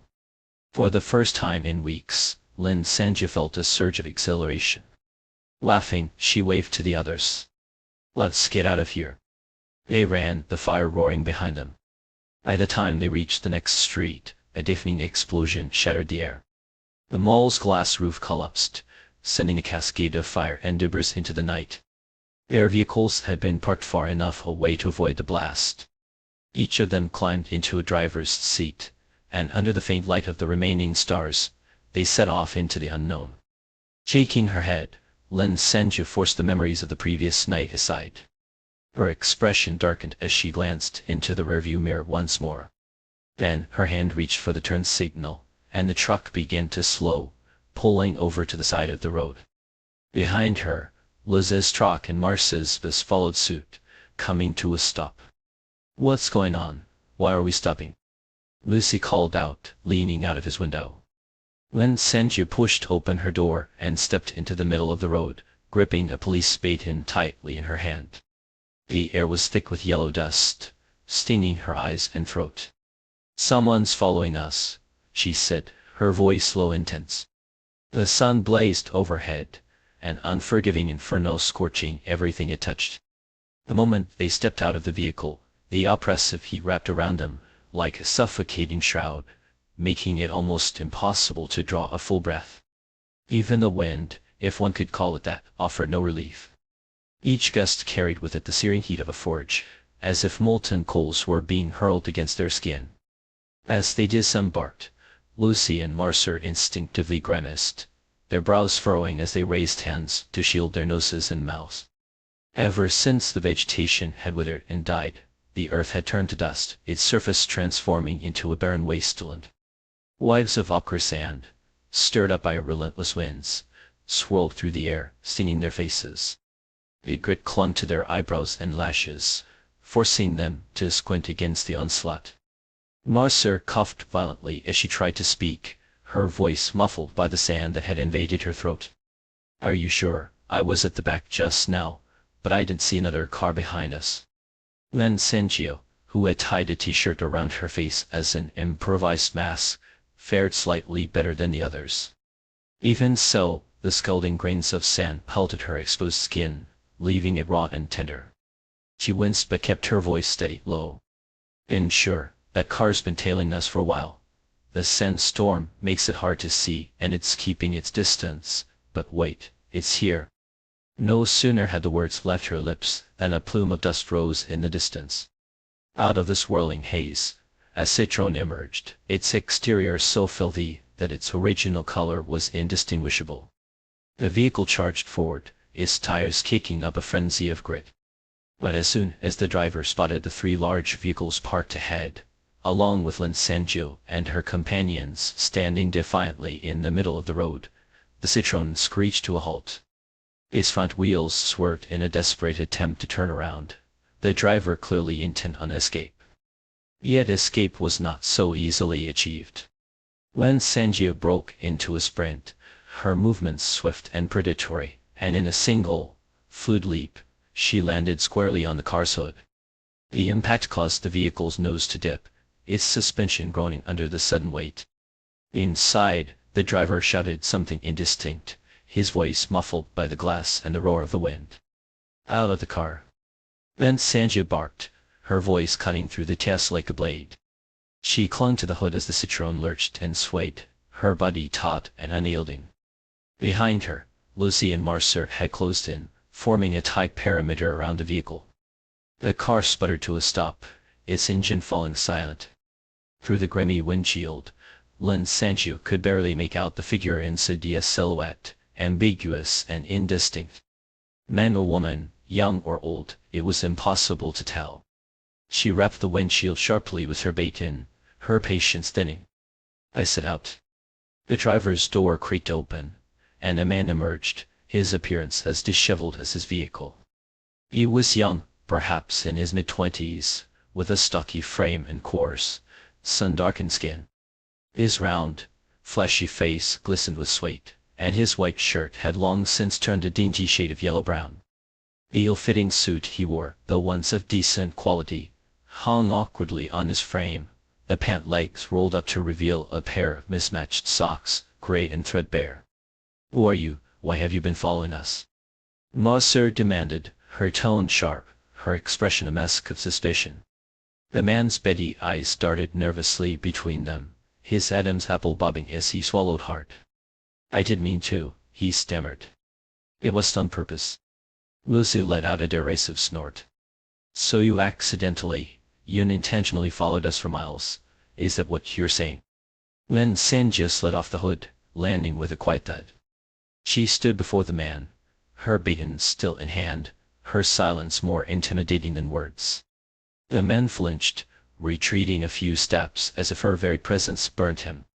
No, please, let me explain," he pleaded, his voice rising in desperation. "I mean no harm, really. I've seen you all before, at the shopping center, that night when the power went out." Get to the point, Marcer snapped, her patience eroded by the relentless wind and sand. Yes, yes, of course, the man stammered, his words tumbling over each other. That night, I was with a client medical equipment sales. You seen we were stuck in the parking lot when the power failed. We didn't dare leave the car, just survived on a crate of drinks for 2 days. I saw you all, coming and going like it was nothing. You seemed to know what you were doing. He paused, gauging their reactions, but their expressions remained unreadable. Swallowing another mouthful of sand, he pressed on. Then, one night, this woman showed up. Pretty friendly. She said she had water, invited my client to follow her. I wasn't paying attention, and then he was gone. Just like that. She moved on to the next car. The three exchanged a glance, their faces darkening. It seemed their suspicions about Kanyan were not misplaced. I could stay there after that, the man continued, his voice trembling. I rented the convenience store across the street, holed up there until now. This morning, when I saw you leaving, I panicked. I didn't want to be alone, so I followed you. What's your name? Lucy asked, his tone brusque. Minbo, the man replied hastily. But everyone calls me Mouse. Lin Sanjia's lips twitched in a fleeting, humorless smile. The nickname fit. She studied him for a moment, her gaze piercing. And what do you want from us? I just want to come with you, Mouse said, his voice rising in pitch. I have supplies, I won't be a burden. I thought you should know, it's too hot to keep driving. Your engines might overheat, mine almost did. Lin Sanjia sighed, her shoulders sagging slightly. She glanced at Marcer, who was already heading toward one of the trucks. No need to check, she called out. Is right, his car's hood was scorching. Mouse, emboldened by her acknowledgement, rushed to pop the Citroen's hood. A plume of acrid white smoke billowed out, dissipating quickly in the wind. See, I told you, it's dangerous. The three of them exchanged wary looks. There was no denying it, they would have to wait for their engines to cool. But Lin Sanjia couldn't shake the unease that settled over her as she surveyed the desolate expanse around them. The park, once lush and vibrant, was now a barren wasteland, its skeletal trees clawing at the ochre sky. There was nowhere to hide, no sanctuary. If danger found them here, they would be exposed, vulnerable. Marcer sighed heavily. Looks like we're stuck for now. Exactly. Mouse chimed in, his tone almost cheerful. Why don't we sit in the car and talk, get to know each other? I mean no harm really. Where are you headed anyway? Maybe I can come along. Lin Sanjia studied him, her expression inscrutable. Trust was a luxury they could ill afford, but isolation was a danger of its own. After a moment, she spoke. You can come with us, but first, tell me what's your ability. Mouse froze, his mouth falling open in a perfect O. Don't tell me you survived this long without knowing about evolution abilities, Lin Sanjia said, her tone icy. If we don't know what you can do, how can we trust you? Mouse hesitated, his gaze darting between them. Then, with a resigned nod, he reached into his pocket and pulled out a battered phone. Its plastic casing was cheap, almost laughably so. He tapped the screen a few times, before holding it up for them to see. The display showed a call interface, the number dialed. This phone, he said quietly, is my ability. I can only call one number. If I'm attacked, dialing it makes me immune to all damage for 5 to 10 seconds. It's faster in practice than it sounds. Lin Sanjia frowned, her thoughts unreadable. Before she could respond, Marcer stepped forward, extending a hand to Mouse. Good enough for me, she said with a faint smile. Welcome to the team. The back of Lin Sanjia's head throbbed with a dull ache, pressed against something hard for what felt like an eternity. Sleep clung to her like a heavy fog, and she resisted the urge to move, merely shifting her weight in a half-conscious daze. It was then, slicing through the stillness of the night like a jagged blade, that the grating strains of You Are My Little Apple burst forth from nowhere, its jarring cheerfulness almost grotesque in the quiet. Wu's phone ringtone was this loud. Even on the 38th floor of her apartment, she could hear it. Absolutely absurd. Forcing her eyes open, Lin Sanji was greeted not by the familiar confines of her apartment, but by the sight of a row of orange-yellow circular handles swaying gently in the dim light. Of course, she wasn't in her apartment. She was in a new world. She sat up, her gaze settling on the best seats around her, piled high with cardboard boxes of various shapes and sizes. A green sign affixed to the wall nearby caught her eye, reserved seating for the elderly, pregnant, and disabled.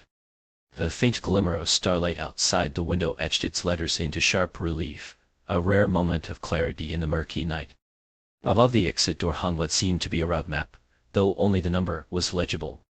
Before she could make sense of it, the bus door erupted in a cacophony of frantic knocks, and the obnoxious strains of Little Apple grew louder, now accompanied by a voice nasal, insistent, and far too chipper for the hour. It's already 10 o'clock, get up, everyone, time to go.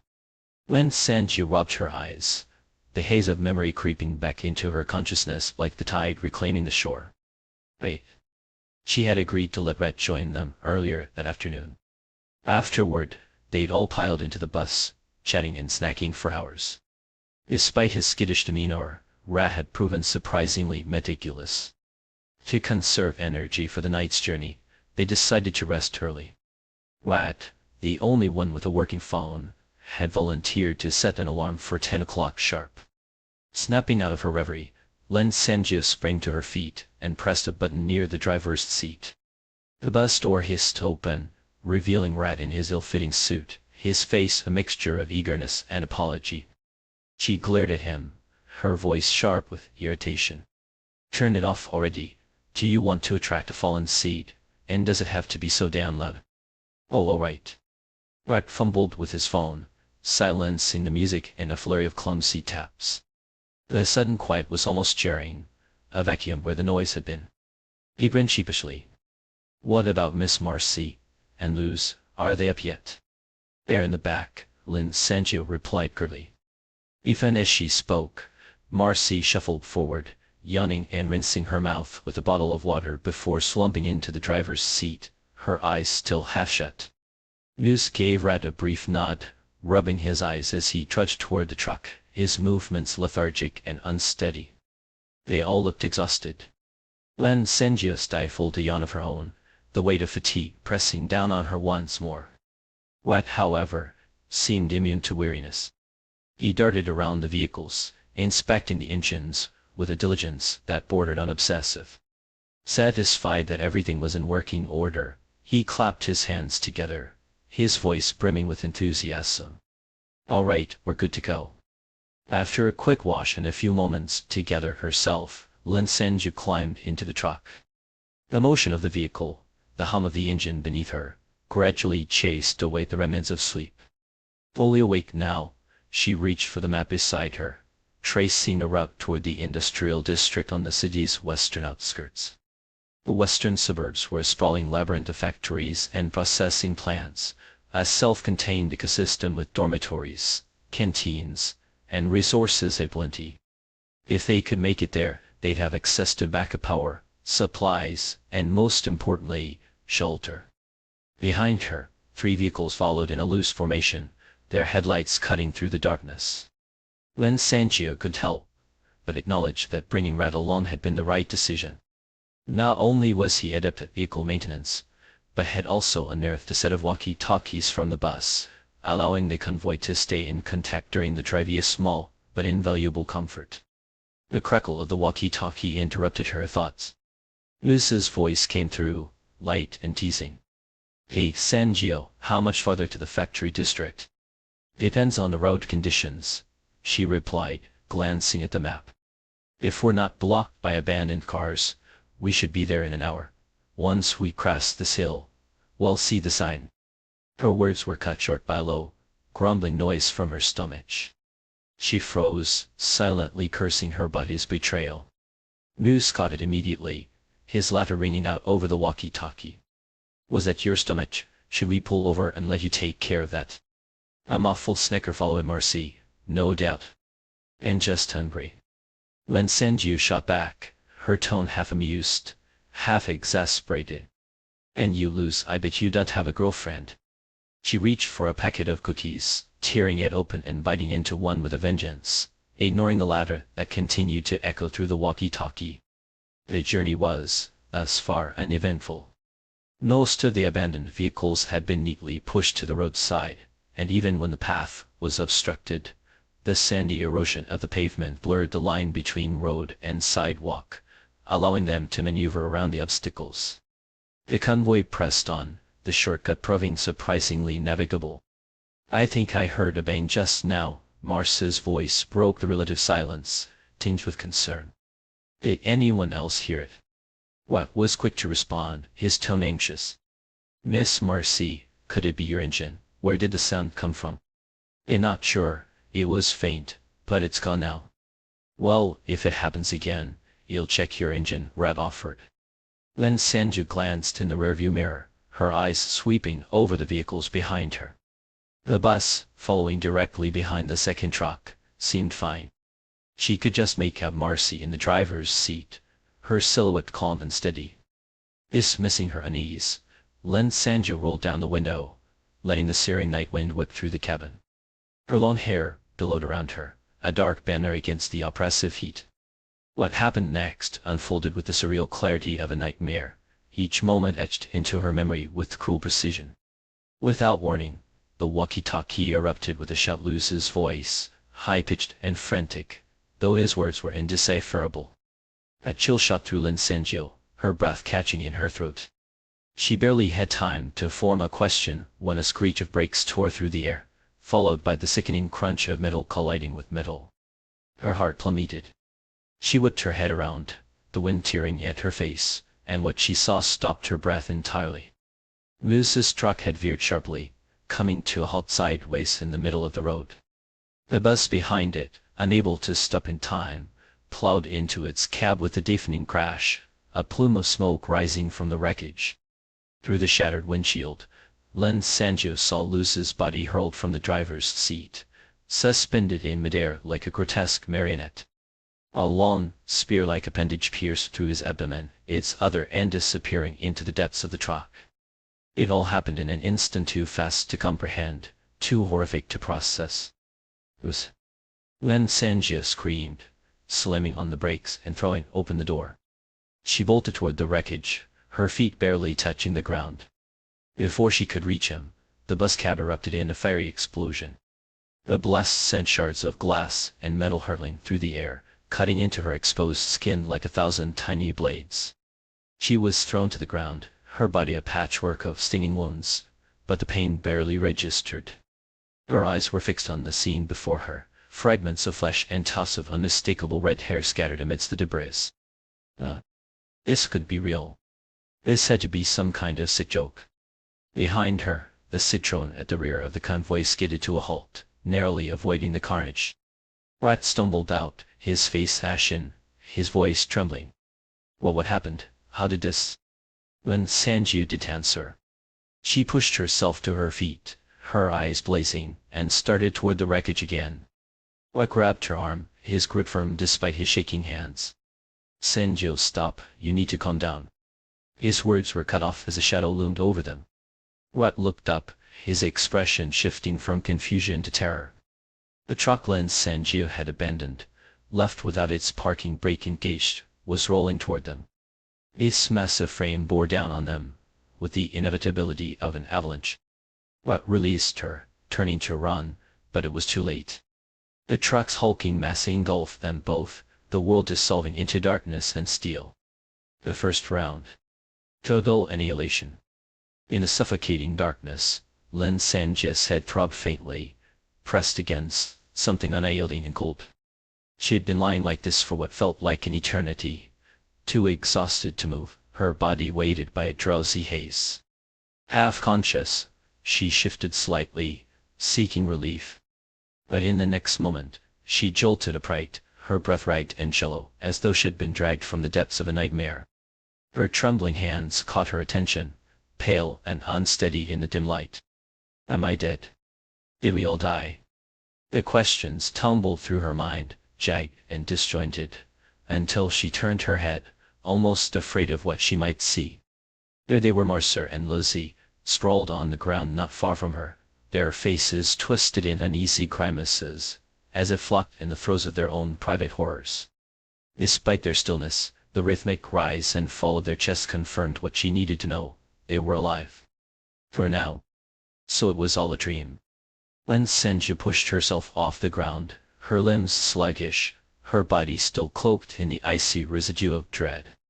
The memory of it lingered, sharp and visceral, the instant her body had shattered, bones and organs crushed under an unrelenting weight, the plunge into an abyss of endless black, the pain so vivid it bordered on absurdity. She shivered violently. Was it really just a dream? She stumbled toward the car door, fumbling it open with hands that felt disconnected from her body. The stale air inside the vehicle suffocated her. She needed to escape, to breathe something clean, something real. The moment her feet touched the ground outside, a jarring, high-pitched melody ripped through the night. You are my little apple. The sound was grotesque in its cheeriness, a garish tear in the fabric of the silence. Lin Sengju froze, her body taut as a drawn bowstring. She had heard this before. Not here, not like this, but in the dream. Yes, the dream. The same discordant tune. The song did last long. It was cut off abruptly, as if someone had smothered it with a hand. The night folded back into its oppressive quiet, but the air felt heavier now, laden with something unseen. Lin Sengju's gaze lingered on the citron, her unease coiling tighter with every passing second. Hand dragged. Marcer and Lizzie remained motionless, and there was no sign of the rat coming to wake them. Frustration prickled at her, and just as she resolved to investigate, a muffled cry broke the silence within the bus. Then came Marcer's voice, sharp and urgent. Lizzie Kyoju. Lin Sengju did hesitate. She bolted back into the vehicle, her heart hammering in her chest. She arrived just as Lizzie gasped awake, his breath a ragged rasp. He sat up, his wide eyes locking onto hers. In the dim, trembling light, the three of them exchanged glances, their faces pale as ghosts. I dreamed we all died. The words spilled from their mouths in unison, a jagged echo that hung in the air, brittle and raw. But what's going on? Lucy was the first to break the silence, his voice hoarse. Did you two dream about dying too? Not just me, Lin Sengju muttered, her expression darkening. I dreamed all four of us died, but you go first. Tell us your dream. Lucy hesitated, his face a canvas of unease. It was so real. I dreamed we were driving toward the industrial zone when something fell onto the roof, a fallen kind. It smashed through the other window, and then it... He faltered, his voice cracking. It tore into my stomach. The memory seemed to choke him, his words faltering under the weight of it. Marcer's eyes widened, her light brown irises glinting with fear. That's exactly what I saw, she blurted. In my dream, you were attacked by a fallen kind, and when your truck swerved, I crashed into you. Her voice trembled as she continued, her gaze fixed on Lizzie with an intensity that bordered on desperation. I was badly hurt, crawling out of the driver's seat, and then the explosion happened. Lin Sengju interjected, her voice low and steady, though her skin was slick with cold sweat. And you died. Marcer turned to her, stunned. How do you know that? Because I saw it, Lin Sengju said, her eyes shuddering as if to block out the memory. After you died, my truck rolled backward and crushed me in the rat. It was absurd. Like some cool joke, all of us gone just like that. Liz's voice was barely a whisper. Our dreams, they're connected. The weight of his words settled over them like a shroud. Marcer and Lin Sengju exchanged grim looks, their brows furrowed in unspoken agreement. Before they could speak, the rat's voice cut through the tension, quivering slightly. Everyone awake yet? Lin Sengju stiffened. There was something off about his tone, a faint tremor that did belong. Could he have dreamed it too? The rat's face appeared in the doorway, his expression tight with unease. Don't get mad, okay, but I had this dream. We all died. I know it sounds bad luck to say it, but it felt so real. We should be careful today, seriously. Hey, why are you all looking at me like that? Lin Sengju pressed her fingers to her temples, the beginnings of a headache blooming behind her eyes. She gestured for the rat to join them. We had the same dream. Come in. We need to figure this out. The four of them formed a circle, their faces shadowed but tense. The pieces of the puzzle were grotesquely clear. For reasons none of them could fathom, they had shared a dream so vivid, so seamless, that it transcended mere coincidence. Every detail aligned, from the sound of the fallen kind's attack to the trivial moments, a cookie Lin Sanju had eaten, a joke the rat had told. It was as if the dream had stitched itself into reality. As the others debated, Lin Sanju leaned back, exhaling sharply. Her gaze drifted upward and froze. Wait. What? The others turned to her, their expressions a mix of confusion and urgency.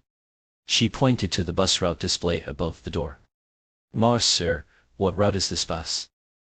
Sir frowned, thinking. 89, or 90, I don't remember exactly. Look, Lin Sanju said, her voice taut. Out of the door, the route map was gone. In its place was a single, glaring red numeral. Sir blinked, bewildered. Is this the number 2 bus? Did I misremember? What's the big deal? Lin Sanju's eyes stayed fixed on the number, her breath shallow. In the dream, she said slowly, it wasn't a 2, it was a 3. Her words hung in the air like a blade poised to strike. This number wasn't here before, it's new, and you see, either we're still in the dream, or the dream wasn't just a dream at all. The realization hit them like a thunderclap. The rat broke the silence, his voice slow and grim. It's a countdown, isn't it?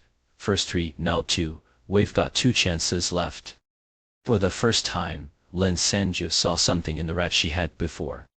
His head was bowed, his expression unreadable, but the air around him had shifted, heavy with something she couldn't name. I think you're right, she murmured, her voice barely audible. I think that's exactly what it means. The silence that followed was suffocating. First, we need to track the movements of that fallen creature from last time. Lin Sanju's voice carried a grave weight as she surveyed her 3 companions. Her gaze was steady, her expression carved from stone. It all started when Mata heard a thud, right? Where exactly did it come from? The 4-vehicle convoy had come to a halt by the roadside, arranged in the same order as before. The 4 of them now stood atop the bus, their brows furrowed in synchronized tension. Mata closed his eyes, his face tightening as he sifted through the memory.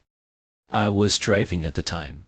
The noise was loud, but I can't pinpoint where exactly it came from.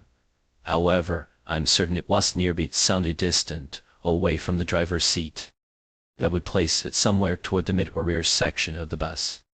Lin Sanju paced thoughtfully, her boots clinking against the metal roof as she made her way to the indicated area. Then, without warning, she bent her knees and sprang upward, her body propelled into the air with an agility that defied human norms. The augmentation to her physical abilities had made her leaps unnervingly powerful. She soared over a mere height before gravity reclaimed her. As her soul slammed back onto the roof, the metal beneath her emitted a muted clang, barely a whisper against the backdrop of an engine in motion. With a sound this faint, it would have been impossible to hear while driving, she concluded, brushing her gloved hands against her thighs. The fallen creature must weigh half as much as I do at most, which means it likely jumped down from a significant height. A significant height. The group exchanged uneasy glances, their minds combing through the route they had taken last time, recalling every looming structure they had passed. Mata broke the silence. If it had already landed on my vehicle, why didn't it attack me directly? Why bother leaping over to kill Lizzie instead? The front of the bus is higher, it would have been easier for me to spot it. Maybe it wanted to cause a chain collision. Wyatt interjected, glancing around as though the answer might be hiding in the shadows. If the second vehicle crashes, the ones behind it are bound to follow. My car would have slammed into your rear bumper though, thankfully, none of us got hurt in the crash. If that was the plan, wouldn't it have been faster to kill Lin Sanju instead? Lucy countered, his voice tinged with irritation. Wyatt sucked in a breath, scratched his head, and then threw up his hands in surrender. Who knows, maybe the damn thing's just arranged and picked you at random. So what now? Will it target me again this time, or will it switch to someone else? Lucy's frustration boiled over, his words spilling out in a torrent. Damn it, this countdown nonsense gives us so little to work with. How the hell are we supposed to figure anything out? Stop overthinking it. Then Sanju approached him and clapped a hand on his shoulder, her tone firm yet oddly reassuring. Avoiding disaster isn't impossible. At least one thing is certain, the location. Before we reach that uphill stretch, we'll stop the vehicles, spread out, and patrol the area. The moment we spot a fallen creature, we kill it. I refuse to believe we can't make it through this. Her resolute words seemed to inject a surge of confidence into the group. After all, it was just one fallen creature, nothing they couldn't handle. Exactly, this time we strike first. Watt grinned, his voice carrying an edge of bravado. With their plan loosely sketched out, the convoy resumed its journey, the hot evening wind sweeping through their open windows. To avoid any unforeseen complications, the vehicles maintained the same sequence as before. The only difference was that, having learned from past mistakes, they had rolled down all the windows and placed weapons within arm's reach. The drive was slow, the silence oppressive. Every ear in the convoy was tuned to the faintest of sounds, every muscle coiled, ready to spring. Then Sanju's throat felt parched, her tongue sticking to the roof of her mouth. She swallowed hard, trying to moisten it, when Mather's voice crackled through the walkie-talkie, low and urgent. It's here. Break, everyone, break now. Then Sanju barked into the device, slamming her foot down on the pedal. The bus lurched to a halt, the engine cutting off as she grabbed the baton beside her and leapt out of the vehicle. The uphill road where they had met their Grythley and last time loomed ahead. The four vehicles sat idling at the base of the incline. Almost simultaneously, Lizzie, Mather, and Rhett spilled out of their cars, weapons in hand, their eyes locking onto the roof of the bus. Though the night had long since swallowed the remnants of human civilization, the headlights of the Citroën cast a pale glow, and their enhanced vision picked out the details clearly. There, crouched midway along the roof of the bus, was a dark, writhing mass. A long, sinuous proboscis swayed in the air like a serpent tasting its surroundings. There was no mistaking it, it was a fallen creature. The moment it realized it was surrounded, the creature sprang to its feet and bolted toward the rear of the bus. Then Sanju's eyes widened, her breath catching in her throat. Its body full, unshrunken, disturbingly human. How many people had it trained to achieve such a state? Its movements were eerily natural, its speed on par with that of an ordinary man. If not for the grotesque appendage protruding from its face, Len Sanju might have mistaken it for one of them. Think you can run after killing me, dream on. Wuzu was the first to react, his teeth clenched as he launched himself forward like an arrow loosed from a bow. Len Sanju and Mather followed close behind, their footsteps pounding against the asphalt. Watt, the least combat capable of the group, managed only a few paces before doubling over, gasping for air. He waved a hand weakly and shouted after them, "I'll keep watch, good luck." The creature's speed may have been human, but its pursuers were anything but. Within moments, the three of them had cut off its escape, forming a tight triangle around it. It stopped abruptly, its gaze flicking between them, calculating. None of them moved, their weapons poised, their breaths shallow. Up close, the creature was even more unsettling. Its body, broad shoulders, smooth skin, a face that could have belonged to any man on the street. Its eyes were narrow, lids covering them like a mask of normalcy. Its forehead was unmarred, its features disturbingly symmetrical. But where mouth and nose should have been, there was only a gaping void, from which the proboscis extended a grotesque, insectile parody of humanity. The juxtaposition was nauseating, as though some malevolent artist had stitched together the familiar and the horrific. Len Sanju found herself longing, absurdly, to look at Wang Zizi instead. "You seem oddly prepared." The creature's voice slithered out from its proboscis, human yet dripping with malice. Its eyes glinted with an unsettling humor. "Stopping your vehicles just as I arrived. Who tipped you off?" "What? Could it mean there were others more fallen creatures?" "I don't waste words on things that aren't human." The thought barely had time to surface before Lin Sanju acted. A smile ghosted across her lips as a flash of white light flickered in her palm. In an instant, 5 cards materialized in her left hand. This was a technique she had honed through countless trials, a new way to wield her ability. With a flick of her wrist, the cards shot forward, slicing through the air with precision. They fanned out as they neared the creature, converging on its face like a net. In the final instant before contact, the cards transformed, their edges sharpening into blades. Though the creature managed to evade most of the attack, one blade struck true, embedding itself deep into its left eye. A piercing screech tore through the night, the proboscis quivering violently. Now attack. Lucy surged forward, his baton swinging in a deadly arc. The impact shattered the creature's jaw, the sound of breaking bone reverberating in the still air. Victory seemed within reach. But just as the thought crystallized, a glint of light caught Liz's eye. A sharp crack split the air, a sound like a gunshot. A streak of silver tore through the darkness, a meteor aimed straight at Rat's chest. Rat's face drained of color. He raised his hand in a futile gesture, summoning his fauna, but it was too late. Blood erupted from his chest in a crimson mist, his body crumpling to the ground. The fawn fell beside him, dissolving into a wisp of white light as his lifeless eyes stared into the void. It had all happened in an instant. The 3 of them froze, staring at Rat's corpse in stunned silence. The creature seized the opportunity, twisting its body and leaping out of the encirclement. It fled without a backward glance. Lin Sanju's muscles coiled, ready to give chase, but a sudden, blaring alarm in her mind stopped her cold. Before she could process the warning, her body instinctively dropped into a roll. Another crack rang out.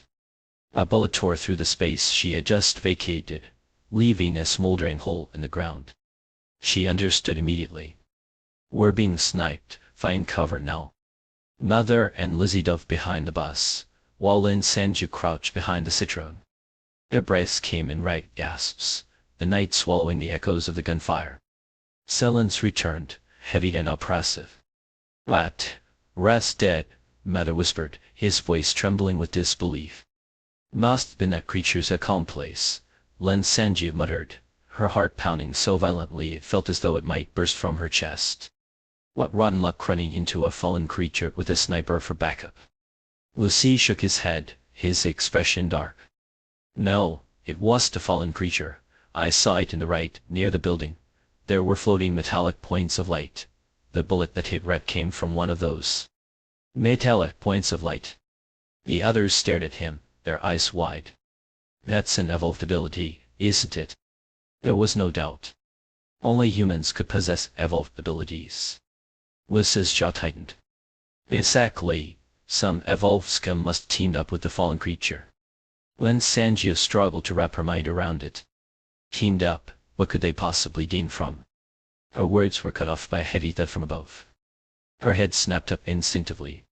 A fallen creature stood on the roof of the Citroen, its elongated proboscis swaying mere inches from her shoulder. Oh my, isn't this the young lady who just stabbed one of my eyes? What's the matter? Not running away. My attack range is so vast, you'd better flee all the way over there. The creature gestured lazily toward an open patch of ground not far away, its tone light and mocking, while its slitted eyes narrowed in a way that made Lin Sanju's stomach churn. There was something disturbingly human in its expression, a vestige, perhaps, of the contemptible man it must have been before its fall. The thought flitted through her mind, unbidden, as she stood frozen in place. Her gaze locked on the creature's every movement. Her palm flared with a faint white light as she gripped another card. Though her body trembled under the strain of adrenaline and fear, she refused to move. Run to the clearing and make herself a target. What kind of fool did it take her for? No, the only option was to strike first. With a flick of her wrist, the card shot toward the creature like a blade of light. This time, however, it was prepared. It retreated a step, its grotesque mouthparts whipping through the air, deflecting most of the cards with a series of sharp, metallic clinks.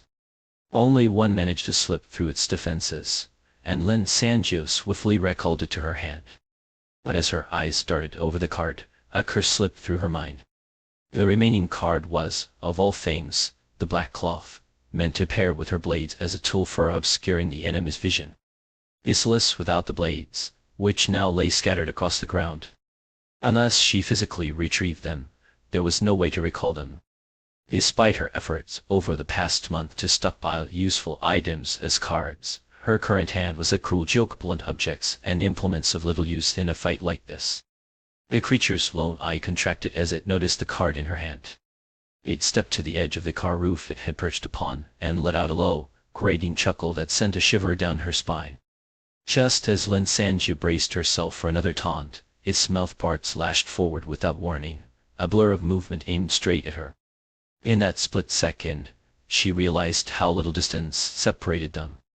Too close, far too close. There was no way to evade unless she moved. Mother's terrified cry rang out as Lin Sanju threw herself to the side in a desperate roll. Pain seared across her shoulder, the mouth parts slicing through flesh and muscle, leaving a trail of blood in their wake. She clutched at the wound, her breath ragged, her eyes darting toward the buildings across the street. It was only then that she realized she had rolled directly into the open clearing. No cover. Too exposed. Danger screamed in every nerve of her body. Her mind acted on instinct, summoning the black cloth, which unfurled with a sharp snap, spreading wide like a dark, protective wing. The gunshot was almost immediate, a crack that split the air in two rapid bursts. The cloth wavered, absorbing the first shot as the sniper's aim faltered, leaving a glowing mark in the dirt nearby. But the second shot found its mark, tearing through Lin Sanju's knee with brutal precision. The pain was blinding, a white-hot lance that ripped a scream from her throat. She collapsed, unable to stand, her breath coming in shallow, shuddering gasps. "Ah, damn it!" Luce's voice exploded in rage from nearby. He hurled his baton with all his strength, the weapon spinning through the air toward the creature. At the same time, Mother lunged toward Lin Sanju, her hands reaching out to pull her to safety. Lin Sanju, sprawled and defenseless, was a sitting target. One more shot, and it would all be over. Mother's grip closed around her hand, and she began dragging her toward the shelter of the car. But the sniper's gun fired again. Lin Sanju watched, helpless, as a burst of red erupted from Mother's chest. The spray of blood painted her face in tiny, warm droplets. "Mother," she whispered, her voice trembling, barely audible.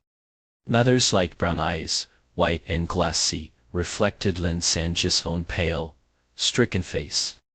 Then, as if the strings holding her upright had been severed, her body crumpled forward, collapsing onto Lin Sanju. The weight pressed down on her, and hot tears spilled from her eyes in a torrent she couldn't control. Even though she had witnessed it once before, the pain of losing a companion was no less unbearable the second time. "Mother!" Luce's anguished cry tore through the air, raw and broken. Panic gripped Lin Sanju's heart. "Don't come over here, stay hidden," she screamed with every ounce of strength she had left. But Lucy didn't listen. He charged forward, forcing the creature back with a swing of his baton before dropping to his knees beside them. His hands trembled as he reached out, brushing a strand of blood-matted hair from Mother's face. His eyes, red and glistening, turned to Lin Sanju, pleading. "We have to try again. We still have one more chance. Mother shares my family." The image of a crimson number flashed in Lin Sanju's mind, cold and unyielding. A chill spread through her chest. Did they really have another chance? So far everything had been conjecture. What if it was a countdown, but merely a shared premonition, a dream of what was to come? Luce's tears glimmered in the dim light, filled with a fragile, desperate hope. Lin Sanju couldn't bring herself to voice her doubts. "All right," she said at last, her voice hoarse and barely audible. But the word hung in the air, unanswered. When she looked up, Luce's face had gone ashen, his expression frozen in a mask of shock. A cold dread swept over her. "Lucy, say something, Lucy," she cried, her voice cracking as she shook him. His eyes were unfocused, his lips stained with blood. Slowly his body slumped forward, collapsing onto Mother's lifeless form. His neck lolled to one side, revealing the grotesque mouth part embedded deep in his flesh, sleek with crimson. Well, well, such touching camaraderie, the creature drawled, its voice thick with mockery. Its slitted eyes gleamed with a perverse satisfaction. Really, have you lost your minds? What's all this talk about starting over? Surely you don't believe the dead can come back to life. Then Sanjio had realized she was crying until the creature pointed it out. Sullen tears streamed down her face, her chest hollow with despair. Compared to the agony of watching her friends die one by one, the so-called second chance seemed like nothing more than an empty promise. Her wounded leg throbbed dully, the pain distant and muted. As the creature leisurely withdrew its mouthpart and began advancing toward her, Lin Sanjio forced her eyes open, casting her gaze toward the building across the street. In one of the windows she couldn't tell which floor she spotted a faint glimmer of metal. 4, maybe 5 sniper scopes hovered there, the window partially obscured by drawn curtains. Behind them, a shadowy figure loomed, its silhouette indistinct, its gender impossible to discern. Before I die, I at least want to count the floors, she thought, her mind oddly calm. 1, 2, 3, 7, 8. Didn't expect there to be someone over there, huh? The creature said, following her gaze. Its voice was sticky with smugness. How's my woman's ability, eh? Lin Sanjio barely registered its words. Her mind was consumed by the numbers. 11, 12. Through the haze of her tears, she saw the mouthpart, still slick with Liz's blood, rising toward her. The world dimmed, her vision blurring at the edges. Consciousness unraveled like smoke, dissipating into the void. Did he use it? A man's voice, unfamiliar and sharp, cut through the darkness. Yeah, couldn't hold back in the end, another male voice replied, tinged with amusement. Can't say I blame him. These 3 had potential, but running into an opponent twice their strength right out of the gate. Bad luck. If he did use it now, he might not get another chance. Damn it, that was my stuff, I need to track him down soon. The first voice growled, low and menacing. Hey, look at this one. Rare growth type, isn't it? Yeah, you're right. So what do you think, should we give them a little help? The voices grew fainter, fading into the background until they were nothing more than a whisper. Lin Sanjio slipped fully into the abyss of unconsciousness, a darkness she had tasted once before. The second round, total annihilation. What a load of nonsense. The woman's furious shout was punctuated by the sharp thud of a boot slamming into the bus door, sending the drop-off panel into a trembling fit. Yet, the crimson number displayed on the sign above hung steadfast, unshaken, as though mocking her outburst with its unyielding serenity. Behind Lin Sanjio stood a weary Marcer, head bowed in resignation, and Lizzie, who had only just managed to calm his earlier agitation. So this means we've only got one chance left. Lin Sanjio's breath came in shallow gasps, her eyes bloodshot, her anger flaring like a wildfire. Who the hell is behind this? Marcer, with a sigh that seemed to weigh heavier than the air around them, tried to soothe her. Sanjio, don't work yourself up. From another angle, maybe this countdown actually saved our lives, otherwise, we might have already been dead by now. His words, illogical, did little to quell the storm within her.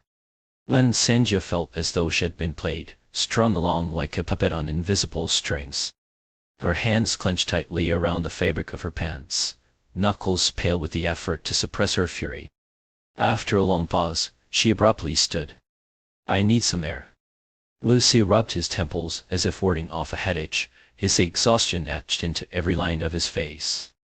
Stepping off the bus, Lin Sanjio walked a few paces into the night. The wind, carrying tiny grains of sand, lashed against her skin in sharp, stinging bursts. The faint pain grounded her, a visceral reminder that she was still alive.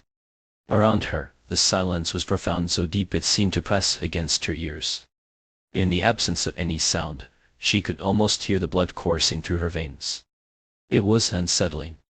So quiet. Too quiet. Something was missing, though she couldn't quite place what.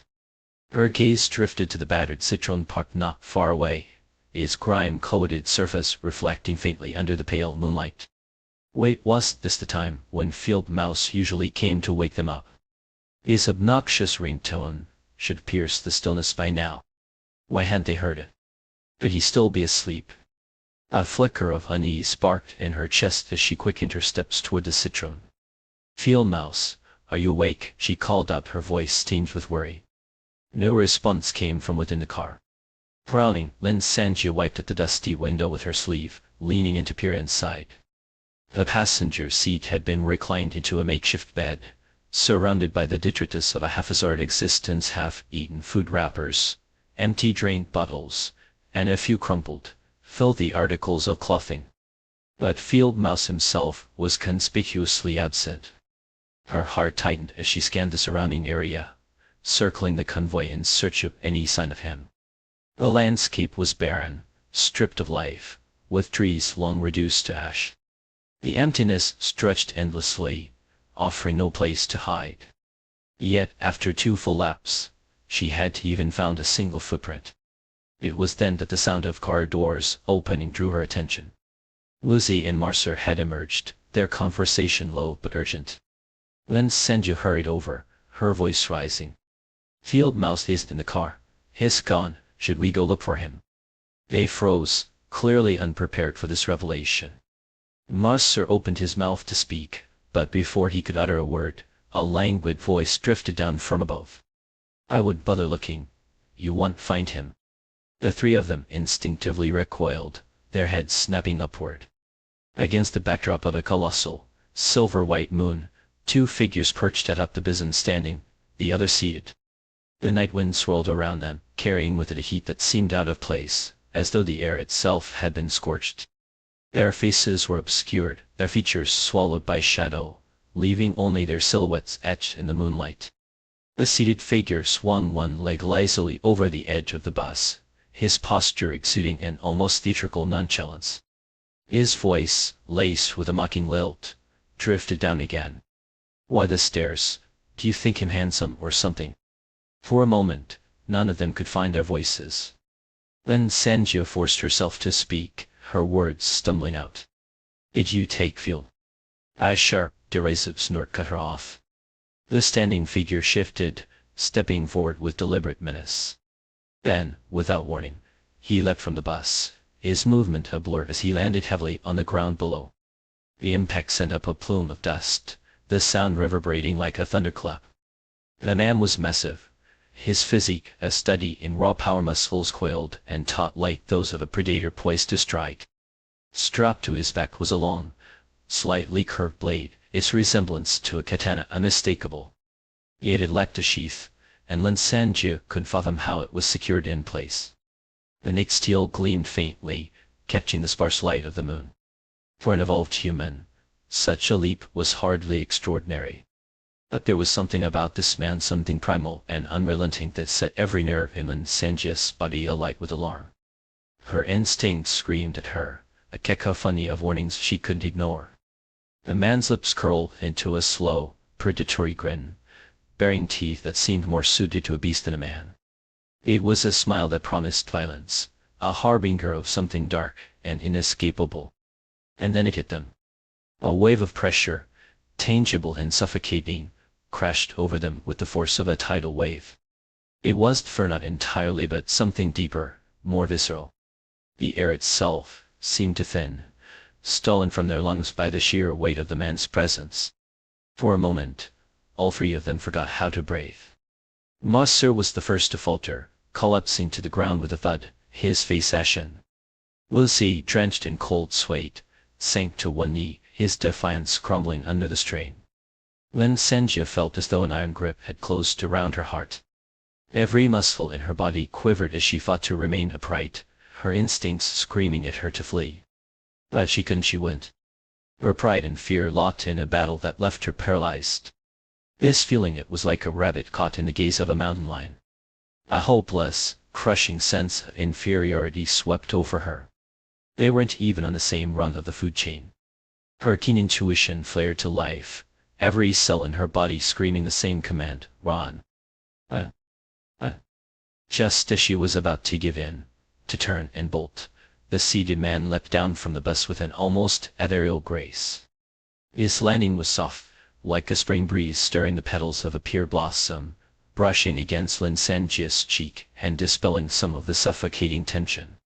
Why are you scaring them? He chided, his tone light, almost scolding. Turning to the trail, he offered a reassuring smile. Don't worry. It's always like this. You don't need to be afraid. The man with the blade snorted, his voice a low rumble. They're just weak. Then Sanjio swallowed her retort, the lingering fear still too fresh to challenge him. The seated man, his demeanor warm and disarming, introduced himself with a smile that seemed to light up the night. And Lei Sejin and Mrs. Haizji were here to help. The names of these two people were, well, peculiar, to say the least. Then Sanjio found herself silently mocking them in her thoughts. Are you Japanese? Lucy, as if having completely forgotten the oppressive moment just now, leaned forward with wide-eyed curiosity and directed the question at Heiziji. What? The latter frowned impatiently, his expression a mixture of disdain and bafflement, as if Lucy had just spoken in a foreign tongue. All Japanese, like. Maybe in their world, the traditions for naming people are different from ours. Then Sanjia quickly interjected, her voice slightly strained. She could see Heiseji's face darkening with every passing second, and she feared that if Lucy pressed further, he might end up sliced in two by the man's blade. Anyway, I wanted to ask what happened to our companion, the one we call Ret. The word Ret had barely escaped her lips when a suffocating wave of hostility erupted from Heiseji. It was sharp and unrelenting, like the edge of a blade slicing through the air. The three of them, caught off guard, were nearly forced to their knees under its weight. Lei Sejin, moving quickly, steadied the two women beside him while throwing a glance of irritation at his companion. Can you rein it in a little? Heiseji's expression remained as sore as ever, but the overwhelming aura of menace gradually dissipated, like a storm retreating to the horizon. Lucy, who had no one to help him up because he was a man, dusted himself off in silence, his face a mixture of embarrassment and indignation. Let's talk on the bus, Lei Sejin suggested casually, gesturing for everyone to board. He found a seat, slouched into it with a practiced ease, and after a quick glance around, tore open a packet of chocolate chip cookies. Only once had popped one into his mouth did he begin speaking, his tone light and conversational. Your friend, the one you call Tane Minbo, managed to escape from us. Len Sanji's ears perked up involuntarily. To be honest, we did expect to end up in a level world this time, Lei Sejin continued, his voice carrying the faintest trace of amusement. A new world with this level of difficulty. We thought it'd be a vacation of sorts. He gestured lazily toward Heiziji, who sat across from him like a storm cloud waiting to burst. But then this guy who knows what kind of sudden benevolence possessed him decided to save a man from another instance. That man, as it turns out, was your Rat. The disbelief on their faces was palpable, and Heiseji's scowl deepened in response. Jin Mindo claimed he idolized us, Lei Sejin said with a sigh, his fox-like eyes narrowing with feigned exasperation. He begged to follow us, insisted on calling us his bosses, and would take no for an answer. I figured he was diligent enough, so we let him tag along for a while, but who could have guessed, once he got comfortable, he waited for us to let our guard down and stole something very important from Heiziji. Then he bolted in the dead of night. The revelation left the three of them momentarily stunned. Judging by the strength these two exceeded, there was no reason for them to lie. Which man?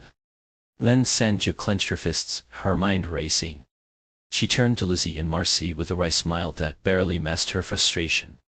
So when he said he wanted companions to travel with, was he just planning to use us as shields? Before either of them could respond, Lei Sejin's voice drifted over, calm and unhurried. That's probably exactly what he was thinking. He has seen a bit of my tracking methods and knows he wouldn't get far on his own, but thinking he could hide in a team and I wouldn't find him, that's underestimating me. Even if he's in another instance, I'll track him down.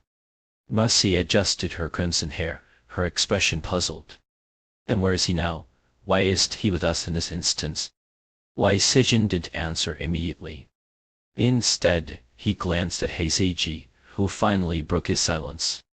Because of what he stole, Heiseiji said coldly, his eyes glinting like shards of ice.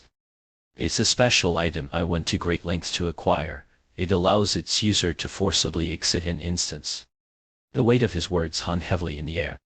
For Lin Sanjiu and her companions, who were clinging to the fragile thread of their last remaining life, the value of such an item was self-evident. The ability to escape a hopeless instance was equivalent to having an extra life. Just as their impression of Heiziji had begun to soften after all, he had saved someone. The man's lips curled into a cruel smile, one that sent a chill down Lin Sanjiu's spine.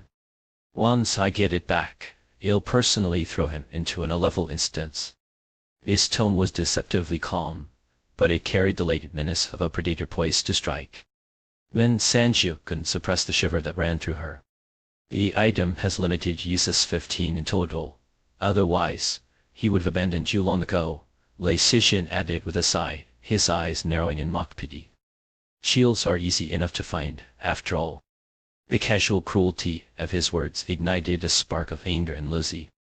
He leapt to his feet, his face flushed with indignation. When we catch that bastard, I'm going to beat him senseless. Brother John, if there's anything we can do to help, just say the word. Lin Sanjiu rolled her eyes internally at Lei Sijin's ever-present smile. She cleared her throat and said softly, Lucy, sit down. Our priority right now is surviving this instance. Speaking of which, Lei Sijin said, his tone light and conversational, since only one person can enter an instance at a time, Heiziji and I are technically illegal intruders. We can't fight on your behalf. He trailed off, his fox-like eyes narrowing with amusement. But we can provide intelligence and lend a hand here and there. You come up with the plan. Once we're out of this instance, we'll need a favor from you in return. Lin Sanjiu studied him carefully, her instincts warning her to tread cautiously. There was no such thing as a free lunch, and Lei Sijin, with his ever-present smile, seemed like a particularly slippery character. Who knew what kind of debt they'd owe him by the end of this? But then again, what choice did they have? Gritting her teeth, she exchanged glances with Lizzie and Marcy before nodding. Fine, let's do it. With the decision made, the group huddled together, speaking in hushed tones as they began to formulate their plan. The information Lei Sijin and Heiziji provided was disturbingly thorough, as though they'd known their enemies for years. In reality, they'd only needed to walk around the scene of the incident a few times to piece everything together. Just as they'd suspected during their second attempt, their attackers were a pair. One was a fallen, a creature that patrolled the area around a cluster of buildings. The other was a human woman, hiding on the 15th floor. The fallen, bloated and sluggish, posed little threat. The real danger lay with the woman. So far, she had developed two abilities, sniping and traps. The group had already experienced the devastating precision of her sniping firsthand. Unlike conventional firearms, her metallic projectiles didn't suffer from mechanical inaccuracies or require prolonged aiming. All she needed was to lock eyes on her target and pull the trigger. Lin Sanjiu, no matter how physically adept, could outrun a bullet. And the woman's second ability, traps, effectively neutralized the greatest weakness of a sniper, close combat. I wanted to check the upper floors, Lei Sijin explained, his tone almost apologetic. At the moment I stepped into the stairwell, I realized it was a death trap. From the first floor to the 15th, every single step was rigged with her traps. Sure, dismantling them wouldn't be too hard, but doing so would definitely alert her. He shrugged. And we can't afford to start a fight. We'll just end up being hunted down. What kind of traps are they? Lin Sanjiu asked, her anxiety evident. No idea, Lei Sijin replied, spreading his hands. Like I said, I didn't dare trigger them. Lin Sanjiu shot him a look of exasperation. So basically, we just need to stay off the stairs. Lei Sijin nodded, his expression as relaxed as ever. But how were they supposed to fight without going upstairs? Lin Sanjiu felt a wave of frustration wash over her. There's one more thing you should know, Lei Sijin said, leaning in with a conspiratorial smile. He handed Lin Sanjiu and Marcy each a bottle of water. In this instance, only you retain memories of the last time. The three of them froze, their heads snapping up in unison. While both sides have entered the same instance, your attackers have no concept of it being an instance.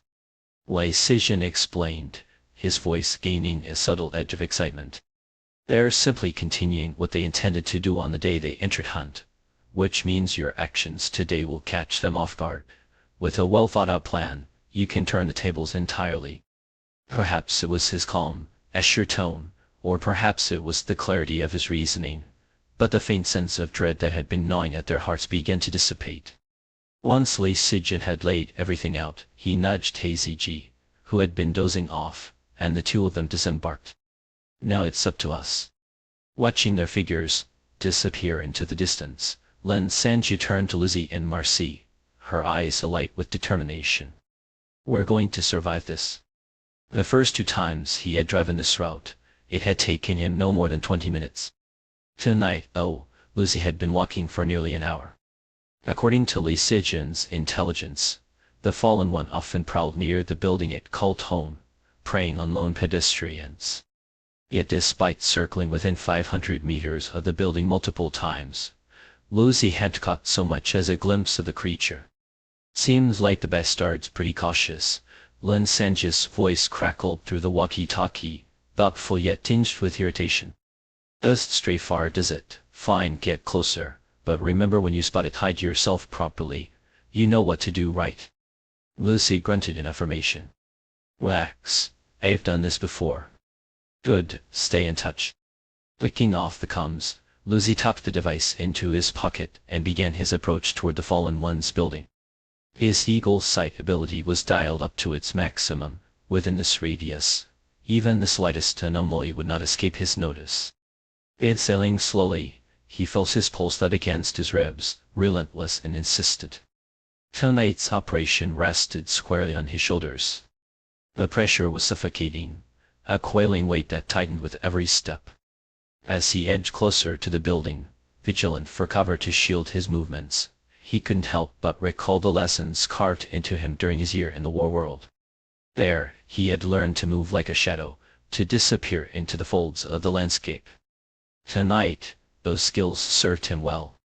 If he were to be shot by the sniper woman upstairs before even encountering the Fallen One, it would be an ignoble end indeed. The sniper's building loomed above the others, a solitary sentinel in a cluster of 6 and 7-story residential structures that had escaped demolition.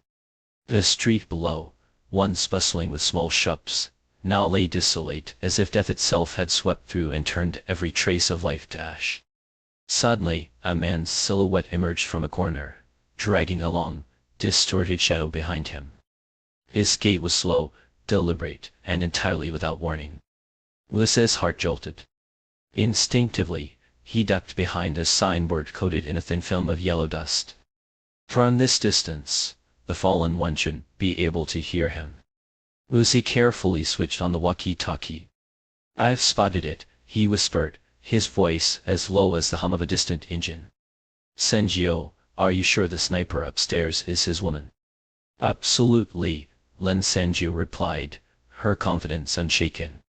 100% sure. Alright then, in going in. He locked his gaze on the Fallen One, its leisurely demeanor almost mocking. In his mind, he whispered the word, girlfriend. In an instant, he felt the transformation cascading over him like a waterfall of ink-black hair spilling down his shoulders. No matter how many times he used this ability, the novelty of a new form never failed to surprise him. He ran a hand over the silken strands, and traced the contours of a delicate, smooth face. His hands, now pale and slender, bore an elegance foreign to him, with a bracelet of unmistakable luxury adorning one wrist. It worked, he murmured, a faint smile playing on his lips. Into the walkie-talkie, he added with a quiet chuckle, I have to say this guy's girlfriend is quite the looker, blonde hair, slim waist and well endowed, not bad at all. From the other end came a simultaneous snort from 2 women. Martha muttered something about teenage boys, while Lin Sanji's exasperation was palpable. Can't you be serious for once? Alright, get moving. Wait, Lei Sijin, what are you doing? Her startled cry was followed by static, as if the walkie-talkie had been snatched from her hands. Then came Lei Sijin's grave voice, Don't go out. Lucy froze mid-step, the red-heeled shoe on his foot hovering just above the ground. I've seen the sniper, Lei Sijin continued urgently. She's not beautiful. Just an ordinary woman with short hair. You've got the wrong form. Hey, are you listening? But his warnings fell on deaf ears. Lucy had already switched off the walkie-talkie. Lei Sijin's caution came too late. The moment Lucy had stepped forward, he had unwittingly wandered into the fallen one's line of sight.